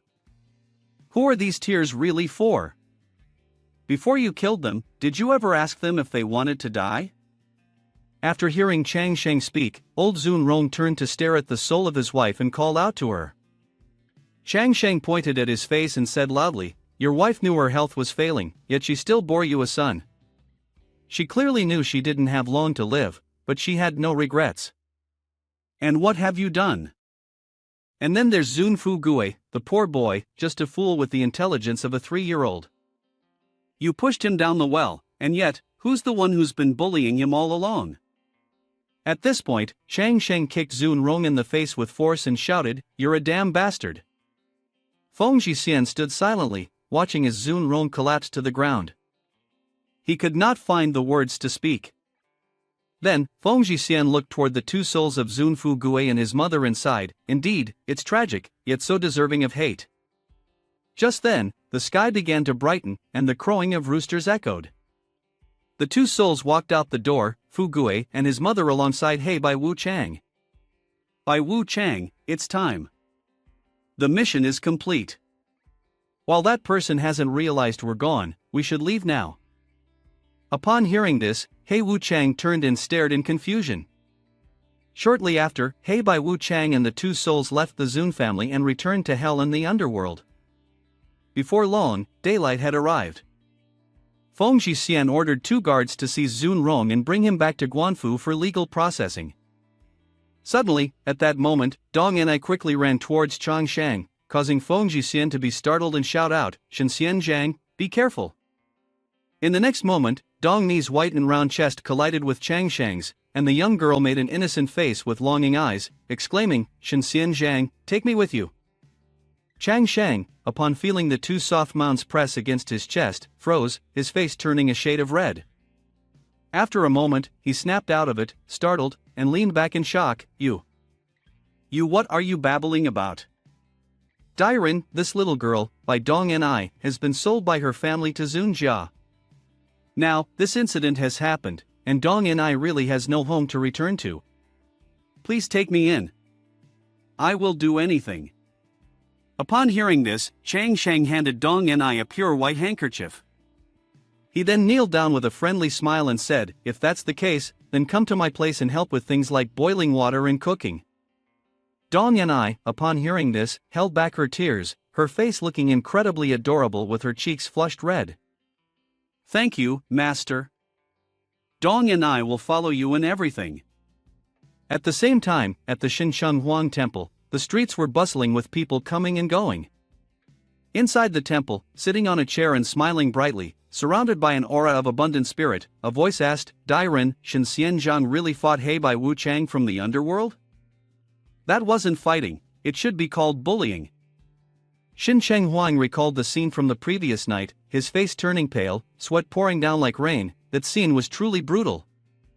As he was speaking, a young woman entered the temple with Nu Jia, Prince, please be careful. Then, the 3 others continued their discussion. Bai Wu Chan used the Bai Kei Xing move first, and the sky suddenly darkened. But Shenxian Zhang wasn't afraid at all. With just a light swing of his weapon, he shattered the overwhelming Fa Li. Below, the young woman knelt before the statue of Xinsheng Huan, clasping her hands in prayer. I, Chang Lo, a mere woman, humbly ask for your blessing, so that my mother may live a long life and recover her health. I also hope that on this journey, I may meet the fairies who can cure her illness. After praying, Chang Lu and Nu Jia beside her both bowed their heads before the statue of Xinsheng Huang. But strangely, at that moment, a beam of Jingguang light suddenly burst forth from Chang Li's body, shining directly into Xinsheng Huang's face. He widened his eyes and shouted in astonishment, Who is this? Such a sincere filial heart? After hearing this, Shinpan Guanwu spoke up, My lord, this is the princess of the current king, the Empress Dowager. You just congratulated her biological mother, Chang Zun Huangho. It's such a pity, though, as Chang Zun Huangho's fate was already sealed in the Book of Destiny. Even a small figure like Xincheng Huang cannot do anything to help. At the same time, outside the temple, Feng Jixian had brought Chang Shang and Bai Dong and I along. Chang Shang looked around, then smiled brightly, muttering to himself, that blonde guy earlier even brought people to snatch away my business. Now that Feng Jixian is here, I can just conveniently use Feng Jixian's influence. My lord will surely put them in their place. Having thought this, Chang Sheng turned and clasped his hands in respect. Feng Jixian, please come into the Xincheng Huang temple with me. Is there something wrong with Hang Xinjian? I am but an ordinary man, I fear I cannot be of help. Feng Jixian smiled lightly and replied, it's nothing. I'm just taking you to meet someone. Heh, Feng Jixian, you're too superstitious. After speaking, Chang Sheng quickly led Feng Jixian towards the temple. He waved his hand forward, opened his mouth wide, and shouted loudly, Xincheng Huang. Do you see who's behind me? Hearing this, Xincheng Huang, sitting above, gaped in fear. Has Shenxian Zhang brought Bai Dong and I here to personally demonstrate his cultivation method? Knowing he could not escape, Xincheng Huang materialized and landed on the ground. Xincheng Huang appeared and, along with Wu Fan, greeted warmly, why does Shenxian Zhang do this? Shenxian Zhang's divine powers are vast, we have known this for a long time, indeed. Chang Lu and Nu Jia, upon witnessing the scene before them, widened their eyes in astonishment. Their faces turned pale as they cried out, is this the true form revealing itself? Prince, it seems we've encountered real fairies. Upon hearing Xincheng Huang's words, Chang Sheng opened his mouth and smiled brightly, it's good that you know. Just don't make the same mistakes again in the future, alright? A bunch of swindlers really are here. Even though there are many of you, when you meet Guanfu, aren't you all still forced to bow down and be human? Who told you to dare steal my business? Xincheng Huang pondered over Chang Sheng's words, it seems that we have underestimated the customs of ghost marriage and have upset Shenxian Zhang. This is to remind us not to be careless in the future. Yes, we swear by the heavens that we will not repeat this mistake again. Ha. It's good to know. Meanwhile, Prince Chang Lu and Nu Jia observed Chang Sheng's group with glittering eyes. Prince, this person is truly powerful. Just a casual word from him can summon Xincheng Huang to appear in person. But the most frightening thing is that he patiently guided Xincheng Huang, and Xincheng Huang didn't dare to object to a single word. Nu Jia leaned in and whispered, Prince, do you think Shenxian Zhang might be? Before she could finish speaking, Chang Lu, who had been kneeling, suddenly stood up and rushed forward. In the blink of an eye, she fell to her knees in front of Chang Sheng with tears welling in her eyes, calling out, Xian Zhang. Chang Lu clung to Chang Sheng's legs, sobbing uncontrollably, leaving both of them wide-eyed in surprise, please, save my mother's life. Feng Jixian, upon hearing this, recalled Chang Sheng's words by the temple and immediately realized, breaking out in a cold sweat, is this what Shenxian Zhang meant? The person Shenxian Zhang wants me to meet is none other than the beloved Chang Lu, the prince most favored by the court? At this moment, Chang Lu tightly grasped the hem of Chang Sheng's clothes, tears welling up in his eyes, Shenxian Zhang, my mother, she suffers from a chronic illness. My father, the emperor, has invited miracle Dr. Zun CMO to treat her. Although many years of treatment have passed, there's still no effect. Please, take me back to Chang'an to save my mother's life. Whatever the conditions, my father will agree to them. After hearing this, Chang Sheng whispered into Chang Li's ear, Shenxian Zhang, as for the matter of Chang Zun Huangho, apart from someone like you who can save Bai Dong and I fear no one else will be able to help. Oh. So that's how it is. On the surface, it appeared calm, but inside, he was boiling with rage. Are you for real? Chang Zun Huangho has asthma. I'm just a technical student, without any special medicine. How can I save her? If miracle Dr. Zun CMO couldn't treat her, what chance do I have to even dare try? Chang Lu waited for a long time but saw no reply from Chang Sheng. so she clasped her hands together, her eyes brimming with tears, and sincerely said, the little girl, know that disturbing the peacefulness of Xianzhang is wrong, but Changla truly wishes to save Muho at all costs. Please, Daozang, be merciful. After hearing these words, Chang Shang's face grew pale, sweat pouring down like a river. I also want to show mercy, but I am not a doctor. If the illness can't be cured, death is certain. However, not going is not an option either. If Changla returns and tells her father, I fear Huang Di will directly have my head chopped off. What should I do? Is this the inevitable outcome, to die? Guanfu, as a whole, is superstitious, and at this moment, it seems the only way to have any chance of survival is to continue down the path of Cheng Huang. After some thought, Chang Shang spread his arms wide and closed his eyes tightly. Ahem, it's not that I am unwilling to help. The truth is, the fate of Chang Zun Huangho has already been sealed. This act of defying the heavens, I can only be certain of two parts. Upon hearing this, Chang Li's eyes widened in clear joy. Even if it's only two parts, there is hope. Chang Lo, creating fairies, prays for mercy. Wu Fan and Xin Cheng Huang, upon hearing this, stared wide-eyed, their faces turning pale. They gawked in disbelief, exclaiming, the death date is already recorded in the Book of Life and Death, and yet Shen Xianzhang dares to claim he has two parts certainty in this heavenly defiance? Truly terrifying. Truly terrifying. After finishing packing, the three of them set off together from Jingyang Xian to return to the city of Chanan, a journey that would take quite a long time. Though they spoke casually, their hearts ached. This system has only about 140 hours left, and who knows how long this trip to Chanan will take. I need to make a large sum quickly. Shen Xianzhang, don't worry, I'll take good care of your mansion while you're away in Chagan to treat Huang Ho. A few days later, the carriage of Prince Chang Lu and Chang Shang arrived at Chanan, at Ningdemen. After traveling a long distance, Chang Lu suggested, Shen Xianzhang, you must be tired from the journey. Please rest for a day at the inn. I'll go report to Fu Huang, and tomorrow morning, I'll take you to the palace to treat Mu Ho. Chang Lu stood up and took Chang Shang's hand. Shen Xianzhang, we cannot delay. We should depart for Chang'an now. There's no rush, no rush. Let me first go back to the old house in Shirley Tang to get some necessary items before we leave, it's not too late. Chang Shang, hearing this, forced a smile. I will follow Prince's arrangements, but in his heart, he was seething with anger. Ho, if it weren't for fearing your father would have my head, I'd never be free to go all the way to Chang'an to treat Huang Ho or anyone else. After finishing his words, Prince Chang Li's horse-drawn carriage left. Chang Shang, carrying a basket over his shoulder, wandered through the streets, saying, Chang'an is indeed as prosperous as its reputation suggests. If you have some free time today, take a walk around and, especially, try the goat meat soup at a tavern near Mingdemen. On the table was a fragrant bowl of food, overflowing with fish and meat and garnished with plenty of coriander, enough to make one hungry just by looking at it. At this moment, Chang Shang was sitting in the tavern, holding a duck leg in his hand, muttering, although this duck leg has been left out for a day and is a bit cold, luckily, it's still good. Just then, an old man entered and said, Excuse me, sir, may I share this table with you? There are no more seats in the shop.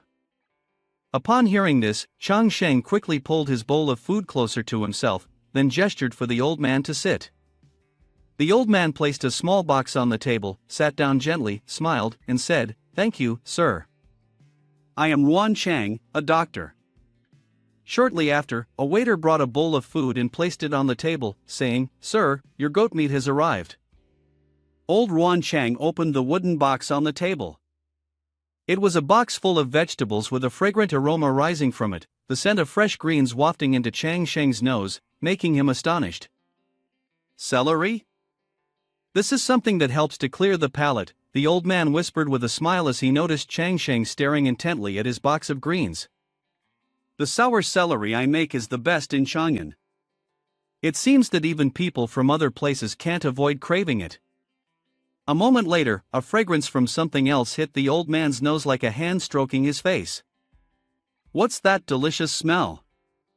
Looking closely, he realized that the scent was coming from the duck leg. Chang Shang was holding in his hand the very same duck leg that Xiao Bai had made, which stirred people's hearts. It's the duck leg. Why does this duck leg smell so good? Chang Shang, sitting across from him, saw that old Wan Chang was so tempted that saliva was dripping down onto the table. Looks like there are still some people in Chang'an who have never experienced much of life, Chang Shang thought to himself, and then immediately spoke up. Hey, what if I trade my duck leg for your sour celery? Upon hearing this, old Wan Chang immediately nodded in agreement. He murmured as he watched Chang Shang savoring the celery with a satisfied look. To trade a delicious duck leg for some sour celery that can be found anywhere? This Xian Jiang must be a fool, right? After speaking, old man Wan Chang also raised the duck leg, letting everyone smell its fragrance. From the aroma of the duck leg, the imposing presence of a golden dragon spirit, Jingwang, shone brightly, surrounding old man Wan Chang. He inhaled deeply and was suddenly startled. Is this the dragon spirit? Without much thought, Wan Chang immediately took a big bite out of the duck leg. Soon after, it seemed like he had entered a realm where fairies flew around like butterflies, his face flushed with excitement. This taste, oh my god, I feel my whole body filled with energy. Chang Shang, sitting across from him, watched as Ruan Chung trembled, his mouth constantly muttering strange sounds. He thought to himself, could it be that everyone in Guanfu was ill? So, he immediately stood up, threw his basket over his shoulder, and rushed out of the restaurant, thinking to himself, following the standard procedure, once he wakes up, he'll probably hug my leg and thank me. It's better to run first and figure it out later. A while later, when Ruan Chang regained his senses, Chang Shang had already disappeared. Ruan Chung frowned, looking displeased, and muttered to himself, using the excuse of changing the temple's celery, giving me this opportunity, turning around and leaving without accepting anything. So he's a great master. On the second day in Chang'an, Chang Lo led Chang Sheng into the main hall and reported to his father, Fu Huan, this esteemed immortal is the wise man I mentioned to you. Upon hearing this, the emperor spoke, Shen Xian Zhang, I have heard of your deeds. Thank you for your tireless efforts in treating my empress. If you succeed, I will certainly reward you. You seem remarkably youthful, unless the rumors of rejuvenation and restoration, returning to simplicity and authenticity, are true. Chang Shang, upon hearing this, clasped his hands together respectfully and said, You are too kind. After a while, at the empress's residence, Chang Shang entered the inner chambers. At that moment, the emperor was sitting beside the empress and gently said, Huang Ho, I have brought this immortal to treat you. The empress, hearing this, slowly opened her eyes and murmured, all right, let him come over. When she saw Chang Shang, she thought to herself, this person seems rather ordinary. Could it be that the emperor, wanting to treat my illness, has been deceived by someone? Huang Di stood up, spread his arms, and said, Shen Xian Zhang, please. Chang Shang, upon hearing this, raised his hand and shook his head continuously, no need. At that moment, Chang Shang, trembling in fear, whispered to himself, if Zun CMO can't even cure asthma, what am I even diagnosing? Your Majesty, Your Highness, I'm sorry, but I can only continue to deceive you. After thinking this, Chang Shang raised two fingers, speaking loudly, life and fate are truly hard to change. I do have a method, but there is only a 20% chance of success. If it succeeds, Your Highness will recover immediately, never to suffer from illness or misfortune again. But if it fails, then... At this point, Huang Ho suddenly stood up, and both Huang Di and Huang Ho interrupted Chang Shang in unison, if it fails, then what? Chang Shang closed his eyes and spoke calmly, if it fails, I'm afraid she won't make it past June 21 of this year. Upon hearing this, Huang Ho froze and thought to herself, these past few days, I've been having dreams where the judge of the dead tells me that I will die on June 21 Saint. This Taoist isn't even paying attention to me, yet he can predict this much unless he's truly a fairy. On the outside, Chang Shang appeared calm and composed, but in his heart, he was secretly relieved. Luckily my years of compulsory schooling weren't wasted. I know when you'll die, otherwise, it would really be hard to find a way out. Huang Ho thought for a moment, then turned to Huang Di and said, Ahem, Huang Shang, please allow Shen Xianzhang to treat me. I am willing to try once. Upon hearing this, Chang Sheng continued with his dramatic gestures, pacing back and forth and pointing to the sky. My method is very simple. You just need to take a pear and a bowl of water, wait for me to personally boil it into a bowl of li ji, cool enough, and then let Huang Ho drink it. Huang Di, after hearing this, immediately turned to Tai Jian and ordered, quickly go and fetch the items Shen Xianzhang needs to bring here. Yes, Your Majesty, Tai Jian replied. As soon as Tai Jian stepped out the door, 4 people appeared and walked in. The 4 who entered through the main door were Chang Zun Wuji, Zun CMO, Yuan Tian Kuang, and the old man Ruan Chang. In unison, they said, Huang Shang, do not harm my Mei. Huang Shang, please reconsider carefully. Huang Di heard this and stepped out in front of the door, pointing ahead and shouting loudly, You dare to intrude into the imperial palace of Huang Ho? Are you trying to rebel? Chang Shang, standing inside, heard this and smiled, whispering to himself, they're arguing now. Let them argue, it's the perfect time for me to find a way back to Shirley Tang to sell some roast duck. Outside the door, Huang Di was furious with the actions of the officials. Behind him, the oppressive force of a brilliant Jin Long manifested, surrounded by fierce Shandian. The 4 officials, seeing this spectacle, immediately lowered their heads in reverence, saying, We dare not.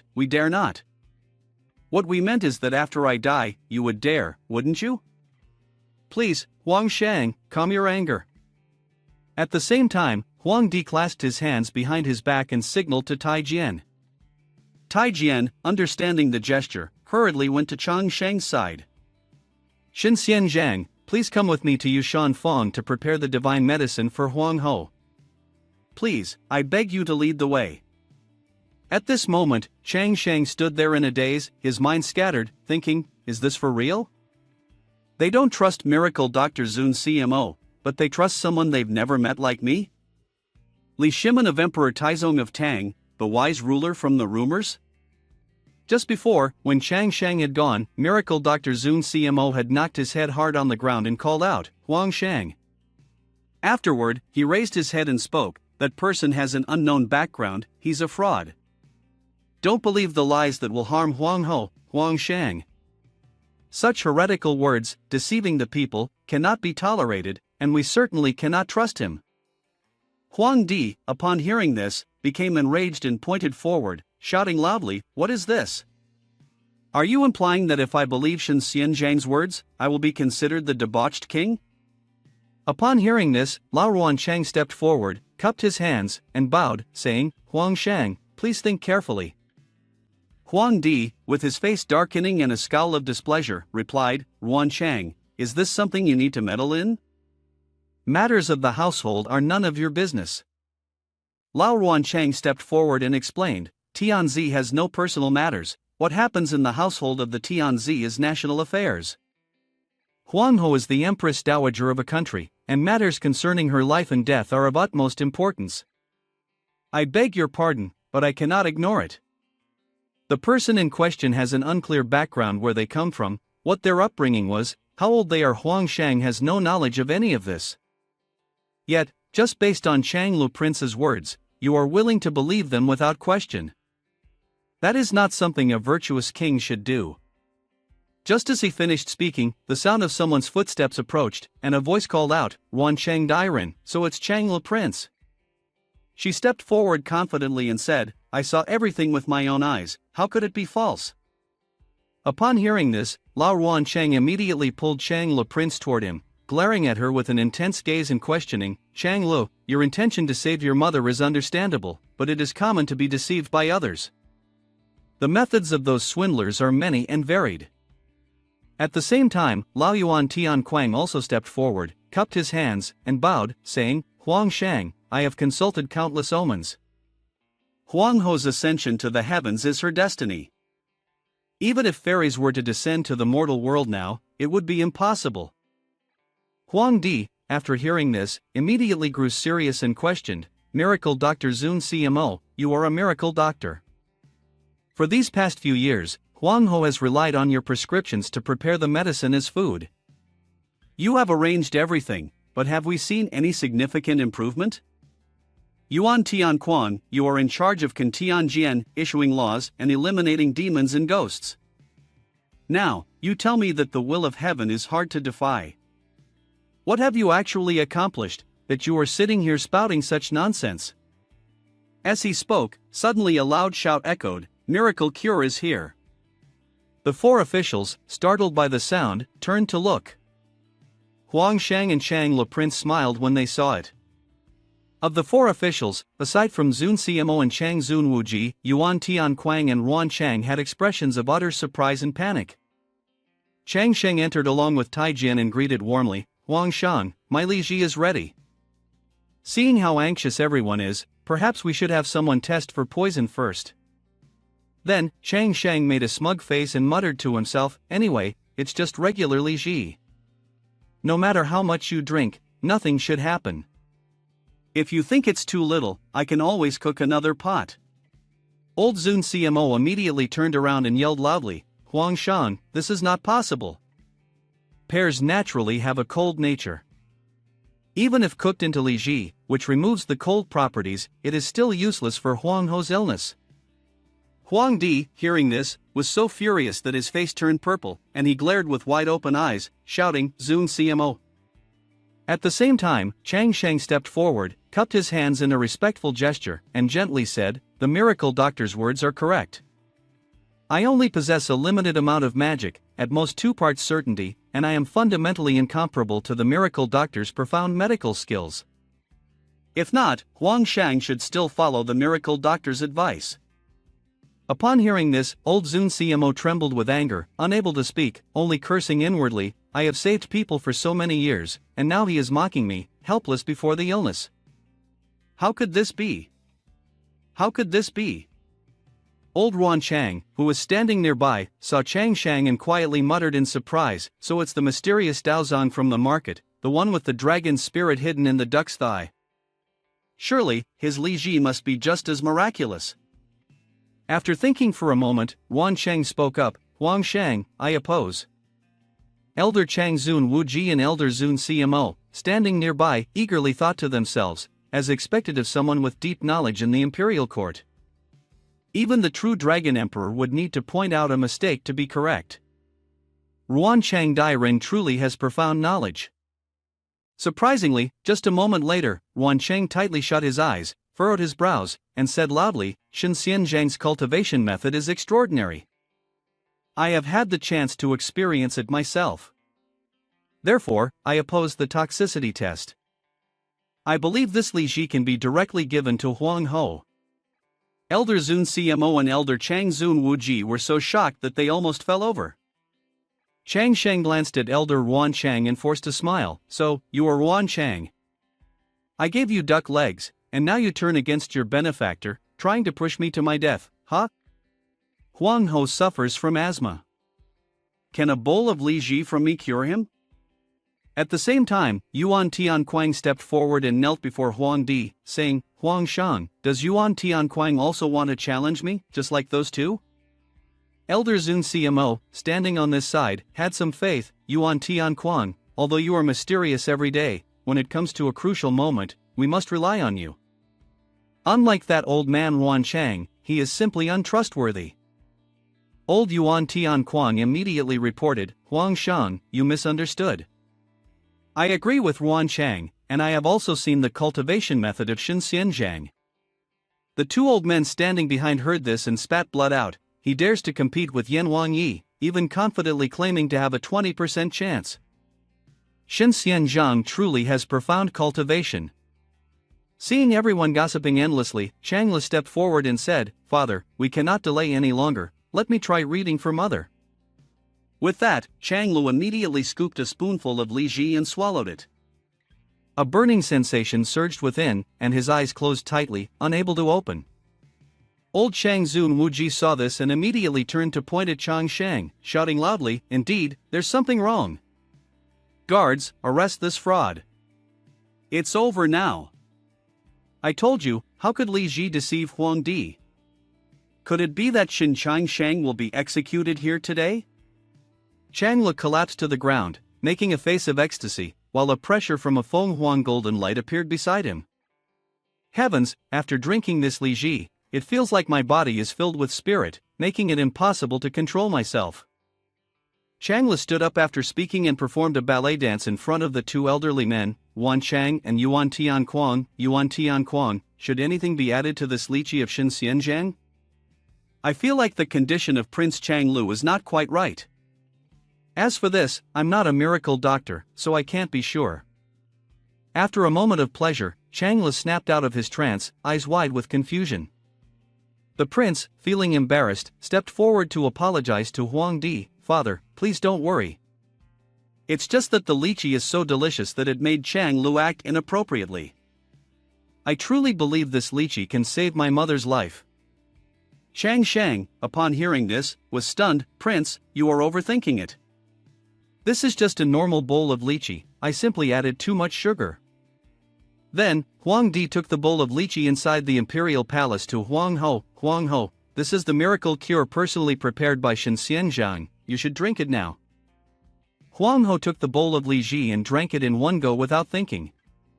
As soon as she finished drinking, it seemed as though she entered the world of fairies. Flowers bloomed in all seasons, her spirit felt refreshed, her cheeks flushed, and her skin transformed, becoming youthful once again. Huang Ho then turned to Huang Di's cage and softly said, Huang Sang, this miracle cure has the true spirit of Xin Xianjiang, it's truly extraordinary. It really makes me feel at ease both physically and mentally, it's like I've really regained my health. Lao Zun CMO, Lao Chang Zun Wuji, and Chang Shang were all left confused and unable to understand. Lao Zun CMO, not believing it, immediately flew over to check on Huang Ho. Impossible, how could this be? After feeling her pulse for just a second, Lao Zun CMO widened his eyes in shock and cried out, it's true, she's really healthy. Lao Ruan Chang and Lao Tianquang stepped forward, expressing their admiration. No wonder, it really is Xin Xianjiang. The cultivation method is profound and leaves no trace. Xin Xianjiang truly can achieve anything, truly a person of exceptional skills from beyond the world. Huh, what's going on? Zun CMO couldn't cure asthma, but one bowl of Li Ji from her can do it. What kind of miracle is this? At this moment, Elder Zun CMO began to believe and looked towards Chang Shang, contemplating, this person looks so young yet is a master in the art of medicine, able to make Huang Ho revive from the dead. After thinking it over, Elder Zun CMO knelt down and clutched Chang Shang's leg, crying bitterly as he shouted, Xin Xianjiang, please save me. On the night Huang Ho recovered, Huang Di hosted a banquet to honor Xin Chang Shang, Yuan Tianquang, and the others. Inside the palace, there was lively dancing and singing before Huang Di and the officials. Today, thanks to the miracle cure of Xin Xianjiang, Huang Ho has recovered. I am overjoyed, everyone, please enjoy yourselves. Just after speaking, Crown Prince Li Jitsung stood up and said, Father, on this occasion, I propose amnesty for prisoners, so that the people may also share in the joy. Elder Wan Chang and Chang Shang, upon hearing this, raised their hands and cried out loudly, it cannot be. Huang Di, upon hearing this, was extremely surprised. Why does Xin Xianjiang oppose this? Can you explain it to me? Chang Shang immediately stood up, cupped his hands, bowed deeply, and respectfully said, Huang Sang, the laws of Ditang are already lax, and most of the prisoners have committed severe crimes. I fear that granting amnesty too easily could harm the victims, going against your wishes, Huang Sang. After finishing his words, Chang Shang's face turned petrified as he thought to himself, it was lucky that I remained humble, I should continue to be cautious, lest my secret be exposed later. Crown Prince Li Jitsong, upon hearing this, furrowed his brows in anger and scowled, muttering to himself, why does he always oppose me like this? After thinking for a moment, Crown Prince Li Jitsong stepped forward and spoke, Father, I was truly foolish and made a mistake, so I would like to offer a cup to Xin Xianjiang to seek his guidance. Alright, go ahead. Though Crown Prince Li Jitsong was given permission, his face was filled with killing intent, his sharp gaze fixed forward. The Crown Prince then took the teacup and approached Chang Shang's table, greeting him with a smile, allow me to offer you a cup, Xin Xianjiang. As soon as he finished speaking, the Crown Prince leaned in and whispered in Chang Shang's ear, if Xin Xianjiang does not want to die a miserable death, he should stop meddling in matters that don't concern him, speak less, or else. Chang Shang, hearing this, smirked and interrupted the crown prince, saying, I wonder if the crown prince's illness has been cured yet. How pitiable. Truly pitiable. Upon hearing this, Crown Prince Li Jitsong froze in shock, his heart racing as he struggled to find words. Seeing this, Chang Shang quickly grabbed the Crown Prince's hand, then stood up and gently helped him, saying, Crown Prince, please be careful. He then leaned close to the Crown Prince's ear and whispered, causing the Crown Prince to be speechless, I advised the Crown Prince to be careful with his words. We are not intruding into each other's territories. Hearing that, the Crown Prince reluctantly left. Chang Shang smiled and muttered to himself, Kakik, you dare to threaten me? Let me see if I can scare you to death, ha. The Crown Prince left, but his mood was full of frustration, his teeth gritted as he muttered to himself, no, it can't be. How did he know about me keeping a man? So annoying. After thinking for a moment, the Crown Prince turned to look at Chang Shang, who was leisurely enjoying his wine, and seethed with anger, this person knows too much. I must find a way to silence him. After drinking 3 rounds of tea and wine, Huang Di continued to raise his glass and drink as if he had never been drunk. By now, Huang Di was completely intoxicated, closing his eyes and laughing unconsciously, mumbling nonsense, Shen Xianjiang, I ask you, how can I be ageless like you? How do I preserve my youth forever? Chang Shang, also drunk, looked up at the ceiling, releasing many white bubbles from his mouth. Then he suddenly jumped up, slammed his hand on the table, his face flushed and sluggish as he stood up, youth, huh? Finishing his words, Chang Shang staggered away from his position, then forced himself to stand upright, and after that, he opened his mouth wide and laughed foolishly, muttering to himself, I know that I can't find nobody else as good as you, I need you to stay, hey, oh. Afterward, Chang Shang moved to the center of the palace and began his morning exercise routine 1, 2, 3, 4, 5, 6, 7, 8. Every movement he made emitted a radiant stream of spirit golden light. After finishing his exercise, Chang Shang continued to practice martial arts, surrounded by abundant spirit, moving with precision 2, 2, 3, 4, 5, 6, 7, 8. Elder Yuan Tianquang and Chang Zun Wuji, sitting below, looked at the scene before them and exclaimed, each movement, seemingly simple, releases so much spirit. The movements are perfectly coordinated, not a bit chaotic, and they align with humanistic philosophy. No wonder Shen Xianjiang could write those words, it turns out he had already reached this level long ago. After practicing martial arts for a while, the spirits surrounding Chang Shang formed a Bagua magic circle beneath his feet. Then, Chang Shang transformed into a small fish swimming in the water, darting playfully in the clear blue stream. Suddenly, a wave of water surged up and splashed over Chang Shang's shoulders. He continued dancing, leaving Huang Di and Huang Ho in awe. The pure water splashed directly onto Huang Di, startling him. A cultivation method of this level. I've never heard of such a thing, he muttered in shock. After finishing his swim, Chang Shang immediately assumed a taekwondo stance. Instantly, a powerful spirit appeared in front of him, accompanied by glowing golden light symbols. From a different angle, one could see Chang Shang standing within a radiant sphere of golden light. The light was so dazzling that even Huang Ho and Huang Di had to shield their eyes with their clothes. Shen Xianjiang is truly on another level. Afterwards, Chang Shang stepped forward on the hill, raised his hands to the sky, and laughed like a madman. 10, 9, 8, 7, 6, 5, 4, 3, 2, 1. After laughing, he collapsed to the ground, causing his younger sister, Nu Jia, to stare in shock with her mouth agape. Hey, Shen Xianjiang. Huang Di, upon seeing this, widened his eyes in surprise. Yuan Tianquang, what's wrong with Shen Xianjiang? Hearing this, Yuan Tianquang stepped forward, clasped his hands in respect, and said, from what I see, it seems Shen Xianjiang must have gotten completely drunk. Nu Jia supported Chang Shang's head and slapped him hard on the face, causing him to mumble in a daze, I'm drunk, I'm really drunk. Upon seeing that scene, Elder Tianquang stepped forward and whispered to Huang Di, Huang Sang, I see that this cultivation method, the supreme truth, the later heaven 8 trigrams, the 5 elements cycle, is truly effective for immortality. A method of this caliber is likely not easy to pass on to others. Shen Xianzhang must have intentionally gotten drunk to share this cultivation method with us. What do you think? How should I reward him? Hearing this, Elder Yuan Chang stepped forward and spoke. Huang sang, I believe that a secluded master like this has never followed any rules or restrictions. When the time comes, you can simply let Shen Xianzhang decide for himself. Yuan Chang is absolutely right. After hearing the opinions of the officials, Huang Di had no other choice but to agree. Then tonight, Shen Xianzhang will stay at my residence. After tomorrow's meeting, I will meet with him to bestow my reward. I obey the command. That night, 2 attendants carried Changsheng back to the estate on a stretcher to rest. Although Changsheng was deep asleep on the stretcher, his face was still smiling like a blooming flower, and he exhaled 3 suns. Can't drink anymore. If I drink more. Sleep. Ha. As soon as he finished speaking, Changsheng made a motion to vomit, causing the 2 attendants to panic in alarm. The next day, Changsheng wandered through the streets of Chang'an and unexpectedly encountered Huang Di.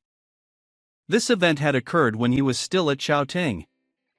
Huang Di granted Changsheng a chest of gold and told him that if he did not wish to serve as an official in Xiaoting, he need not keep the gold, expressing hope that he would accept this gesture. Changsheng confidently smiled upon hearing about the gold, but to his surprise, his purse suddenly filled with gold. Huang Di and the old man Yuan Chang were taken aback and seemed intrigued, wondering if it was some kind of immortality magic. Changsheng, embarrassed, considered it merely a small trick, although in reality, he was extremely angry with the system he had purchased just a few days ago. His anger toward the system was immense when he realized that the system had just sold him a chest of gold at an incredibly low price, with no clear source. Changsheng was furious when he saw it, wanting to smash the disgraceful system. Receiving rewards? What the hell are you talking about? Come here and let me show you. He raged. Changsheng reminisced, feeling heartbroken. The road to making money is truly bleak. As he was wallowing in his sorrow, suddenly someone beside him started shouting, Xianzhang, here is the first fish I caught today, I'm giving it to you as promised. Upon hearing this, Changsheng immediately turned his head. What caught his eyes was a typical fortune-telling booth on the street. Know your fortune, divining the balance of yin and yang, 101 per session. Sitting underneath was an old man with white hair and a fan in his hand. He was Gu Shouzhe. Changsheng was dumbfounded and thought to himself, a bustling place like Chang'an has ended up like this.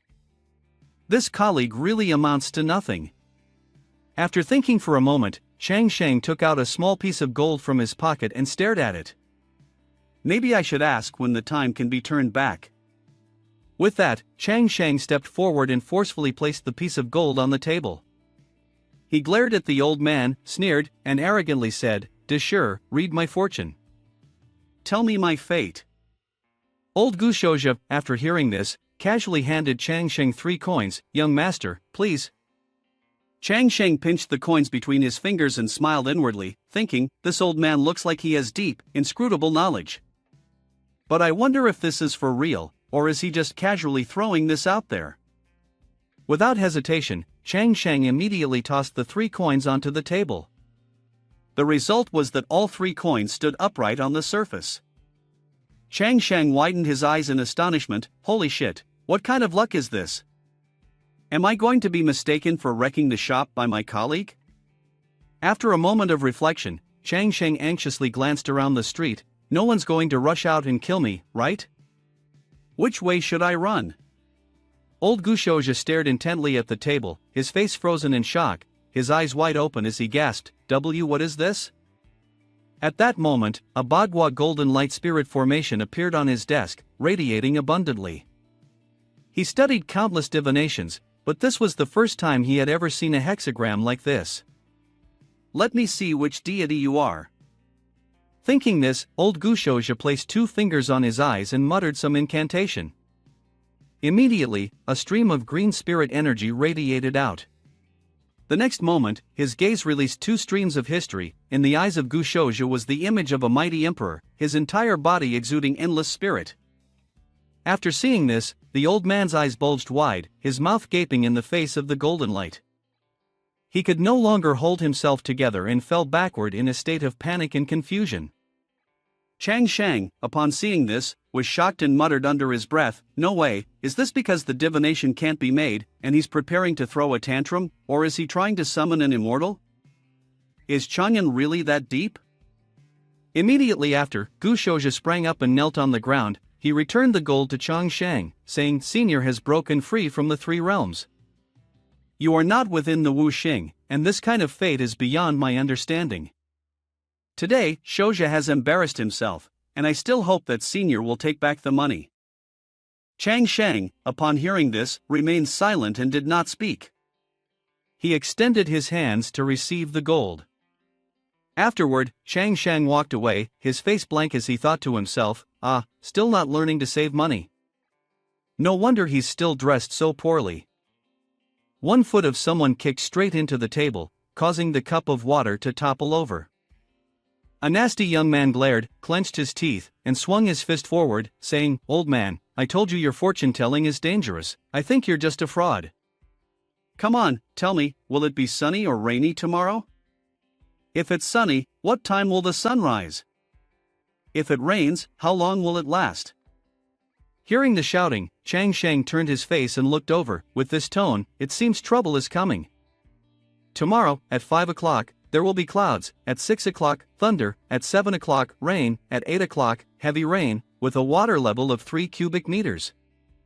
The young man, upon hearing this, cracked a sinister smile. Fine, if tomorrow doesn't match what you said, I'll smash your shop." Chang Shang, standing to the side, heard this and his face darkened as he sighed deeply. Old Gu Shouja, noticing Chang Shang staring at the young man, thought to himself, Xian Zhang must have seen through him immediately, considering past causes and consequences, feeling sympathy, and helplessly sighing for the man. After looking at the young man, Chang Shang turned his face away and exhaled a long breath of smoke, muttering, "This big master really doesn't know how to be a person. By being so specific, isn't he just giving people a reason to smash his shop?" Later, outside the city gates, there was a bustling crowd.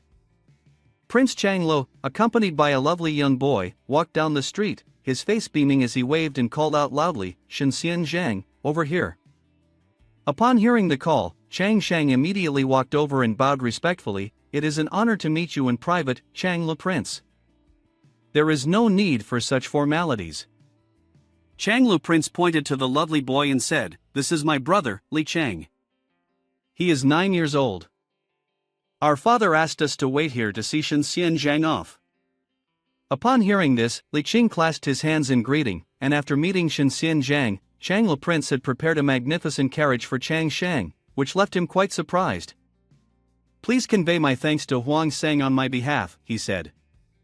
A few days later, Chang Shang arrived back at Shirley Tang Shenzai in Jingyang Xian. He walked up to the door and knocked, knock, knock, knock. Hearing the sound, the door opened, and Bai Dong and I stepped out, her face bright and her eyes wide with joy as she shouted, "Shenxian Zhang."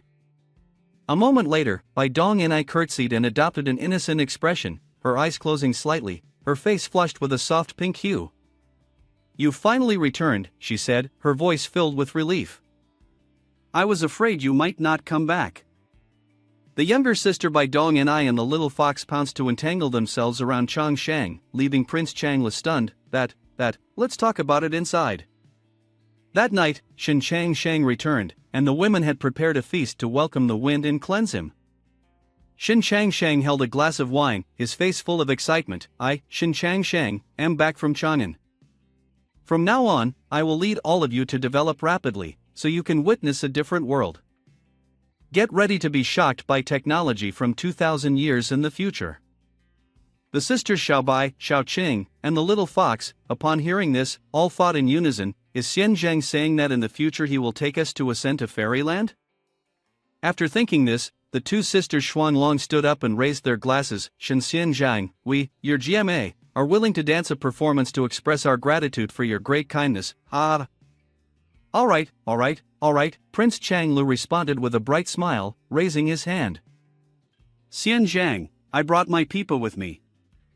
I can play a tune as an accompaniment." Thus, the prince played the role of a pipa musician, strumming the instrument with graceful melodies and an enchanting expression that captivated everyone. Then, the dancer Xiaobai began her graceful dance. Xian Zhang, do you see how we dance? Finally, Xiao Chang performed a fresh new movement, showcasing her smooth, fair back and full, firm curves. Xian Zhang, look at me too.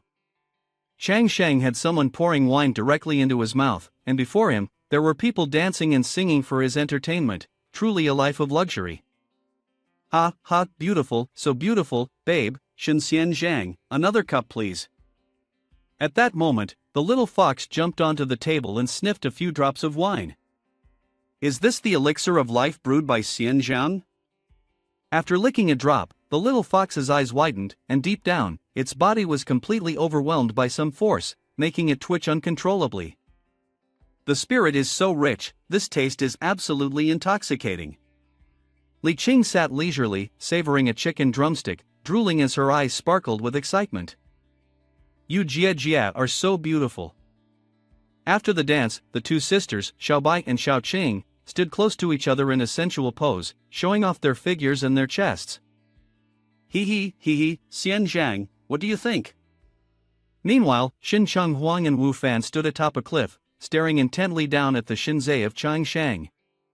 When Xin Cheng Huang and Wu Fan saw the scene, they were filled with admiration and exclaimed, "The mystical fox and the Shuanglong woman are truly fortunate, indeed, to be able to be with a sage like Shen Xian Zhang, we truly envy them." After a night of drinking with a few girls, the sun had already risen. Chang Shang lay sprawled on the bed, snoring loudly, his body completely naked, except for his pants. He then turned over, burying his face into something, mumbling, "Ah, it smells so good."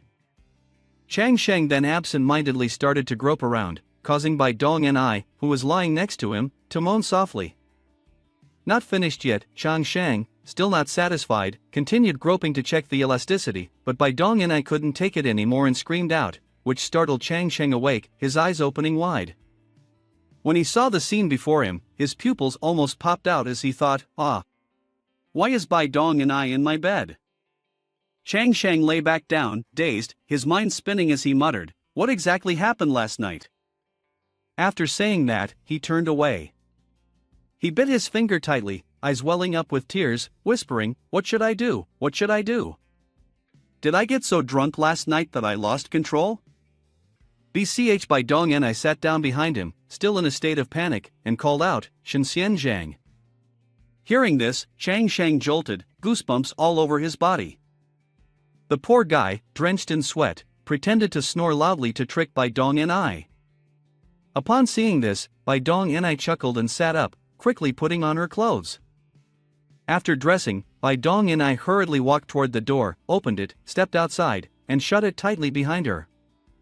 As soon as Bai Dong and I left, Chang Sheng immediately sat up, pulled down his shorts, and peered inside, checking to see what had happened. His eyes widened. "Mouth agape, what should I do? What should I do? Did something happen last night?" Calm down, a 21st century young man like me would never fall into something like this. At worst, I could just get married. An idea suddenly popped into Chang Sheng's head. He quickly searched Google. "My boyfriend slept with someone else on the same bed, he said he was drunk, what should I do?" If a man is really drunk, he can't perform, that's the theory and reality of it. So there's nothing to worry about, right, I was so drunk last night, there's no way I did anything, it's safe. Later, Bai Dong and I came back carrying a bucket of water from the well, chuckling to herself as she walked, "Shen Xian Zhang, last night was really something, haha." In the courtyard stood the battlefield of Xiaobai, Xiao Qing, and the little fox.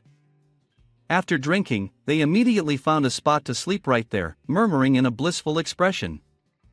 They were saying that Xian Zhang, Jia, belonged to them. At this moment, Prince Chang Lu and Li Qing stepped forward to greet Chang Sheng. Their father wanted Li Qing to be the Menxia of His Excellency, and they were unsure of His Excellency's opinion. Upon hearing this, Chang Sheng was stunned, silently thinking to himself, Li Qing Daogao Tong, to be my apprentice?" Before he could respond, Li Qing had already knelt and bowed before Chang Sheng, requesting to be accepted as his disciple. Once the matter was settled, Chang Sheng ordered Prince Chang Lu to return to the city of Chang'an, finally achieving peace after several days of toil. At Huangdong City, outside the palace, the imposing presence of a massive Shui Long appeared. Li Shermin, come out here, I want you to pay for your life.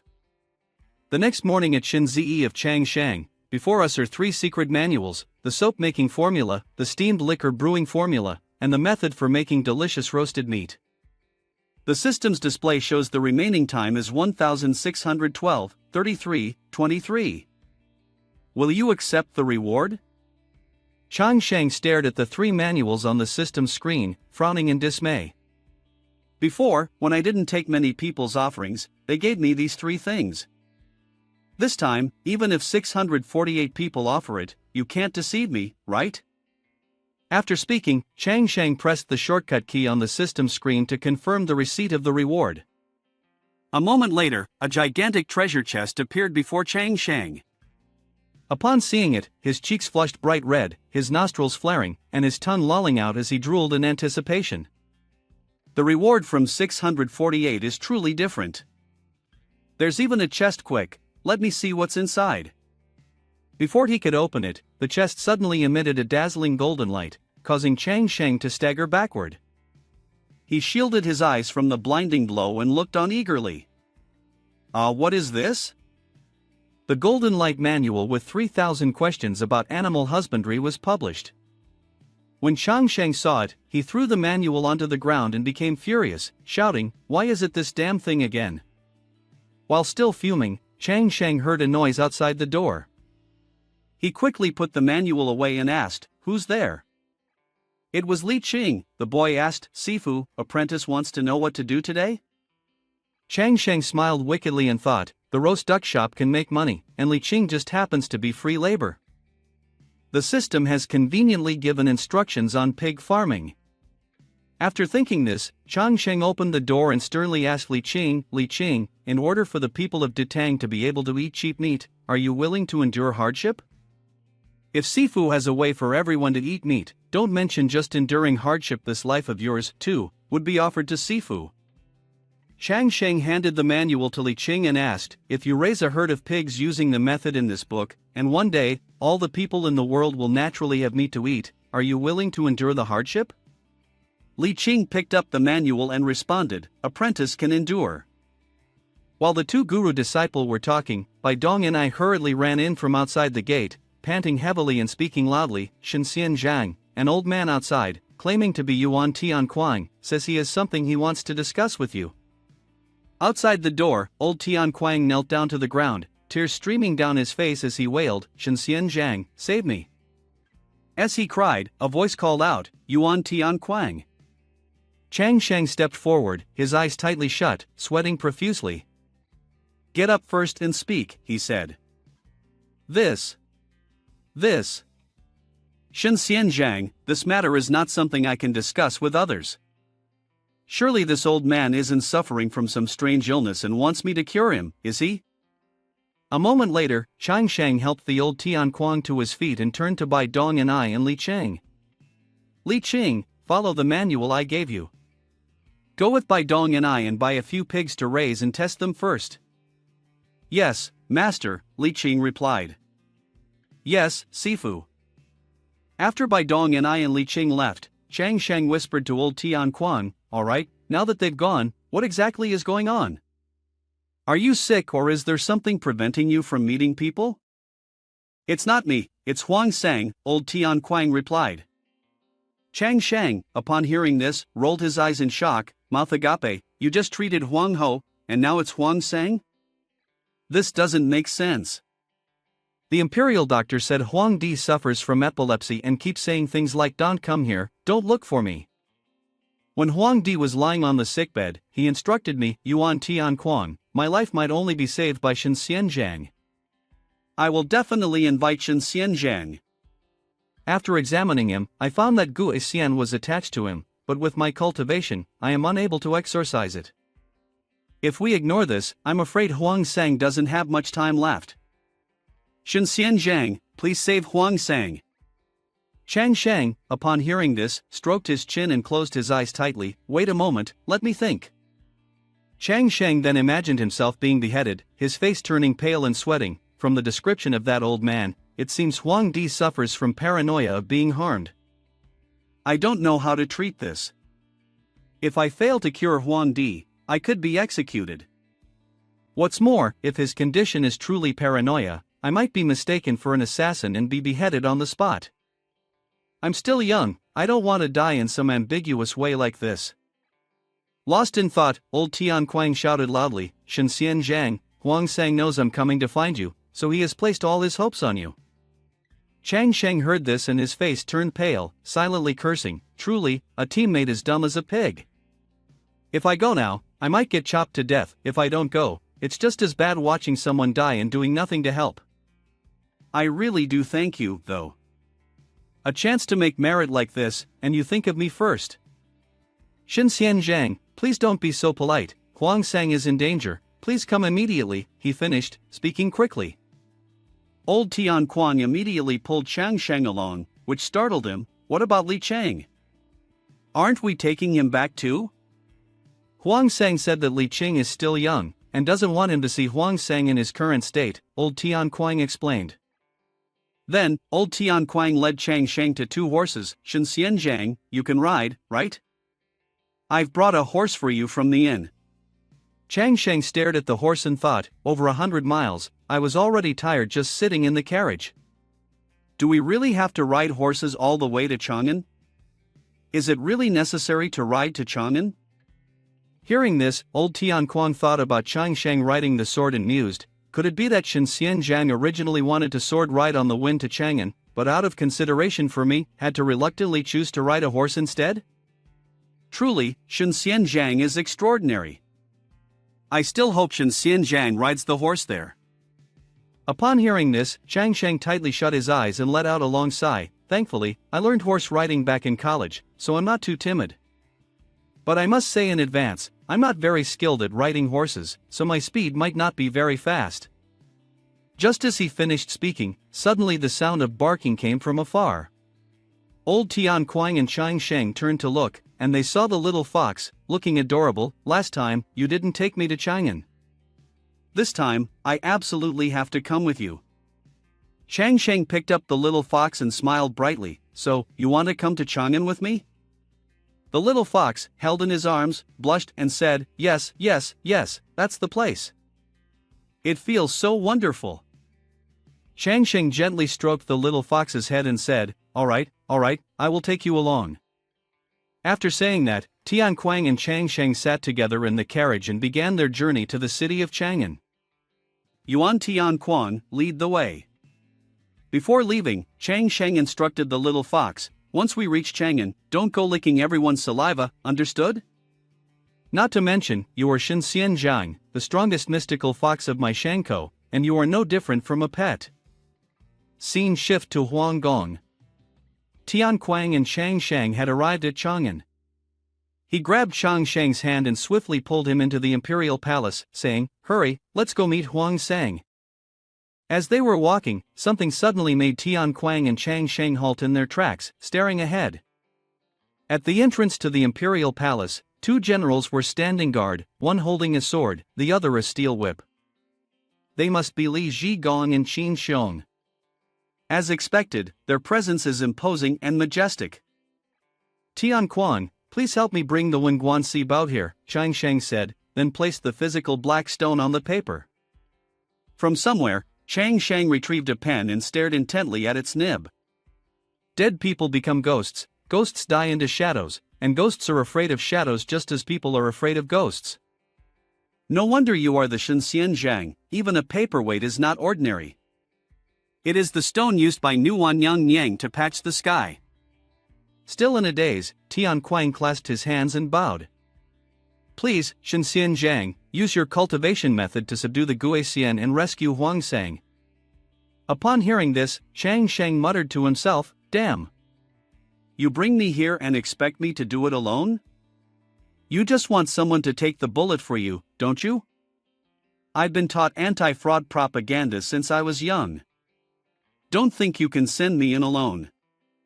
If Huang Di really dies, we'll share the same fate. Yuan Tian Kuang, come with me. I still need your help. Yes, yes, I will follow your lead. As Chang Sheng entered, the two generals turned to discuss. The young man who just came in doesn't seem very capable. There's no other choice at this point. Chang Sheng walked into the room and saw Huang Di in a state of mental collapse, surrounded by thick demonic energy. It indeed appeared to be a mental issue. Let me try the most common modern treatment method first, he thought. Chang Sheng raised his pen to dip it in ink, and then used the pen to draw serpentine lines on the paper. Immediately after, a strange stream of black and white energy rose up. As the symbol appeared, Bai Gui recoiled. The black and white energy surged toward Huang Di and continually absorbed into his energy center. This energy surrounded Gui Xian, who was positioned before Huang Di's energy center. Huang Di, in immense pain, rolled his eyes back, entranced and dazed. Lo Tian Quang, standing behind, witnessing the scene, gasped in awe and whispered, "Immortal." The cultivation method, Shenxian Zhang, truly possesses vast powers. Even Gui Xian is no match for him. Gui Xian, trapped within Huang Di's chest, was suffering intensely due to the power of the spirit flow created by Chang Sheng. He roared in agony, "Why? Why can't I use my divine power, and instead, get trapped by this symbol? I die so unjustly." Chang Sheng smiled at his achievement. Indeed, dealing with superstitious individuals requires the most effective method treatment through words. After Gui Xian in Huang Di's body passed away, Huang Di suddenly woke up, his eyes wide open. "Shenxian Zhang, you finally arrived." Earlier, Ruan Cheng had already informed Panguan Inferno. He assured me that I would be safe. Fortunately, thanks to you, I've avoided a trip to Inferno. Chang Sheng heard this and smiled, his eyes squinting in amusement, clasping his hands in salute. Huang sang, "Rest assured, everything is under my control." Li Shermin has not yet recovered, and he's started babbling nonsense again. This is a clear sign of somnambulism. At the same time, in the hall of Yan Wangyi paced back and forth, clutching his head in worry. Panguan was entrusted by Ruan Cheng to bring Li Shermin back, but why hasn't he returned yet? Could something have happened? Just as he was filled with anxiety, the death registry suddenly moved. Yan Wangyi turned his head to look, his eyes wide, mouth agape in confusion. What now? Yan Wangyi stepped forward and stared at the death registry, his face pale with no color left, shouting, "Wasn't it already determined that Li Shermin would die in the 11th year of the Zhongguan era? Why has it changed to the 33 RD year of Zhongguan?" Yan Wangyi slammed his hand down on the table in anger. Then, he swung his hand forward, gritted his teeth, and glared with wide eyes, his pupils red. "I can't let this go any longer. Ox-headed and horse-faced, Heibai Wu Chang, come out here." As soon as they heard Yan Wangyi's summons, Ox-headed and horse-faced, along with Heibai Wu Chang, immediately appeared in the blink of an eye. They then knelt and clasped their hands in reverence. "Greetings, Yan Wangyi." Standing before Heibai Wu Chang and Ox-headed and horse-faced, Yan Wangyi shouted, "Li Shermin has tampered with the fate, and you must immediately go to Chang'an and bring his soul back here for me." Back in the earthly realm, within the imperial palace, an old man entered, clasping his hands in respect. "Shenxian Zhang, although you have locked Gui Xian away, why have you not eradicated Gui Xian completely?" "Of course, it's because he needs to be dealt with through words." "Nonsense, do you really believe what you're saying, that Li Shermin has a ghost? Do you understand science?" Chang Sheng turned his face and gave a slight smile as he responded, "It has been suppressed by me, so for now, it's fine." "On the contrary, you should be asking Huang Sang, what has been happening lately?" Upon hearing this, Huang Di grabbed his head, his face darkening. "After the Taoist priest left, I met someone in a dream who claimed to be Jinghe Long Wang. That person told me that because I made a bet with Gu Shouja based on his Bazi, in order to win, I secretly altered the time and amount of rainfall. Now, the heavens want Ruan Cheng to kill me. Please, save me, and once everything is done, I will ensure Chang'an has prosperous weather for 1,000 years." I agreed to Long Wang's request, so I invited Ruan Cheng into Huanggong to play chess. We played all day until Ruan Cheng fell asleep from exhaustion. Afterward, the Long Wang turned into Guatian to claim my life, saying that I had broken my promise. Upon hearing this, Chang Shang's face darkened as he responded sharply, "Are you for real? This isn't the storyline from Journey to the West." Wait, no, after observing things, I can tell that there are plenty of martial arts experts in Detang. The flying flame and fleeing bricks are very familiar, but the real truth is always just one, a god who is immortal and above the law trying to scare Huang Di into believing this is true. At this point, Huang Di clutched his chest in pain, his eyes tightly shut. Although I was completely unaware that Wan Chang killed Long Wang in my dream, Long Wang broke the rules, and he deserves to die. What did I do wrong? Chang Shang saw this and walked over to pat Huang Di on the shoulder. This was truly not Huang Sang's fault. These Detang people were too superstitious. Perhaps if he spoke frankly, they still wouldn't believe him, so he would have to take the path of being a disher. At the same time, 4 streams of demonic energy appeared outside the door, flying straight towards Huang Di's residence. The 4 streams of demonic energy landed, and one by one, Ox-Headed and Horse-Faced and Hei Bai Wu Chang appeared. Horse-Faced immediately blew out a stream of soul-confusing demonic energy.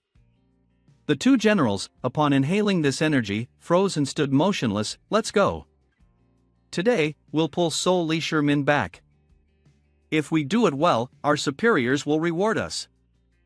As they entered the palace, Ox-Headed and Horse-Faced and Hei Bai Wu Chang stood frozen for a few seconds.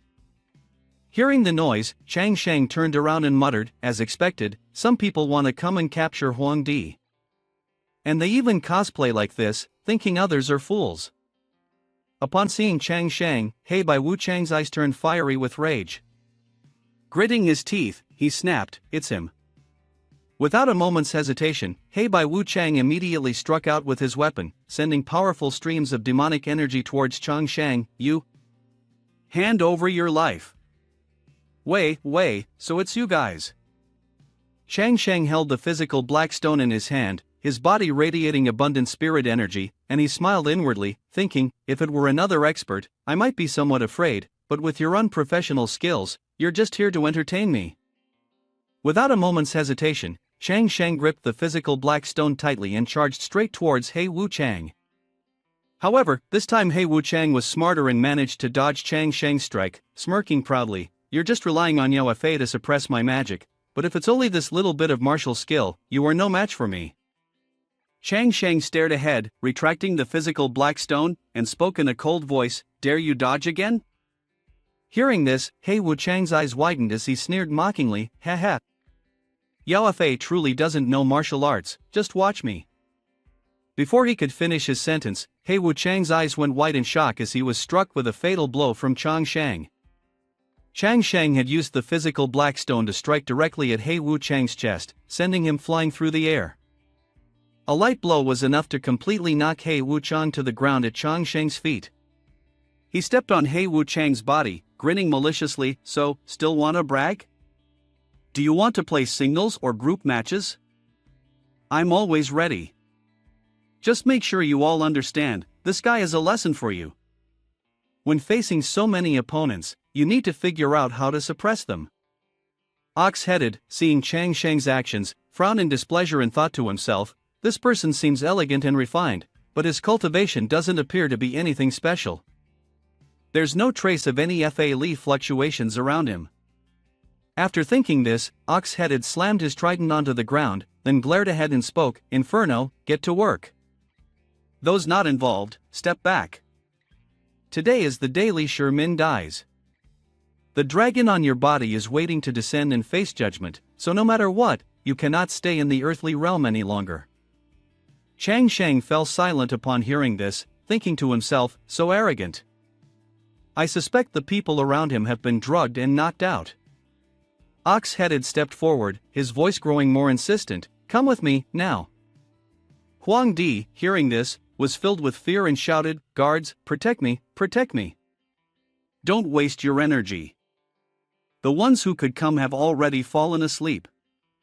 Right now, you all have no choice but to obediently follow this path." After speaking, the Ox-Headed glanced over and said, "As for you, Chang Shang, you are someone trained in physical combat but have repeatedly obstructed the actions of Inferno, committing the crime of interference. Therefore, you too will come with us. Upon hearing this, Chang Shang was not afraid. He tightly gripped the physical black stone beside him, with streaks of golden lightning flashing brightly. Is there more to say? Do you think I will obediently follow you? Never. Watch me. Faced with Chang Shang's attack, the ox-headed stared with sharp eyes, releasing two beams of light. It focused intently on the physical black stone and thought to itself, just the tricks of an ordinary person. All it takes is embrace the dark. The next moment, as the physical black stone was about to strike his face, the ox-headed realized, oh, why can't I unleash my FA? This isn't good, I can't dodge it. As a result, the ox-headed was struck with a powerful blow to the head, spinning several dozen times. Ox-headed fell to the ground with a thud, staring blankly at Chang Shang, confused. Why? I clearly tried to dodge, but I couldn't. What kind of Yao-Fa is this? Before he could even stabilize his position, Chang Shang continued charging forward with the physical black stone in hand, gritting his teeth and shouting, seems like your head's still pretty hard, huh? I was really hoping you'd be tougher. At those words, Chang Shang immediately lunged and began relentlessly punching Ox-headed in the face. You're not even close to my level, trash, worthless, give up already. After being pummeled for a while, Ox-headed's head finally turned into that of a milk cow. What's going on? My cultivation's getting weaker. Is it true what he said? Could it be that this is some sort of divine language technique? After thinking this, Ox-headed passed out, his head spinning, foam bubbling from his mouth. At that very moment, the little fox, furious, puffed up its fur and leaped forward, barking loudly, woof, woof, woof. At Bai Wu Chang and horse-faced. Seeing this, Chang Shang turned and looked at Tian Quan, saying, Tian Quan, look at this. You're worse than a little fox. It knows to help me when I'm fighting, while you. Oh, right, Shen Xian Zhang's might is so grand that I can't even get involved. At that moment, the little fox's rage exploded, and behind it appeared the imposing image of a nine-tailed fox. Bai Wu Chang and Horse-faced, seeing this spectacle, broke into a cold sweat. Horse-faced, is that it? Yes, a nine-tailed fox, a mystical fox. I think we might not be able to win this. While still in a daze, the physical black stone suddenly flew straight towards him, see this? With one shot, it struck directly. The physical black stone flew right into the face of the horse-faced man, causing him to topple backwards. At this moment, the horse-faced man was in a state of confusion. Who am I? Where am I? What did I do wrong? I haven't even touched anyone. Then, Chang Shang stepped forward, picked up the physical black stone, and juggled it in his palm, flashing a smirk. Ha, now it's just you left. Come on, attack me.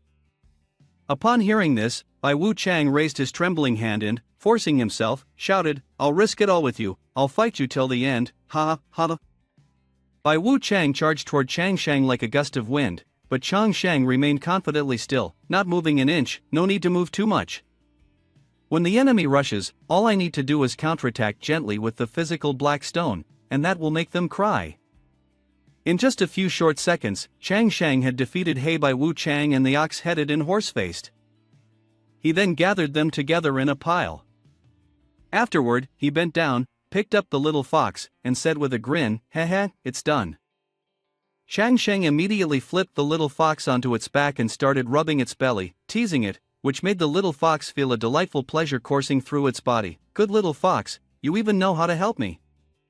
The old man with the white beard saw this and turned his face away, sweating. As he spoke, Shen Xian Zhang, this ox-headed and horse-faced figure is the Guanxia of Inferno, and Bai Wu Chang is also an emissary who pulls souls for Inferno. If we harm them, it might not bode well for us.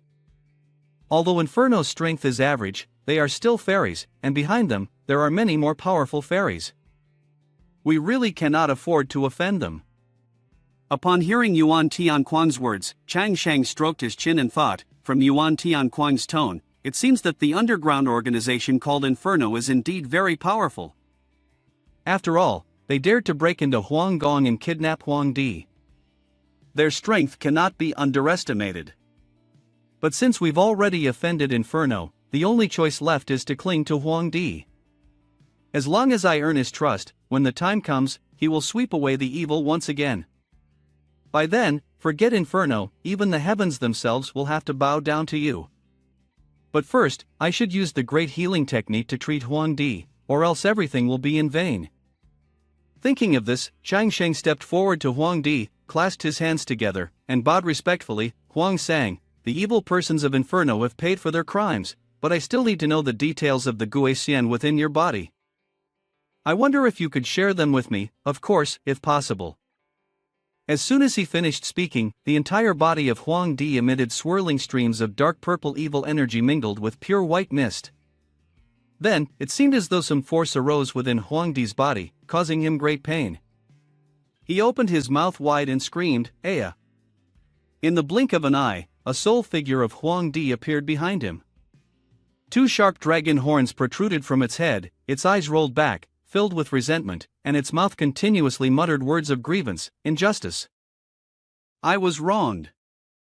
I died unjustly. Seeing this, Chang Shang was startled and shouted loudly, "Huang Sang, Huang Sang." Chang Shang looked toward ox-headed and horse-faced, silently thinking, I can't even speak to the second personality of Huang Di. It seems that to solve this problem, I must trace its origin. In order to fully resolve his mental affliction, I'll have to make use of these fake gods and ghosts first. With that, Chang Shang turned and slapped Ox-headed hard. Moments later, he gave Horse-faced a sharp slap as well, evening things out. After being beaten, Ox-headed and Horse-faced were left dumbfounded. Huh, what did I do wrong? Come on. Chang Shang crossed his arms, his face darkening, and sternly said, You two, now I want to ask you a few questions. Think carefully before you answer. If not, I don't know what will happen, understand? Upon hearing this, Ox-headed and Horse-faced nodded rapidly, at a loss for words, not daring to resist. We understand, Xianrun, you may ask. After hearing this, Chang Sheng unexpectedly slapped Horse-faced hard, causing a sharp sting. I am a Xian Zhang, where does Xianren come from? Horse-faced glared angrily, grinding his teeth, arg. I can be killed, but I will not endure such humiliation. Upon hearing this, Ox-headed immediately turned and used his two horns to strike Horse-faced in the face with a deadly blow.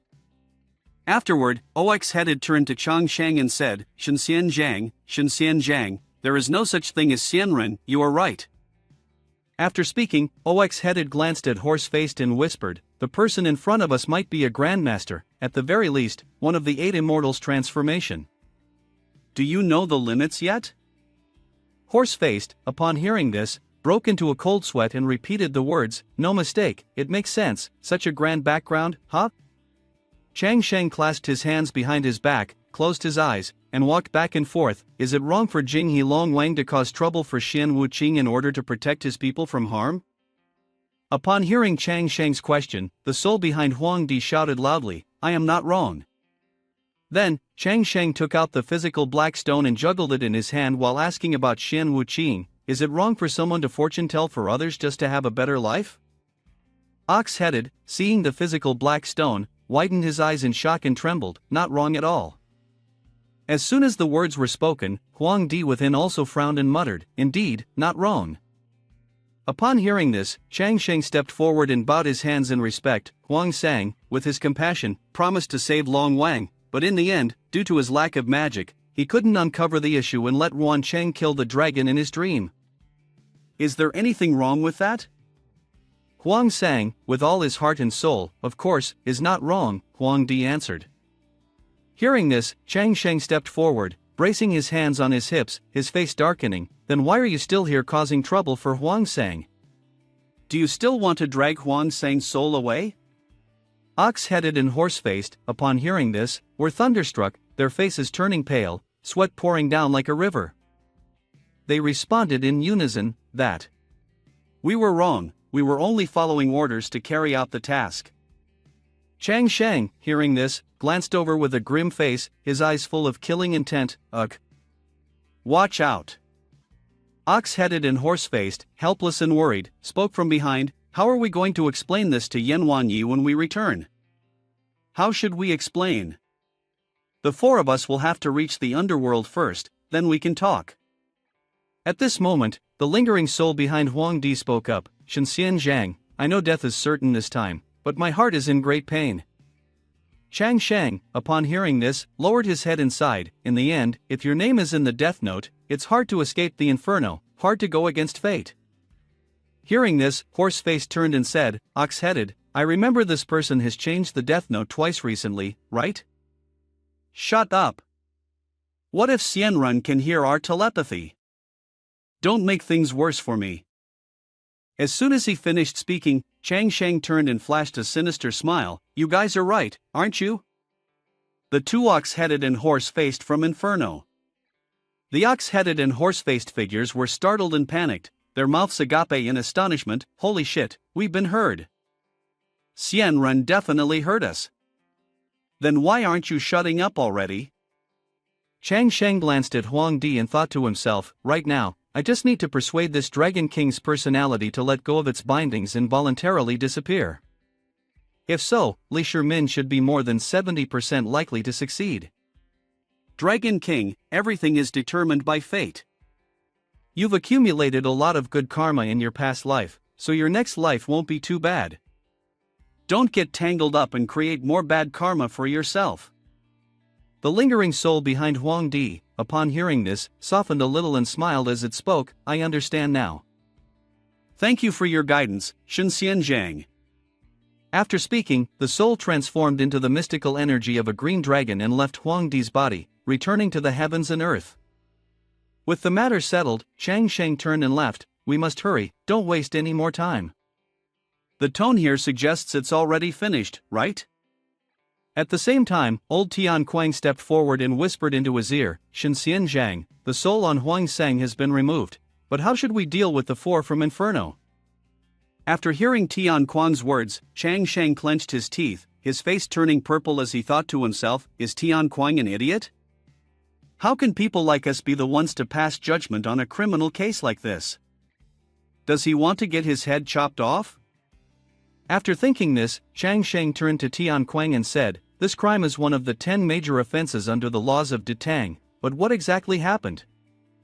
Huang Sang is the king of a nation, so of course, it is Huang Sang who will pass judgment. Huang Di, sitting on the bed, laughed upon hearing this. Shenxian Zhang first says this is one of the 10 major offenses, then says it's for me to decide. This is to give me face and also an opportunity to restore my authority over the Inferno. Many thanks, Shenxian Zhang, I now know what I should do. Ox-headed and Horseface stood frozen for 5 seconds, staring blankly. Ox-headed, does Shenxian Zhang intend to use us as gifts to be presented to Li Shimin? Shut up, I don't want Shenxian Zhang to beat us anymore. Tian Kuang stepped forward, helping Huang Di to his feet and guiding him towards Chang Shang. He said solemnly, Shenxian Zhang has saved Huang Ho and then saved me.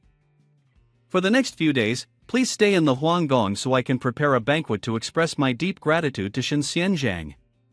Chang Sheng thought to himself upon hearing that, noble? What does noble mean?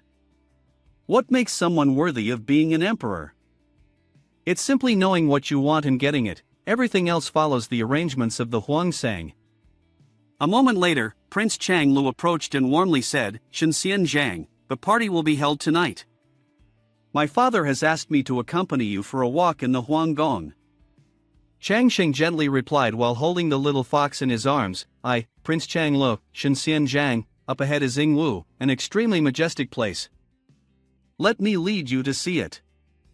Soon after, Prince Chang Lu took Chang Sheng to visit the royal zoo, where they had a collection of wild beasts, including the king of the mountain forests, polar bears, and prehistoric eagles.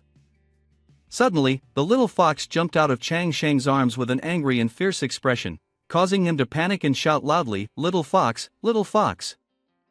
But the little fox was too fast for Chang Sheng to catch. It jumped away, hopping from rooftop to rooftop, until it eventually disappeared. Chang Sheng panicked as he looked ahead but still couldn't spot the little fox. He whispered to himself, this is bad. The little fox is running around like this. What if it bites one of Huang Guifei's pets? Then both of us will be doomed. Suddenly, from behind, Crown Prince Li Jitsong appeared and spoke, Well, isn't this Shen Xianjiang, the wonder-working cure? After saying this, the Crown Prince immediately cupped his hands and bowed. This is all because Jitsong was overly concerned about my mother and spoke a bit rudely. I hope Shen Xianjiang will forgive me. Upon hearing this, Chang Shang raised his hand and gestured, Your attitude is still quite sincere. Unfortunately, for someone like you, Crown Prince, who plans to rebel, I should still keep my distance. I'm just a rough monk from the wild mountains. There's no need for the Crown Prince to be so concerned. I still need to quickly find the little fox. Even if it doesn't bite anyone's pet, if it gets bitten by another pet, it won't be good. Just as he was about to leave, Tai Jian, who had been walking beside the Crown Prince, chased after him and shouted loudly, Hey, you! Stop right there! Crown Prince Li Jitsong, standing behind, sneered and thought to himself, it's the perfect time to teach this fake Daoist a lesson. Chang Sheng turned around, crossed his arms, and stared intently at Tai Jian, then retorted with a sneer, You scoundrel, do you dare insult me? You scoundrel, I insult you now. Hearing this, Chang Sheng casually twirled his pinky finger in his ear and grinned provocatively, So, the scoundrel is insulting me, huh? Ha. Tai Jian, enraged by the words, steamed with fury, immediately summoned his guards and ordered them to point their swords at Chang Sheng. Where is the security? Arrest this commoner who dares to disregard the dignity of the royal family and intrude into the inner court of Huanggong. Chang Sheng, unfazed, smiled calmly and replied, Crown Prince, so Tai Jian here represents the royal family's dignity? A mere security guard hearing this then glared, opened his mouth, and shouted loudly, You dare, kneel immediately. At that moment, Prince Changla stepped forward, his brow furrowed in displeasure, his face showing clear anger. Everyone, step back. Shen Xianjiang is a person personally rewarded by Huang Sang to meet without needing to pay respects. Do you all want to die? The security guards, upon hearing this, immediately knelt before Chang Sheng and repeatedly knocked their heads on the ground, apologizing, Please forgive us, Xianjiang. Chang Sheng's face darkened, his eyes fixed ahead as he let out a sinister smile, Crown Prince, I don't need to kneel when meeting Huang Sang, yet I must kneel before you, the Crown Prince? Does His Highness the Crown Prince feel impatient and wish to replace Huang Sang? Crown Prince Li Jitsong, upon hearing this, could no longer stand steady. His eyes tightly shut, unable to open, he awkwardly responded, Shen Xianjiang, please don't joke like this. How could I possibly? As soon as he finished speaking, Crown Prince Li turned and kicked Tai Jian in the mouth, causing him to spit out blood. You reckless fool, go away and take 80 lashes. If even one lash is missing, just hang yourself. Chang Sheng, witnessing this, stepped forward and patted the Crown Prince on the shoulder. You're so funny, Crown Prince. There's no need to go that far. It's just his loose tongue. This has nothing to do with you, and it certainly doesn't warrant 80 lashes. That would almost kill the person. The truth is, I've recently encountered some difficulties in my cultivation and wanted to ask the Crown Prince for a favor. Upon hearing this, the Crown Prince smiled faintly, secretly thinking, TSK, seems like this person is no different from those ordinary people. It's all for fame and fortune. Shen Xianjiang saved my mother, and I should have repaid that favor. Please, Shen Xianjiang, just say the word. Chang Sheng immediately turned around and kicked Tai Jian in the face, causing his appearance to distort as blood gushed out uncontrollably. Here, this is what happened, haha. The Crown Prince, seeing this, clenched his teeth in anger but could do nothing, unable to speak a word in response to Chang Sheng's smug expression. At that moment, the little fox, having just returned from a martial arts battle, rushed over and threw itself into Chang Sheng's arms, covered in wounds. I've defeated the monster in Huanggong, praise me. Your dog is at it again, fighting with others, right? Woof. Chang Sheng held the little fox in his arms and turned to Chang Lo. Prince, this little fox has been fighting with the pets in the palace, could it be? Before he could finish, Chang Lo interrupted, Shen Xianjiang, don't worry, nothing will happen. After Chang Sheng left, Tai Jian staggered forward and grabbed the Crown Prince Li Jitsong's clothes, sobbing and shaking as he called for help. As soon as he finished speaking, the crown prince drew a sharp sword and, without hesitation, stabbed Tai Jian in the back, delivering a fatal blow. Blood splattered everywhere. Now, the crown prince had become a cold-blooded killer, mercilessly slaying anyone who crossed his path. His face twisted in anger, his expression dark. Good for you, Shenxian Zhang. Today, you laugh in my face, but wait until I ascend the throne. The first person I will kill will be your Dao Shi. The scene transitions to Yuan Zi of Wei Guifei. Inside Yuan Zi, Wei Guifei, in a fit of anger, holds the injured black cat in her arms and says, "Who is so daring as to harm my black cat? Investigate this immediately." At the evening banquet, inside the Grand Hall, a lively performance of dance and singing is presented before Emperor Huang and Empress Huang, surrounded by various officials. Emperor Huang, holding a cup of tea, has a very cheerful expression. "This time, I nearly went to the inferno. Fortunately, thanks to Shenxian Zhang going against heaven's will and altering my destiny, extending my life for several decades." Shenxian Zhang's cultivation method is profound. Even gods and spirits must show respect. I raise my glass to you. Chang Shang, upon hearing this, picks up his cup of wine and responds warmly, "I don't dare, Your Majesty." Huang Sang is destined by heaven, with heaven's heart in his decision. His achievements surpass even the 3 sovereigns and the 5 emperors. Even without me, Huang Sang would still turn misfortune into fortune.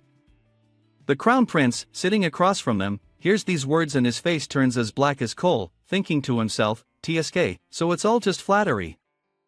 The officials below, upon hearing this, widen their eyes in surprise. So Huang Sang is truly wise, his martial prowess is indeed extraordinary.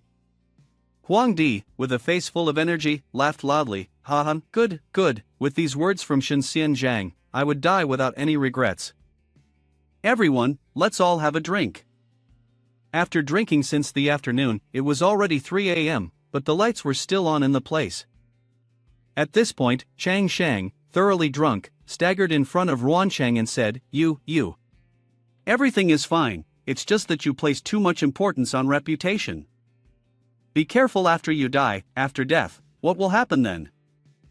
Huang Sang, sitting at the top, heard these words and fell into deep thought. Did Shenxian Zhang use drunkenness to reveal the secrets of the universe to us? After pondering, Huang Sang looked at Chang Sheng and spoke, "Shenxian Zhang, although the world is peaceful now, it still always feels insufficient. I wonder if Shenxian Zhang has any suggestions." After hearing this, Chang Sheng turned around with a blank expression and gave a silly smile. "Li Shermin, I have a few words for you. Only those who work can eat. If you don't work, don't ask for anything." With that, Chang Sheng drank down his cup of wine, and as soon as he finished, he collapsed onto the ground and began snoring loudly, surprising even Huang Di. The next morning, at the city of Chanan, the little fox curled up on Chang Sheng's face, sleeping soundly and breathing out indescribable sounds. Just as he was deep in slumber, Chang Sheng suddenly woke up, his eyes wide open, his face pale. "No, this isn't right, holy shit, what did I say yesterday?"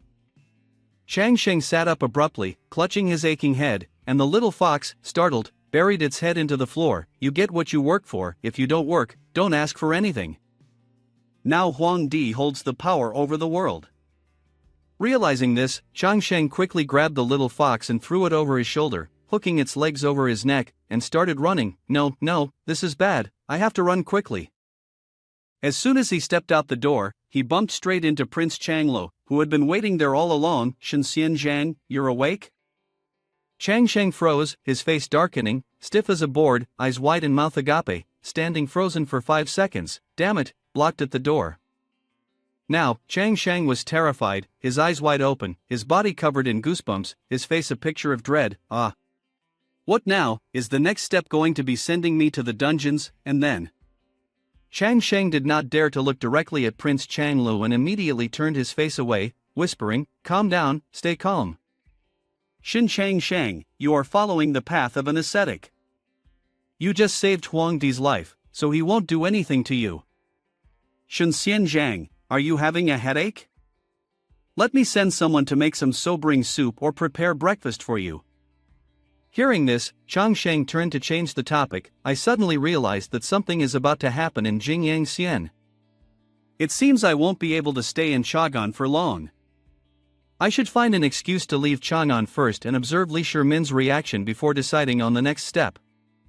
Just after he finished speaking, a loud cry echoed, "Huang Sang has arrived, Shindi Ziacheng has received Changsheng Manor."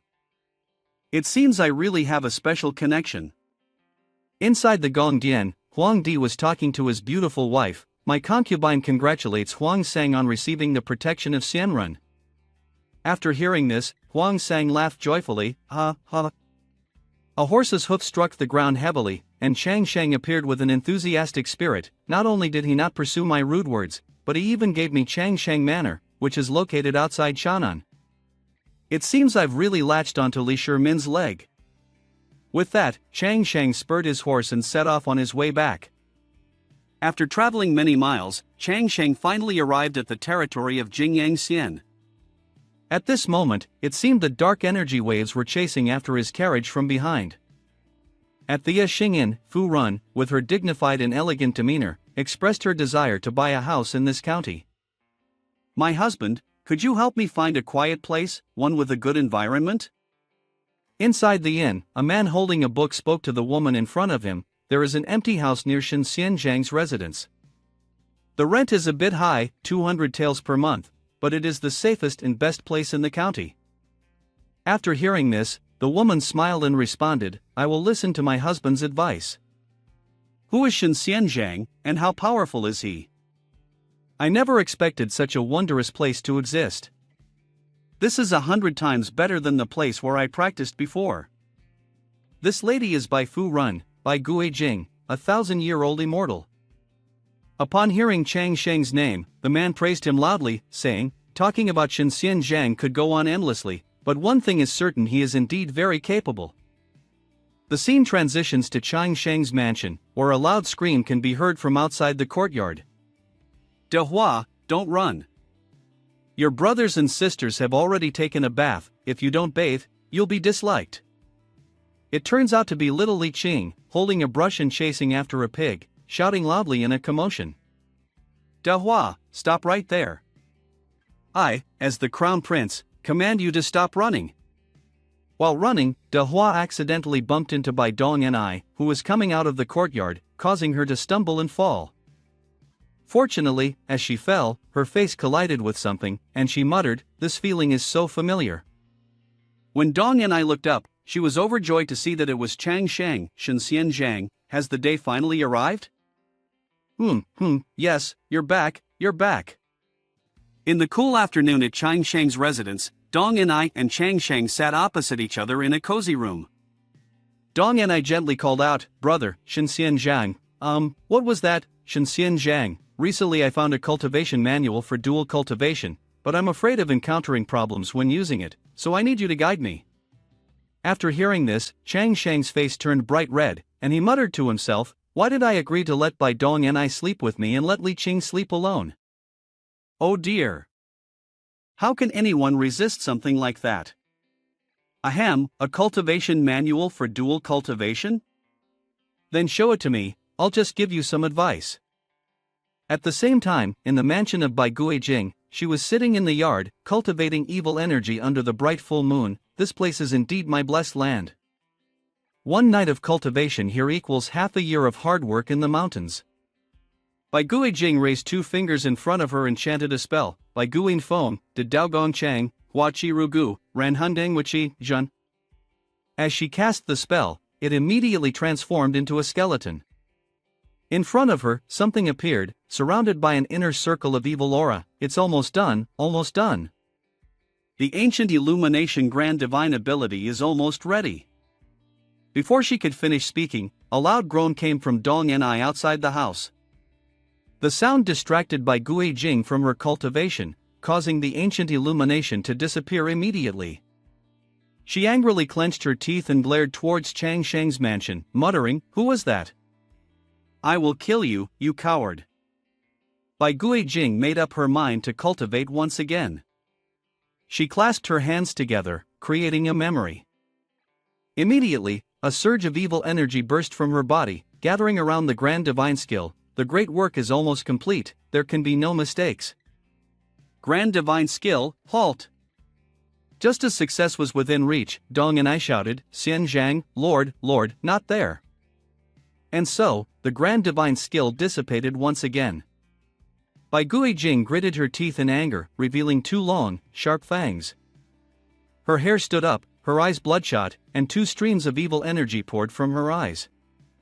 Her body was entirely flesh, but her hands were nothing but white bones. "You're truly a Taoist without morality." Bai Guijing sat sulking on the wall, propping her chin in helplessness. "For the sake of the grand divine skill, I will endure."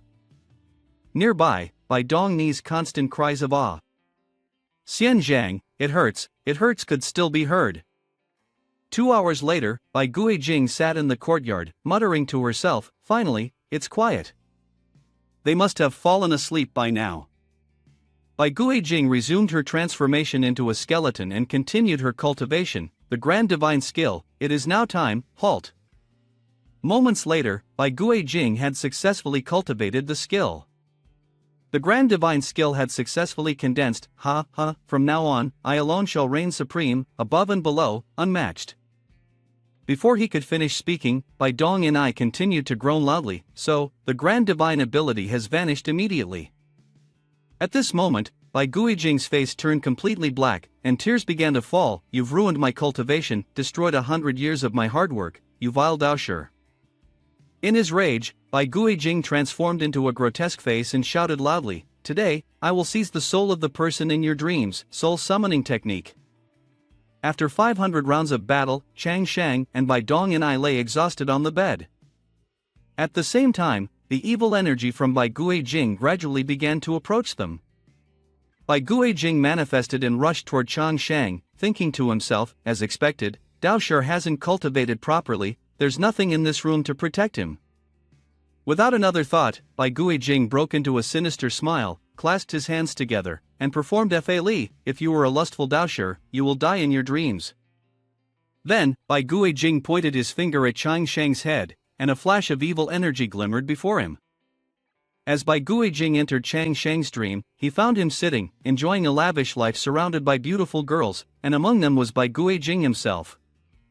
The younger sister walked over to Chang Shang, her face flushed pink. "Gongzi, Nu Jia is tired. How about we go upstairs and rest for a while?" All right, Chang Shang chuckled. "In a dream, I was a beautiful young woman, and then, with the blink of an eye, I became a skeleton. Only now, with my cheeks flushed, did I realize it." Seeing this, Chang Shang's face turned pale, and he fell silent. A moment later, he swiftly launched a strike that sent the skeleton flying through the air. Well, Yao Guai, you dared to deceive me. I could tell with just one glance that you were no human," Chang Sheng declared. With that, he waved his hand and cast a spell, as brilliant beams of light flashed, "De Xia Tian Lon, Bor Fo, Di Zong Pusa, Bor Baluomi." Immediately after, Chang Sheng sent the spirit Jingguan towards Bai Guijing, which transformed into a golden dragon that carried Bai Guijing out of the mansion. Bai Guijing yelled loudly, "I will definitely return." Inside the room, Dong and I, hearing the strange noise, suddenly woke up and rubbed her eyes in a daze. She then gently pulled the blanket over Chang Shang, and so, Chang Shang and his younger sister Dong and I embraced each other and fell into a deep, peaceful sleep. On the other side, after returning, Bai Guijing's skull was shattered, and evil energy continuously poured out, exhausting him until he became nothing but a skeleton. Sitting in silence, staring at the ground, Bai Guijing said angrily, "Daoshi broke my necromantic bone magic, damn it. Tonight, it's either you die or I die. You just wait for me."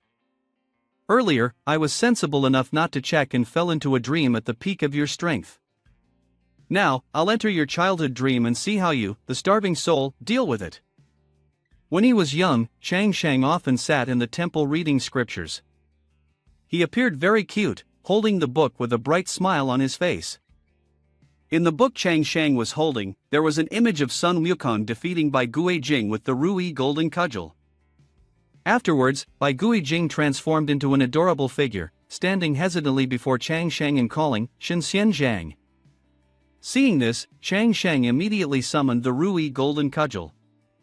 Without hesitation, he swung the stick forward, opened his mouth wide, revealing a set of completely broken teeth, and yelled, "Yao Guai, take a strike from venerable son." The ruby golden cudgel in Chang Shang's hand immediately extended, striking forward and piercing through Bai Guijing's body. After the blow, Bai Guijing was reduced to a broken, tattered form, seething with anger, thinking to himself, "Good, very good, you were able to break my soul binding once. Let's see if you can survive the third round of my oniromancy." A moment later, suddenly from outside the door, an elderly couple walked in, calling, "Xiao Rui Air? Xiao Rui Air." The elderly couple trembled, their eyes tightly shut as they entered, muttering about why Xiao Rui Air hadn't returned home yet. Chang Shang, carrying the ruby golden cudgel on his shoulder, heard the call and turned around, looking confused. Suddenly, the elderly couple burst into tears, eyes wide open. "Dao Shi, here is the one who has returned my daughter's life." Chang Shang, sensing something strange, immediately used his fiery golden eyes to peer through the world. After a moment, his face turned pale, and he stared intensely at the elderly couple, speaking in a cold, threatening tone, "Heh, you dare to deceive son Jejo of yours." Finishing his words, Chang Shang summoned the ruby golden cudgel once more. Without hesitation, he swung the cudgel and struck a deadly blow. "Take a blow from venerable son." The hands of the elderly couple, reaching out, glinted in the Jingguan light, shining brightly. A few seconds later, Bai Guijing turned into ghostly energy, flying away in a flash. Chang Sheng sneered, not sparing any words, pointing forward and cursing, "Heh, were you about to disguise yourself as your husband, huh? If you're not afraid of death, then come at me." After a while of wandering through Chang Sheng's childhood dream, Bai Guijing returned with half of her skull shattered, the dark energy surging out more and more. Holding her head and tearing up, Bai Guijing said that this Shindaoshi was a high-level Taoist, and she couldn't stay here for long. She had to quickly recover her true form and leave by tomorrow morning. The next day quickly arrived. Chang Sheng was exercising in front of Bai Guijing's mansion. When Bai Guijing opened the door and saw him, she was startled and panicked. Bai Guijing looked at Chang Sheng, his face flushed, and wondered to herself what he was doing blocking the door. Was he planning to kill her? When Chang Sheng smiled with squinted eyes and greeted her warmly, Bai Guijing ran into the courtyard and slammed the door shut, leaving Chang Sheng utterly astonished. Behind the door, Bai Guijing was sweating profusely, wondering to herself that her appearance didn't look like someone who was trying to kill him, but what was the meaning of him blocking the door and not letting her leave? Still in shock, Chang Sheng stepped forward and knocked on the door. "Miss, I don't stay at home often. Please help Bai Dong and I and the others a little." "I will thank you for it." Bai Guijing, inside, whispered in fear, "What does he mean by this? Does he want to lock me here to watch over his house?" No, the 3 knocks earlier had a different purpose. The 3 knocks were at 3 a.m. He said he would thank me. Could it be that he wants me to go find him at 3 a.m. in the middle of the night? That evening, Chang Sheng stood in front of the room talking with Bai Dong and I. Dong and I, with a cute expression, blushed and coyly said, "Shenxian Zhang, there are still many things I don't understand. I need your guidance in dual cultivation." Chang Sheng, with a hollow face, his cheeks sunken and drained of strength, his face pale, replied, "Dong and I, tonight I must observe the cultivation in the courtyard. You should rest first." Hearing this, Dong and I approached and pressed her full chest against Chang Sheng's face, causing him to redden uncontrollably. But Dong and I sees that the sky is cloudy tonight. Chang Sheng left with a haggard face, his eyes blank, unable to smile. "I am the heir of Marxism-Leninism and the victor on the battlefield of the university entrance exam, a person who has decided to remain single for 30 years, yet now I am wasting my youth on women." Dong and I silently thought, I was too hasty, but if I don't do this, I truly fear Shenxian Zhang will one day leave me all alone. Chang Sheng had made up his mind not to practice dual cultivation anymore, so he turned and left, leaving his younger sister Dong and I deeply disappointed. "This matter of cultivation, if I tell you, you wouldn't understand. Rest for now." At that moment, the little fox spirit ran up from behind, looking at Chang Sheng with eyes full of admiration, enviously eyeing his looks. "Oh my, how can Shenxian Zhang be so seductive? I really want to do that with him." As soon as the thought crossed her mind, the little fox spirit immediately imagined a scene where Chang Sheng gently held her, smiling warmly at her. Then, the little fox spirit jumped and giggled innocently, ha, ha. Chang Sheng, at this moment, blankly stared up at the sky, his face lifeless. Anywhere you are, I am near. Anywhere you go, I'll be there. Anytime you whisper my name, you'll see. Chang Sheng stood in the middle of the yard, murmuring to himself. At the same time, Bai Guijing from the neighboring house also stood in front of something in the middle of her yard. It turned out she was looking into a mirror, checking if she could be considered a beautiful girl. This is the most decent outfit I have. I wonder if it can pass the discerning eyes of Shen Xianzhang. After saying that, Bai Guijing clenched her hands and placed them on her chest, appearing slightly distressed. No, Shen Xianzhang is not like those people. He seems more like a hooligan than anything else. So, Bai Guijing decided to change into a seductive cherry blossom outfit that revealed all the things she wanted to flaunt. Shen Xianzhang. Then, Bai Guijing stood above, staring intently at Chang Sheng, silently thinking, even if it's just a toy, I'll accept it, as long as you can spare me a way to live, Shen Xianzhang. Just as she finished her thoughts, unexpectedly, her little sister fell from a height and crashed face first onto the ground right next to Chang Sheng. Ouch, ouch, it hurts, it hurts, it hurts. Chang Sheng, upon hearing the noise, was startled and immediately turned his face to glare, his mouth agape as he shouted, "Who is it?" Seeing his younger sister Bai Guijing, Chang Sheng's face turned pale, his body sweating as he thought, is this some kind of joke from Ditang? Dressed like an animal and climbing over the wall to my house, and she's still embarrassed? After saying this, Chang Sheng pointed a wooden stick at Bai Guijing's face, frowning and scowling as he shouted, "Speak quickly. Why are you climbing over the wall in the middle of the night? Aren't you supposed to be sleeping?" Bai Guijing, upon hearing this, was completely confused and replied, "Huh? Didn't you knock on my door 3 times this morning, signaling me to meet you at 3 o'clock? Chang Sheng, upon hearing this, felt an urge to smash the table in anger, his blood boiling as he raged, 3 a.m. to meet me? Are you Sun Wukong? Do you think I'm the old ancestor Bodhisattva? What is this, journey to the west?" Chang Sheng glanced down at Bai Guijing and thought, but wait, I did knock on her door 3 times this morning. Could she have misunderstood? Shen Xianzhang, Su shouldn't have provoked you. It's all Su's fault. Whether it's in the house or for nightly visits, Su is willing. I hope Shen Xianzhang will punish me. After hearing that, Chang Sheng's face turned pale, his eyes widened in shock, and his mouth fell open. What? What are you talking about? This is a huge misunderstanding. Could it be that Bai Fu Ren is intentionally pretending to be my girlfriend? This woman has probably been drooling over my looks for a long time.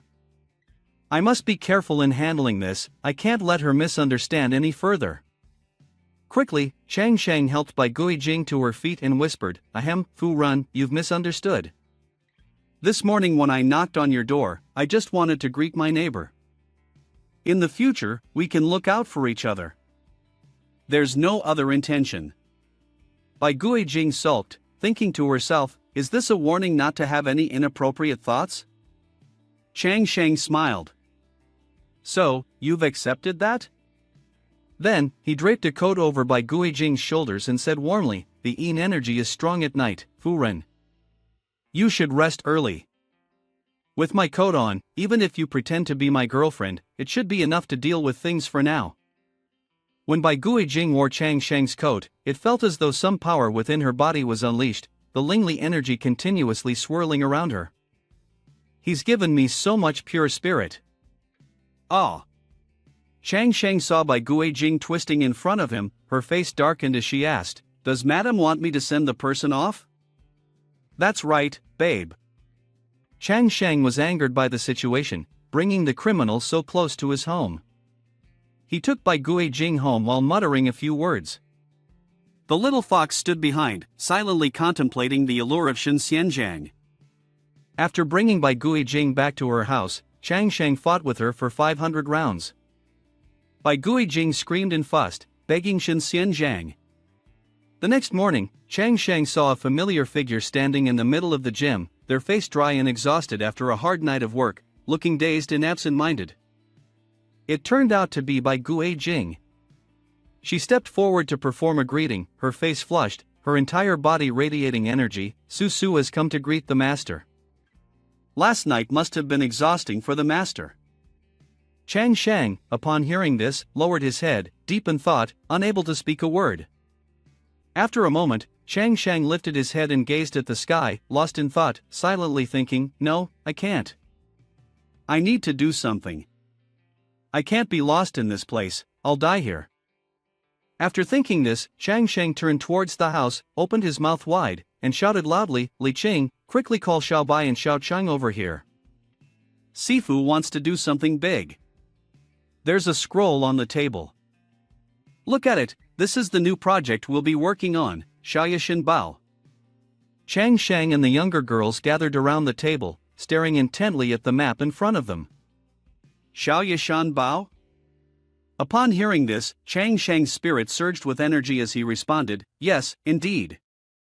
We will build Xiaoyashan Bao and expand the production of roasted ducks, using this as a leverage to stimulate the local economy and promote regional economic prosperity." Dong and I, Li Qing, Bai Gue Jing, and Shuang Long, after hearing those words, were left dizzy and panicked, clutching their heads and simultaneously exclaiming, "Shen Xianjiang, please stop chanting." Chang Shang, seeing this, turned pale and broke out in a cold sweat. "Seriously? You all don't understand anything?" The girls and Li Qing, upon hearing this, nodded repeatedly, Chang Shang immediately raised his hand, glaring and smirking proudly. "Well then, forget it. Listen to my command, everyone. Xiao Bai, go find someone trustworthy, they will be the ones to roast the ducks for us.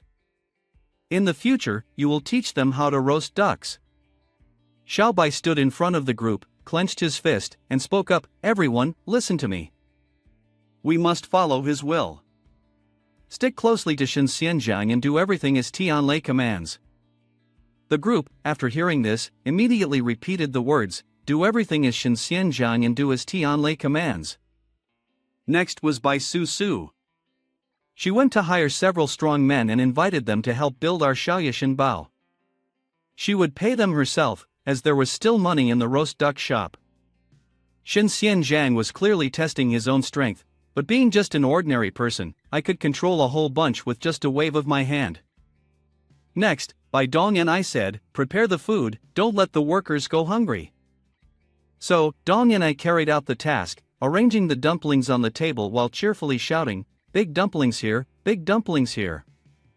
The strong, muscular men and the middle-aged workers are all diligently working, some carrying wood, some pushing sand, together building the Xiaoyashan Bao for Chang Shang.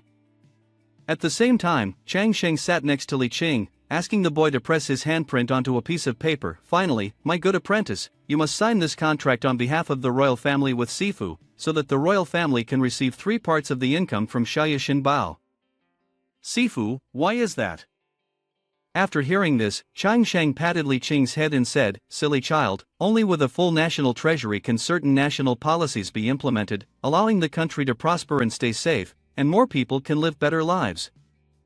It's not just about Xiaoyashan Bao. In the future, when you start selling the pork you make yourself, the royal family will also receive 3 parts of the profit." Li Qing, hearing this, looked extremely excited, his eyes wide open as he exclaimed, "So that's why. No wonder sometimes Ruan Cheng's suggestions are so good, but apprentice's father always delays. It must be because the national treasury is empty, and that's why father is always so worried." Chang Shang saw the excited expression on Li Qing's face and, with a darkened look, muttered, "It would be best if you actually believed it, because if I told them the truth that you received money from your father, Li Shimin, as a bribe to give him money, then you'd probably collapse from embarrassment." As soon as he finished speaking, someone's foot kicked over a water basin. A man dressed in luxury, accompanied by a group of strong young men, walked over shouting, "Everyone stop right now! Who allowed you to build here? Stop it immediately!" The man was Hu Lai, son of Li Ting from Shirley Tang. In response to Hu Lai's words, the young men working for Chang Sheng ignored him and continued their work. Furious, Hulai immediately ordered the young men to grab their clubs and charge forward, shouting, "This is unacceptable. How dare you ignore my command? Brothers, show these filthy peasants whose turf this is."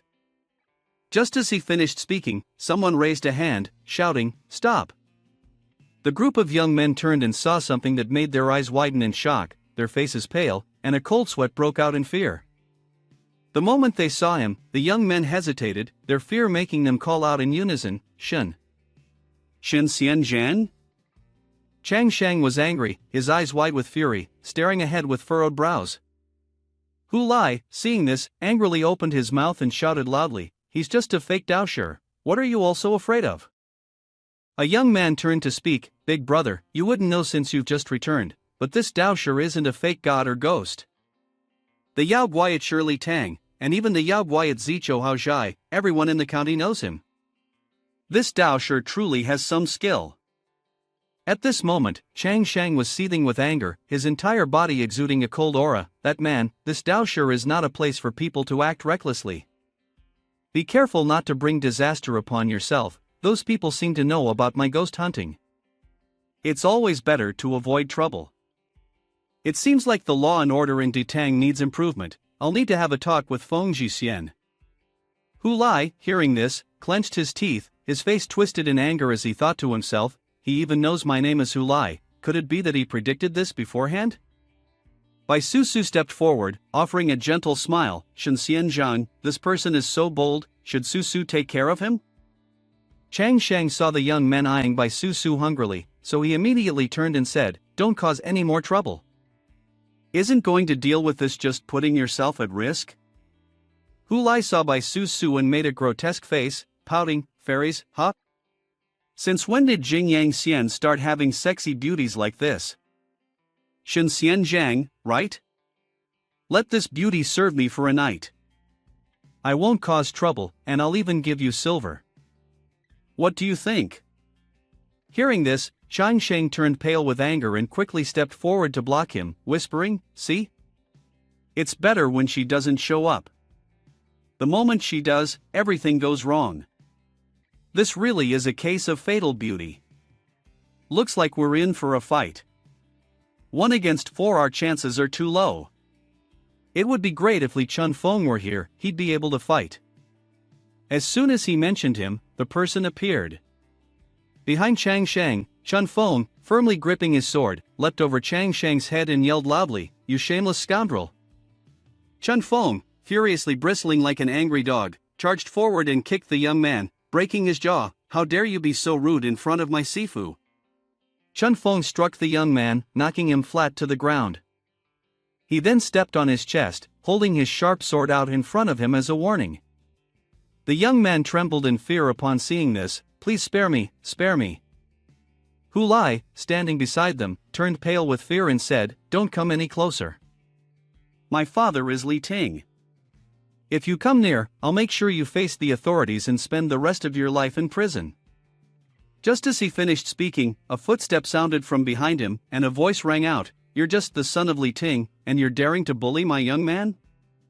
It turned out to be Feng Jixian, who, enraged, pointed ahead and shouted, "Today, I'm not just throwing you into prison. I'll arrest your father too for failing to properly educate his son." Hu Lai turned around in shock and horror, his face drained of color. He screamed, Feng Jixian." Chang Shang, with his eyes tightly closed and brow furrowed, clasped his hands behind his back and spoke up, "I told you not to act recklessly. You're asking for trouble." Soon after, the young men were arrested. Chun Feng stepped forward, cupping his hands in respect before Chang Shang. "Sifu, I've arrived late. I've let the unruly disciples disturb your peace. Please, punish me. It's fine. Luckily, you came back in time. Get up, haha, haha. Free labor and the old man is back." After speaking, Chang Sheng turned to look at Feng Jixian and asked earnestly, "I wonder what brings you here, Feng Jixian?" Shin Xian Zhang, with urgent matters over 8,000 kilometers away in Shannan, Huangseng said, "I have finished building the Changsheng Manor for you and was wondering when you would be willing to visit it." Upon hearing this, Chang Shang responded with a serious expression, "Very well, very well. Once I finish the work here, I will set off for Chang'an to see the Changshang Manor. Though his expression was serious, inside, he was as pleased as if he had won a prize. Continuous good fortune. Indeed, Shen Changshang is truly the bearer of great luck in Detang. At this point, Feng Jixian, curious, turned to him and, eyes wide, asked, Shen Xianzhang, what kind of work is this? Do I have to keep it a secret? In half a month, Feng Jixian will know.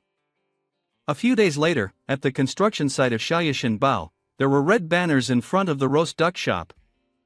The banners had golden words that emitted a brilliant light, filling the air with spirit that enveloped the young men standing before the shop. After absorbing the spirit, the young men's faces turned bright red, and they joyfully hugged their faces, saying, just as the princess said, the enjoyment is endless. Yes, just standing here for a moment feels like I've gained half a year's worth of cultivation. While enjoying themselves, suddenly an old man with snow-white hair appeared from behind the group of young people, stepped forward, and spoke, what a bunch of clueless fools. With a vacant look in his eyes, a crooked smile revealing his decayed teeth, the old man stared ahead, his cheeks flushed. In this writing, there's enlightenment to be gained, my dear children. Chang Shang, by Su Su, and by Dong and I, who were standing behind, saw the group of young people and the old man absorbing the spirit from the characters they had written, and were overjoyed. Chang Shang said, seeing that everyone values the banner I wrote so much, I can rest easy. Hearing this, Bai Su Su spoke up, the calligraphy of Xianrun, personally written by Shen Xianrun, I can only understand about 3 parts of it. For them to be able to grasp it, that's their fortune. Dong and I shyly added, as long as Shen Xianzhang is happy, that's enough. Upon hearing this, Chang Shang turned and patted Bai Dong Ni's head. Dong and I, you don't need to make me your master everywhere. You should have your own thoughts and preferences. When Bai Su Su overheard these sweet words, she couldn't help but feel jealous, thinking to herself, how despicable, this little wretch wins once and forgets that Shen Xianzhang always pities the weaker ones. After that, Bai Su Su raised 2 fingers and recited an incantation to gather evil energy into the tips of her fingers. Dong and I, you are nothing more than an ordinary person. Tai Yong Huang Huang, Tai Yin Shang Shang, Suiyu Painong, Bai Hota Shinju, execute. However, the spell that Bai Su Su cast was ineffective and had no effect. Her face turned pale with anger, sweat dripping from her forehead. Why is this happening? At the same time, unexpectedly, Chang Shang turned around and, seeing the scene before him, frowned with displeasure. He immediately slapped Bai Su Su's hand and sternly said, Bai Su Su, stop thinking about these evil and heretical things every day. A person must take things one step at a time, understood? After hearing this, Bai Su Su's expression softened, and she thought to herself, so that's how it is, Shen Xianren doesn't like me using magic. Could it be that these words are telling me to live like an ordinary person? Su Su understands now.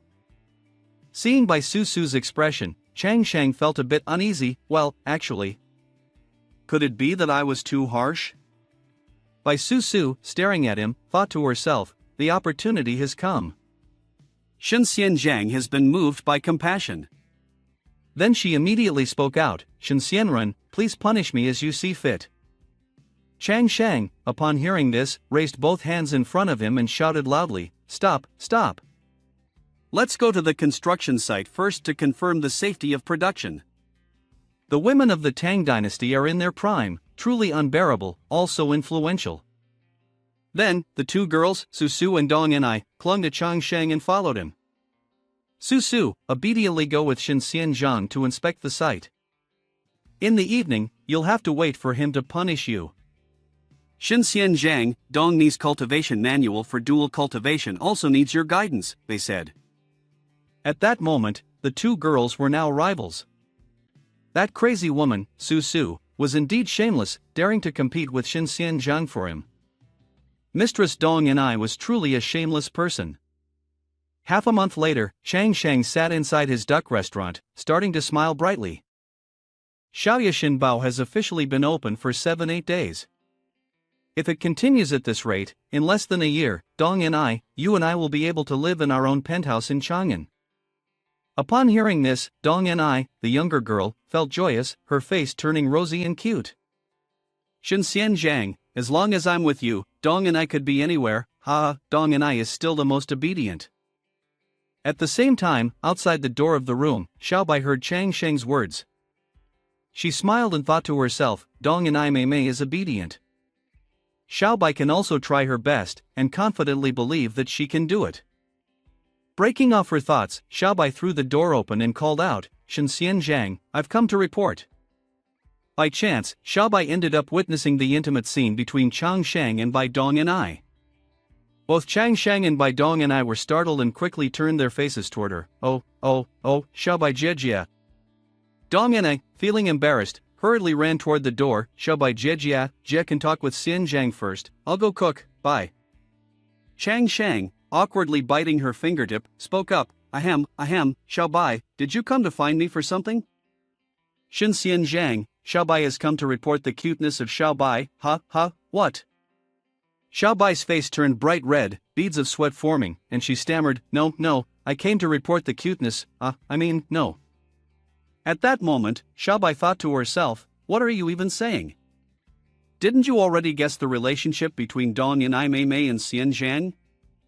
Seeing Xiaobai's awkwardness, Chang Shang let out a chuckle and sighed, You came to report about the bookkeeping at the roast duck shop from yesterday, didn't you?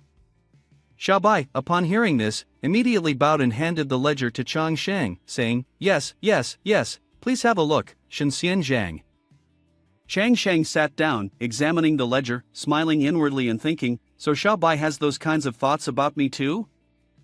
How troublesome. Being handsome is also a hardship. As he was reading, he suddenly spotted something that made him widen his eyes in surprise. The entry for the goods received listed 1,300 liang. Chang Shang, curious, asked, Why has this inventory entry increased threefold?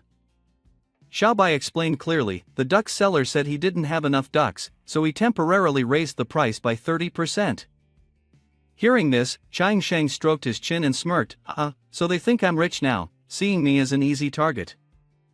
Xiaobai, confused, asked, What target? Chang Shang squinted his eyes, raising a hand in front of him. Xiaobai, go call those traders over here for a chat. Just say, within 5 seconds, I want a large number of ducks. The price can be raised by 50%, and let them bring as many as they want. Xiaobai, stunned, felt as though he had been struck by lightning, his eyes wide and mouth agape. Chang Shang, sitting with his arms crossed, continued, When you leave, also call Li Chunfeng over. I have something I need him to do. Understood, Shen Xian Zhang? Chang Shang had just finished speaking, his expression darkened, and he stroked his chin, silently thinking, If you want to meddle with my destiny and my future wealth, then don't blame me for being ruthless. Xiaobai, seeing this, was terrified. What should we do now? What should we do now? Dao Zhang's laugh is so frightening. At Chang Shang's roast duck establishment, inside a room, Chang Shang sat around a dining table with several merchants. Come, to our future prosperity, let's toast to that. Chang Shang raised his glass, his face flushed red, scratching his head as he spoke. I won't hide it from you all, Shen Chang Shang here sells roast duck, the only one in Detang. But if there are no ducks, I can't serve roast ducks, can I? Therefore, this glass of wine, Shen Chang Shang, I raise to you all, as your continuous supply of ducks has helped me build my career. Thank you all. As soon as Chang Shang finished speaking, a merchant in a blue robe raised his glass and said, Come, Shen Xian Zhang, I'll toast to you. I don't know if this. Before he could finish, Chang Shang grabbed a large jar of wine and poured it straight into his mouth. No, it's that I didn't think things through properly. I didn't expect that mobilizing so many ducks would cause such a big impact on everyone. So, I'll punish myself with a full jar. After finishing a bottle of wine, Chang Shang was completely drunk. His eyes could barely stay open. He muttered, Everyone rest assured, this business deal, I will definitely. Before he had finished speaking, Chang Shang collapsed onto the dining table and fell fast asleep right in front of the merchants. The merchants were startled and panicked when they saw this scene. Shen Xian Zhang, when will we settle the deal? What should we do now?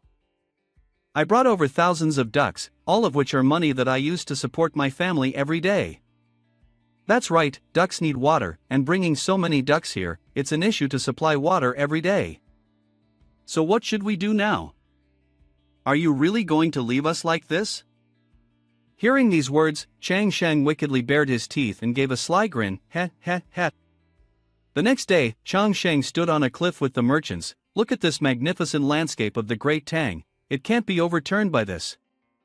Shunxian Zhang, when will we settle this? By the third day, Chang Shang continued to take the merchants around the streets. As you can see, our roasted ducks are sold in every restaurant. It's sold every day here, and we have limitless prospects. Yes, that's right. The merchants spoke up, Shunxian Zhang, when will we settle this? On the fourth day, seeing that talking to Chang Shang was getting nowhere, the merchants turned to Xiaobai and said, Miss Xiaobai, could it be that Shunxian Zhang regrets it and no longer wants to settle? If that's the case, we all have to leave. That's right, these ducks are consuming resources every day, and we can't hold out any longer. Xiaobai replied, please rest assured, my Sifu is a drunkard who enjoys having fun. When he remembers, he will come on his own to settle the matter. After speaking, Xiaobai smiled to himself and thought, Shunxian Zhang is indeed impressive. Even these normally arrogant people, who are usually so full of themselves, have moments when they show respect. By the seventh day, the merchants could no longer bear it and were shouting loudly in front of Chang Shang's house, Shunxian Zhang, shameless, delaying delivery of goods, pay back my hard-earned money. As soon as they finished speaking, a bodyguard appeared behind them and said, how dare you cause trouble in front of Shunxian Zhang's house? You fraudsters, do you want to die? Come with me to Guanfu. Yes, that's right, I've never liked you people. Shouting in front of Shunxian Zhang's door like this, I fear he will shout away all his celestial energy. Quickly, arrest them. The plump merchant, bound and unwilling, turned and shouted loudly, we were just collecting debts normally, not causing trouble. You should arrest Chang Shang instead. The bodyguard shouted in reply, shut up. How dare you directly mention the name of Shunxian Zhang? Are you tired of living? The scene shifted to the prison, where the three old merchants sat in the large cell, talking to each other. What should we do now? Chang Shang has quite a background in Jingyang Xian. None of us lacks powerful connections, but now we're locked up in this cell. What's happening outside? Before they could finish, suddenly, one of their subordinates rushed in, shouting in panic, Sir! Sir! It's bad, our ducks in our home have been sealed by Guanfu. They say our activities over the past 7 days are suspicious, and they're accusing us of disturbing the market and hoarding goods. What's going on? The plump merchant stood frozen for 5 seconds in shock. What should we do now? With this kind of charge, even those behind us will find it difficult to protect us. A moment later, at the harbor, near the coastline, there was a large boat. At this time, Chang Shang, Feng Jixian, and the merchants were standing on the shore, talking to each other. I sincerely apologize, it was because I, in my moment of being a wandering adventurer, caused you to be thrown into prison. The merchants replied, no, it's fine. Feng Jixian stepped forward, remained silent for a moment, and whispered into the ear of the plump old merchant, next time you come to do business, just tell me, I will sell at the regular price to help you protect your assets. The plump old merchant, trembling in fear, responded, of course. Goodbye, see you again. The merchants then boarded the boat to return home. Chang Shang and Feng Jixian stood behind, watching the boat as it sailed away, and Chang Shang said, Shunxian Zhang, this time I helped you drive the price down, but next time, I fear they won't come anymore. In Jingyang Xian, Chun Feng stood before the crowd and announced that Shunxian Zhang had invited a teacher from Chang'an to teach duck farming in order to improve their lives. He also gifted a box of ducklings to the people for them to try raising. Meanwhile, Xiaobai was negotiating with a wealthy woman regarding the purchase of mature ducks raised by the locals. The villagers had set up an altar for Chang Shang and criticized Chun Feng's statement about Shunxian Zhang being not only skilled in cultivating spiritual essence but also in business.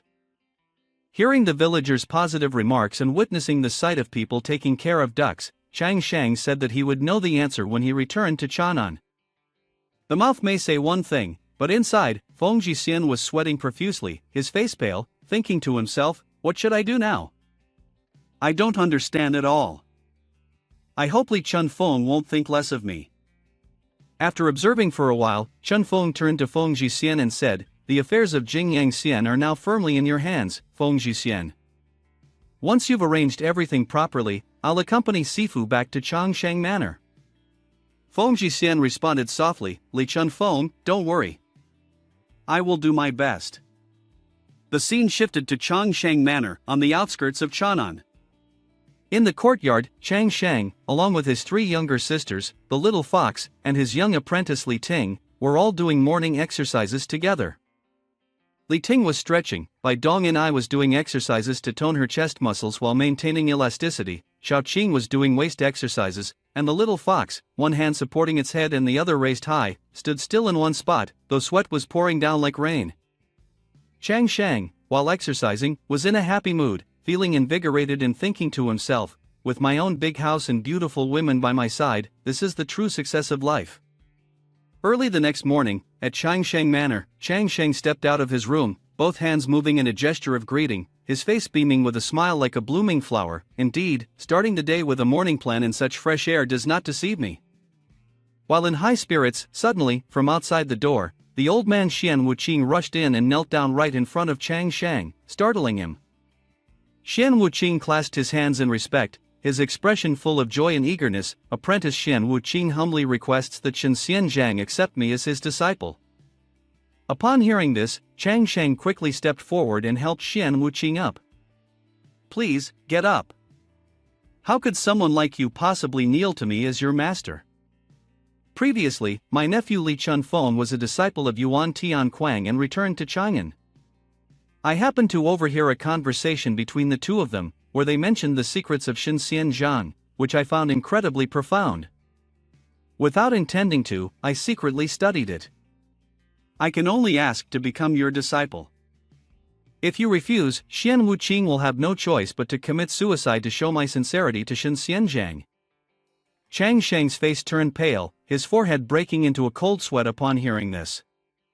But Li Chunfeng is also my disciple. What should we do when the two of you meet?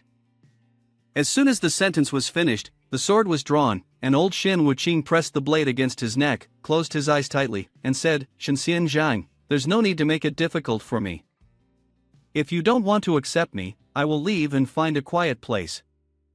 Chang Sheng hurriedly responded, Wait, I accept, I'll take you in.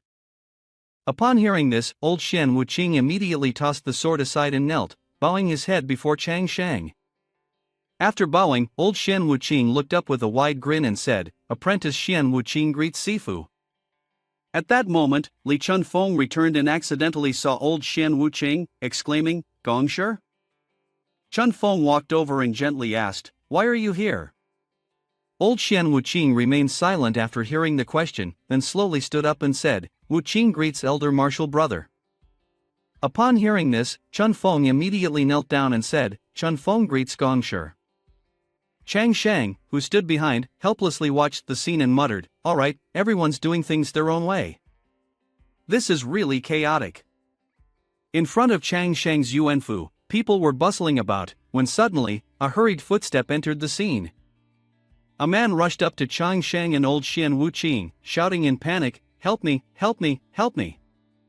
Old Xian Wuqing, upon hearing that, immediately said to the young man, Please cast the divination. The young man in black kept clutching his neck, half opening and half closing his eyes, shouting loudly, What? I think you people are just frauds. Last night I went home, and today as soon as I stepped outside I felt short of breath and exhausted. I must have run into something filthy last night. And you still say nothing is wrong with me? After that, the coins fell and arranged themselves into a triangular shape. When old Xian Wuqing saw it, his face turned pale, and he exclaimed, Boy, according to this hexagram, you are not in mortal danger. When he finished speaking, the young man turned toward the doorway and kept shouting, Everyone, stop worshipping. Stop worshipping. This is nothing but a scam, it doesn't work. Old Xian Wuqing, furious, glared and opened his mouth wide to shout, Do not spout nonsense. According to the divination, you are not possessed at all. Chang Sheng quickly stepped in to stop him. Enough, Wu Qing, leave this to me.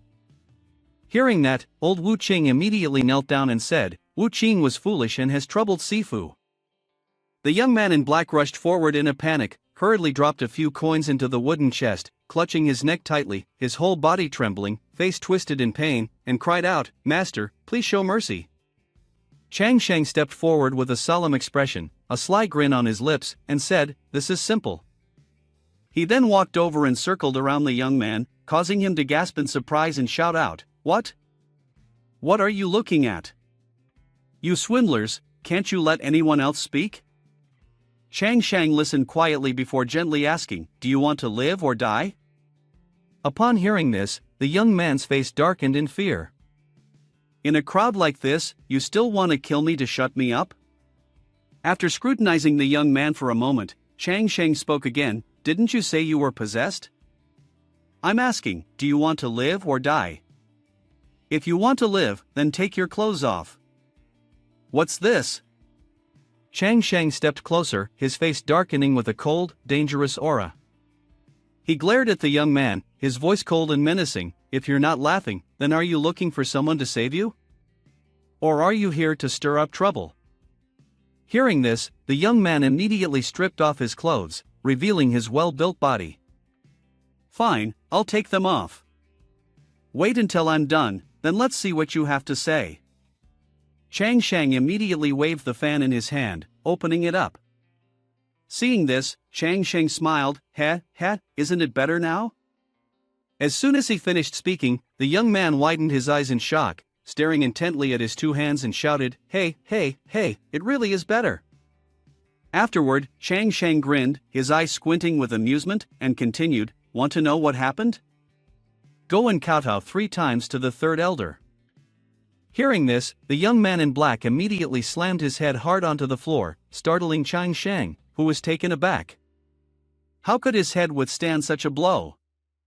Had he been practicing the immovable head skill or something?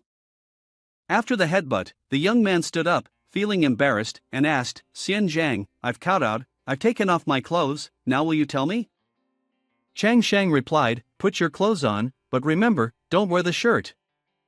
Upon hearing this, the young man turned to look at the elderly Wu Qing with curiosity and asked, May I ask, is there something sinister about this clothing? Wu Qing, also confused, asked, This clothing has no evil energy, nor does it contain any spiritual force. So, what could it be? Upon hearing this, Chang Sheng sat down on a chair, pointing his finger forward and chuckling. You guys, can you stop jumping to conclusions about mysterious phenomena every time something happens? How could there be so many strange things going on?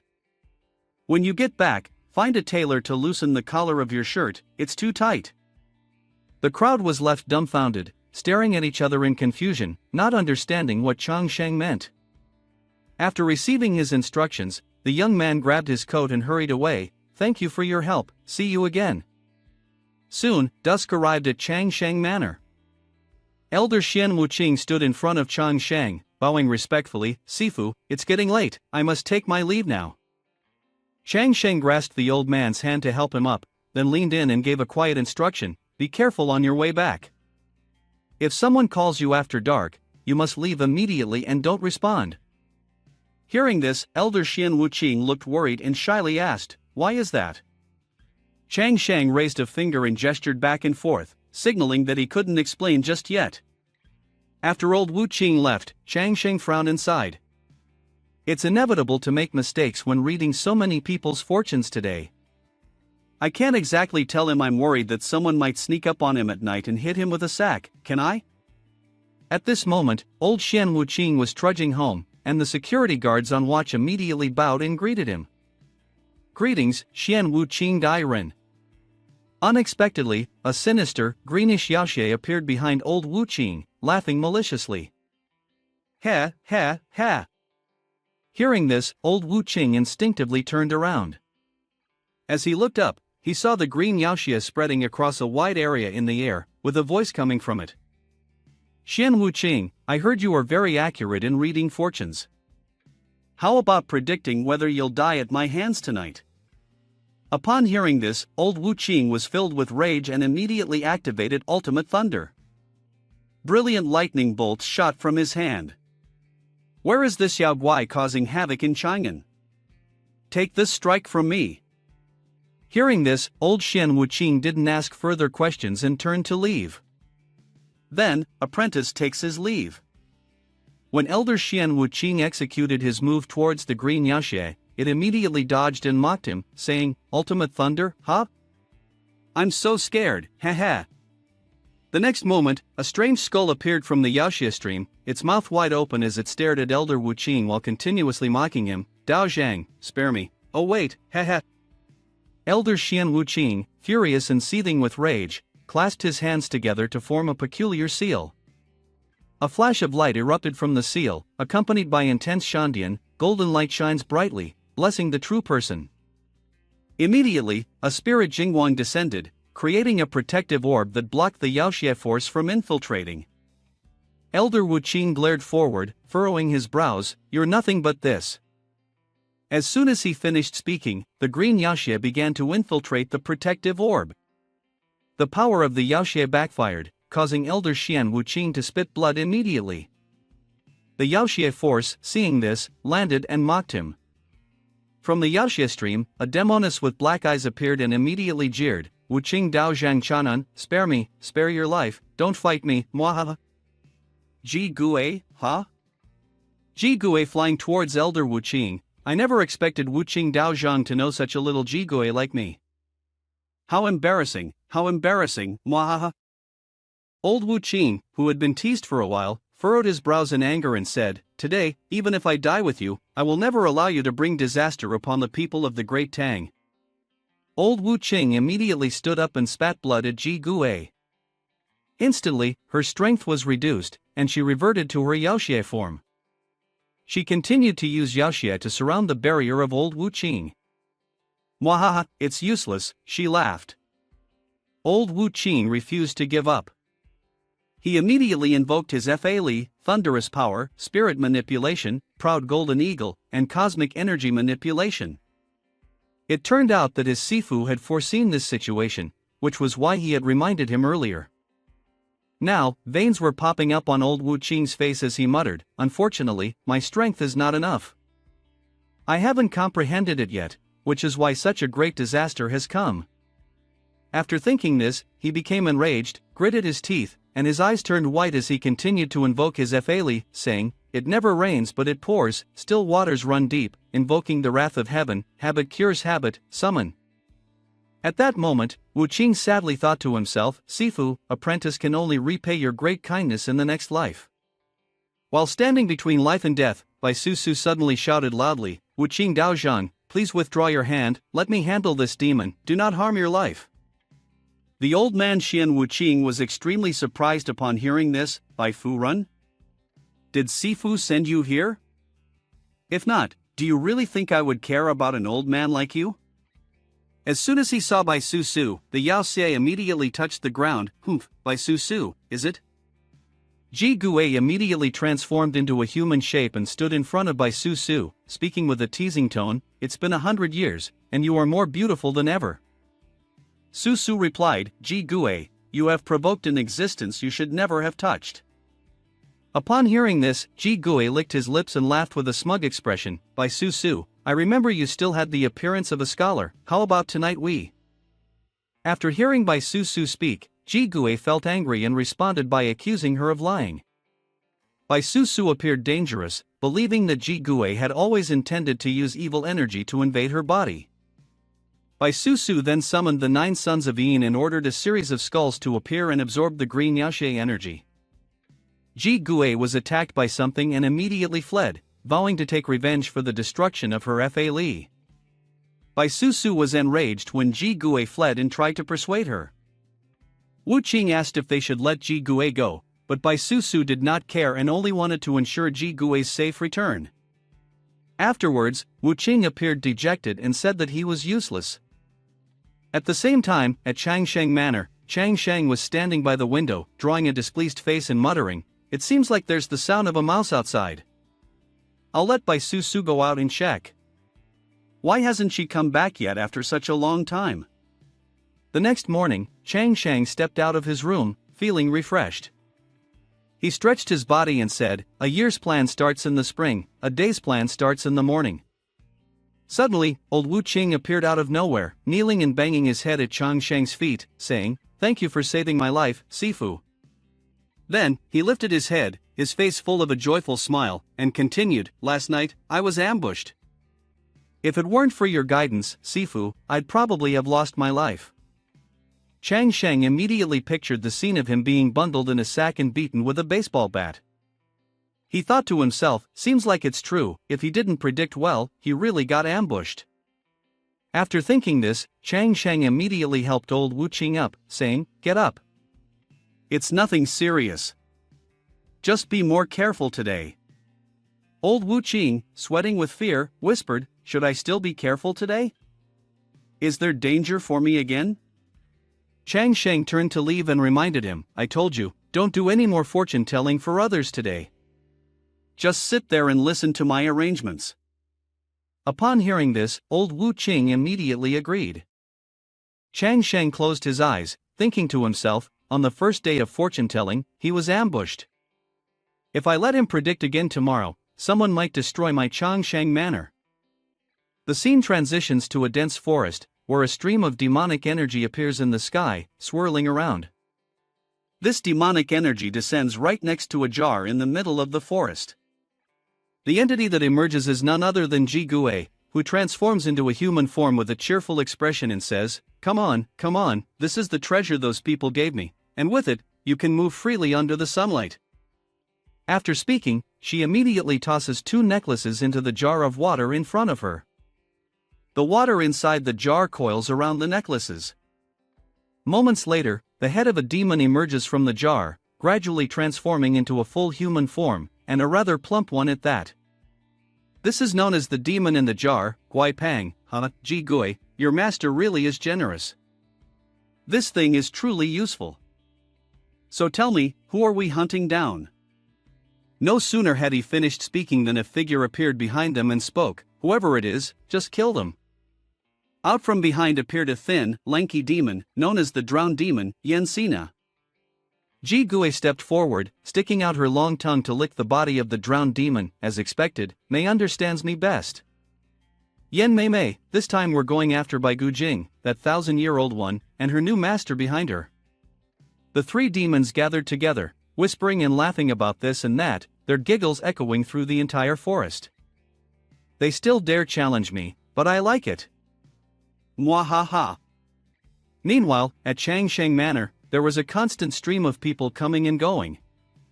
Guai Pang stood in the middle of the crowd, pointing forward, his face twisted in anger as he shouted loudly, "Bai Gu Jing, come out here and face death along with your new master." Upon hearing this, the townspeople began to murmur among themselves. "Oh my, are there people here to trouble Shen Xianjian? Look at them, they don't even look human, they must be 3 Yao Guai." But one of them looks at the demon with a longing gaze, though I think they're quite beautiful. As soon as the young man finished speaking, the other men immediately backed away, as if they feared catching something contagious, like COVID. Chang Sheng and his followers stepped out from the manor, mouths wide open, shouting loudly, "Who dares to cause trouble at my Chang Sheng manor? Do you not know the laws that cannot be broken? This house was granted by Huang Di himself. Do you believe that if you stir up trouble here, Huang Di won't annihilate your entire clan?" Chun Feng, upon hearing this, immediately turned to transmit a message to old Wu Qing. "Did you hear that, Sifu? They dared to compare themselves to the heavens.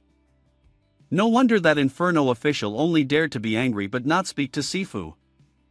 It turns out Sifu's identity is even more formidable than I imagined." The ghostly Guai Panji swung his baseball bat forward, shouting loudly, "We're here for you and Bai Gu Jing, what does it have to do with anyone else? If you don't want to die miserably, then obediently accept a blow from me. At least death will be a bit more merciful." Behind them, Ji Gue raised 2 fingers and began chanting. As Yaxia's energy surged violently, "This person dares to compare themselves to the heavens? It seems I must leave them a path to survival first." After a while of performing magic, Ji Gu realized, what's going on? My ghostly demonic domain isn't working? This is unexpected. At that moment, Bai Susu stepped forward and softly said, Master, leave this trivial matter to us to handle.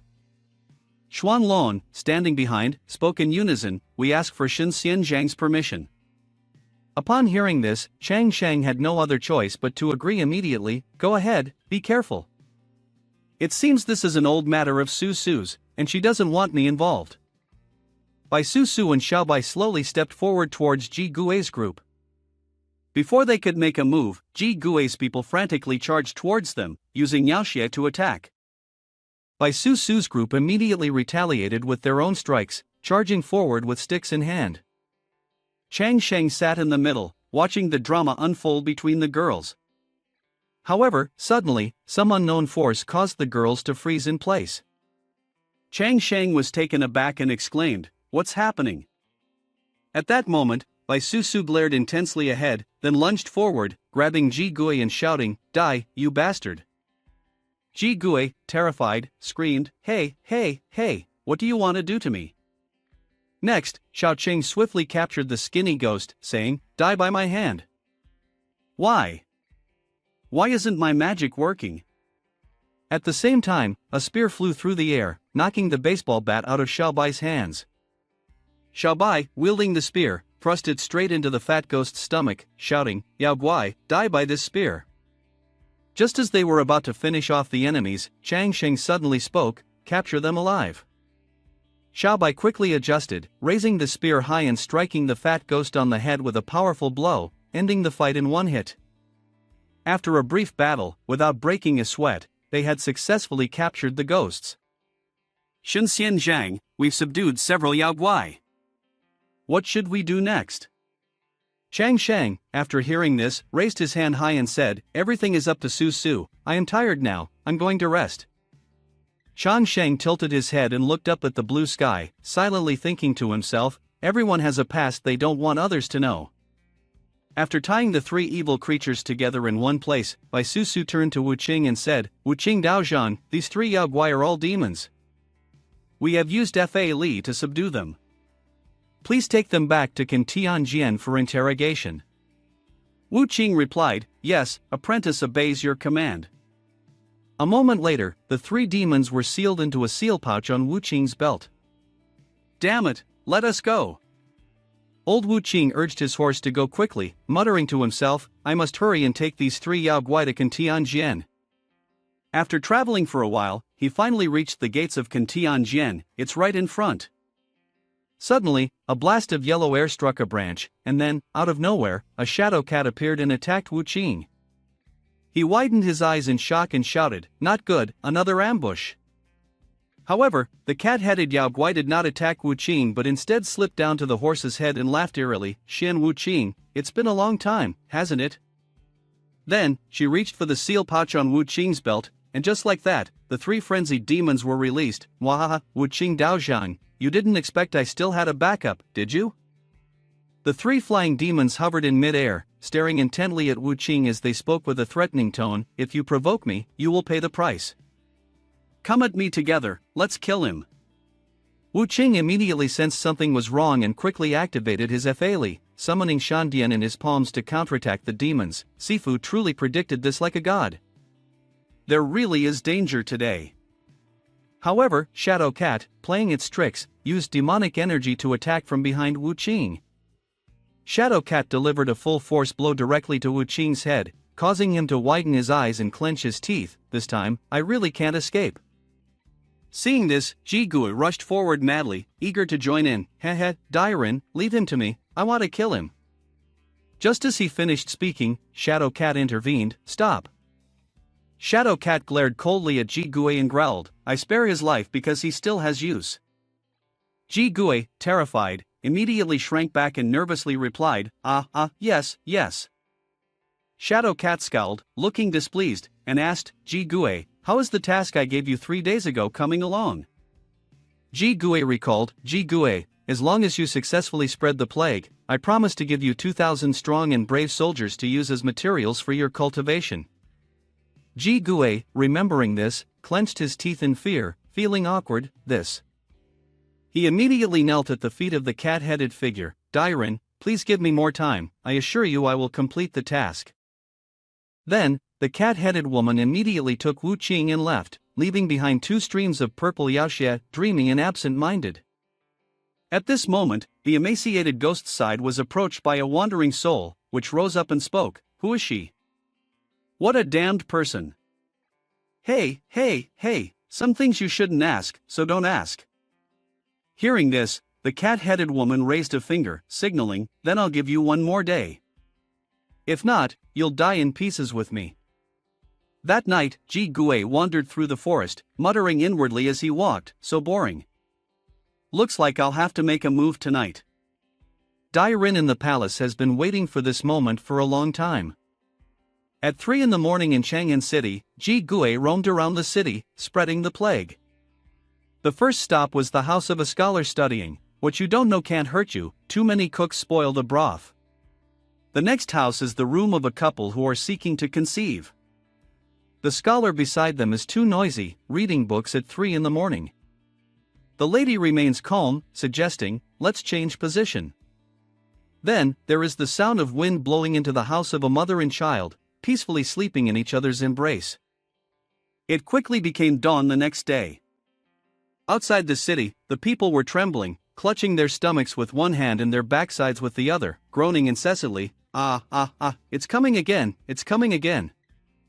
A young man, clutching his stomach, his face sweating, his legs tightly pressed together, shouted loudly, causing a stir, toilet, I need to go to the toilet.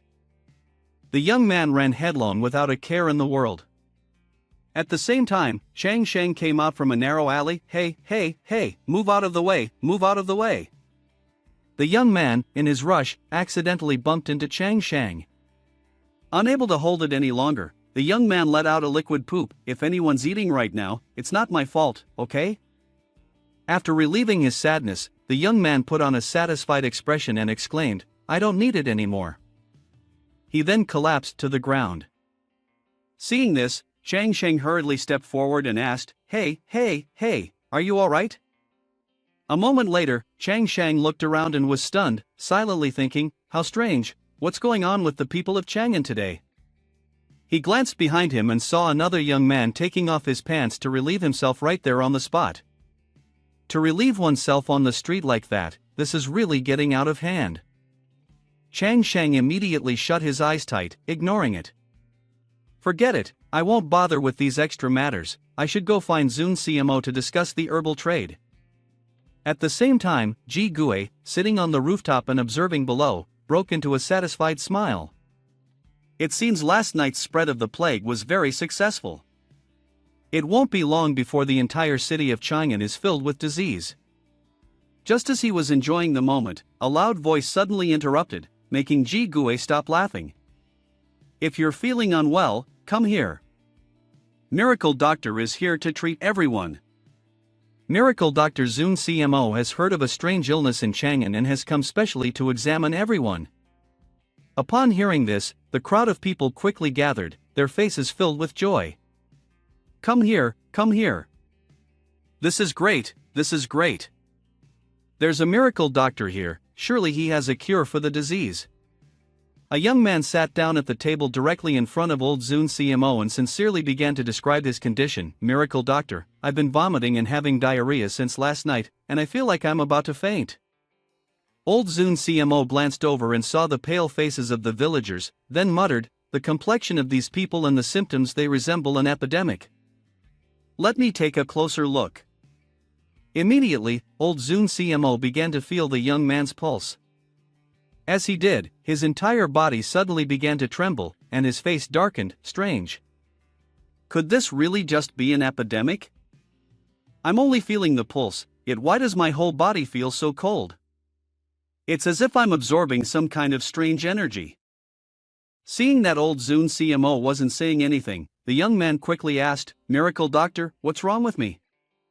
Is there a way to cure this? The old man hesitated, unsure of how to respond. Meanwhile, the villagers standing behind began to grow anxious. It's over. Even the miracle doctor can't do anything. We're doomed. I don't want to die. Who can save me? Woo woo. While the villagers were despairing, Chang Shang suddenly appeared, flashing a confident smile as he waved at Zune Miracle Doctor. So, you're here after all. After a while, the table was filled with steaming bowls of medicine. Old Zune CMO spread his arms wide, pointing at the bowls on the small table and gently said, "Everyone, this is the herbal soup I made. Each of you should try one bowl." The crowd of villagers, upon hearing this, rushed forward to grab their share like zombies. Chang Shang stood in the middle of the crowd, almost invisible. "I want a bowl, I was here first, I'll take mine first." Once this group had finished, another group of people came forward to compete for the medicine. The villagers, without thinking too much, eagerly picked up their bowls and drank heartily. But suddenly, their eyes turned completely white, and they collapsed to the ground, their eyes and mouths wide open, blood oozing from them. Chang Shang, seeing this, was startled and frightened, looking around in panic before shouting loudly, "What the hell? What's happening here?" Old Zune CMO, witnessing the scene, felt helpless and thought to himself, "This is bad, this epidemic is indeed no simple matter. This herbal soup cannot cure it, in fact, it has made the condition worse." Furious, Chang Shang rushed over to confront old Zune CMO, the Zune Miracle Doctor. "Did these people have a grudge with you? Why poison them to death like this?" Zune CMO replied, "Shen Xianzhang misunderstood. Last night, the epidemic spread through Chang'an, and they caught the disease, that's why they collapsed." Chang Shang, hearing this, was stunned, his eyes wide and mouth agape in disbelief. "An epidemic?" While they were talking, a heel entered. "Zune Miracle Doctor, there's a big problem." "What's the matter? Why are you so panicked?" "It's that. Early this morning, all the officials fell ill. Huang Di ordered me to urgently call you back." Chang Shang and the old Zune CMO were both taken aback, their eyes widening in surprise. "What? No way, even the officials in the palace are infected? This plague really is terrifying." Chang Shang furrowed his brows, stroking his chin in deep thought. "I was planning to expand my medicinal business, and now with the plague spreading, isn't this a great opportunity to sell medicine? But it seems like there's no cure for this plague. If I'm not careful, I might get infected too. This isn't an easy thing to do. I should just take it as it comes." Without thinking much, the old Zune CMO immediately grabbed Chang Shang's hand and said, "Shen Xianzhang, the palace is in danger, let's go together." With that, the old Zune CMO dragged Chang Shang off, rushing toward Huanggong at lightning speed. "Go together? I haven't even agreed yet." As soon as they arrived at Huanggong, they encountered a road filled with corpses emitting a foul odor. Old Zune CMO, upon seeing the scene, immediately said, "It's over, the plague has spread further than we imagined, Huanggong is in chaos now." Chang Shang, who had tightly pinched his nose, his face and lips purple, grumbled, "Damn, I just want to do some business, I don't want to lose my life. This won't do, I have to find a place to wash and disinfect myself, if I get infected, I'm done for." So, Chang Shang glanced around and immediately spotted the curtain on the side. "That looks like a bathhouse, doesn't it?" He then turned to wave at old Zune CMO, "Zune Miracle Doctor, I'll go take care of something, you go ahead." Zune CMO watched as Chang Shang hurriedly ran into that room and thought to himself, "Isn't that the Imperial Kitchen? What does Shen Xianzhang want to do there? Oh, right, the Imperial Kitchen has medicinal equipment. Could it be that Shen Xianzhang plans to brew some medicine to treat the plague? That's great.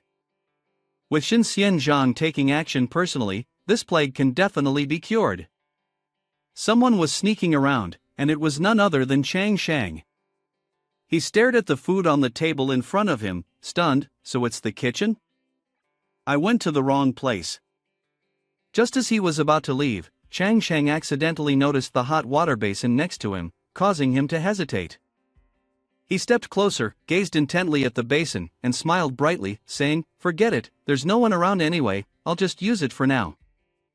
At the same time, at the palace, Huang Di was pacing back and forth, visibly anxious, with two officials beside him who were constantly coughing up blood. "Why hasn't Zune CMO arrived yet?" he muttered.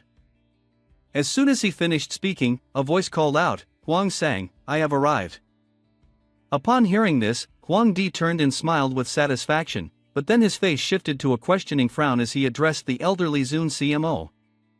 "Zun CMO, you've finally come. Do you know about the plague?" Reporting to Huang Di, "I am aware. This plague is no simple matter. I suspect it may be connected to demonic creatures," Zun CMO replied. "Then do you have a cure?"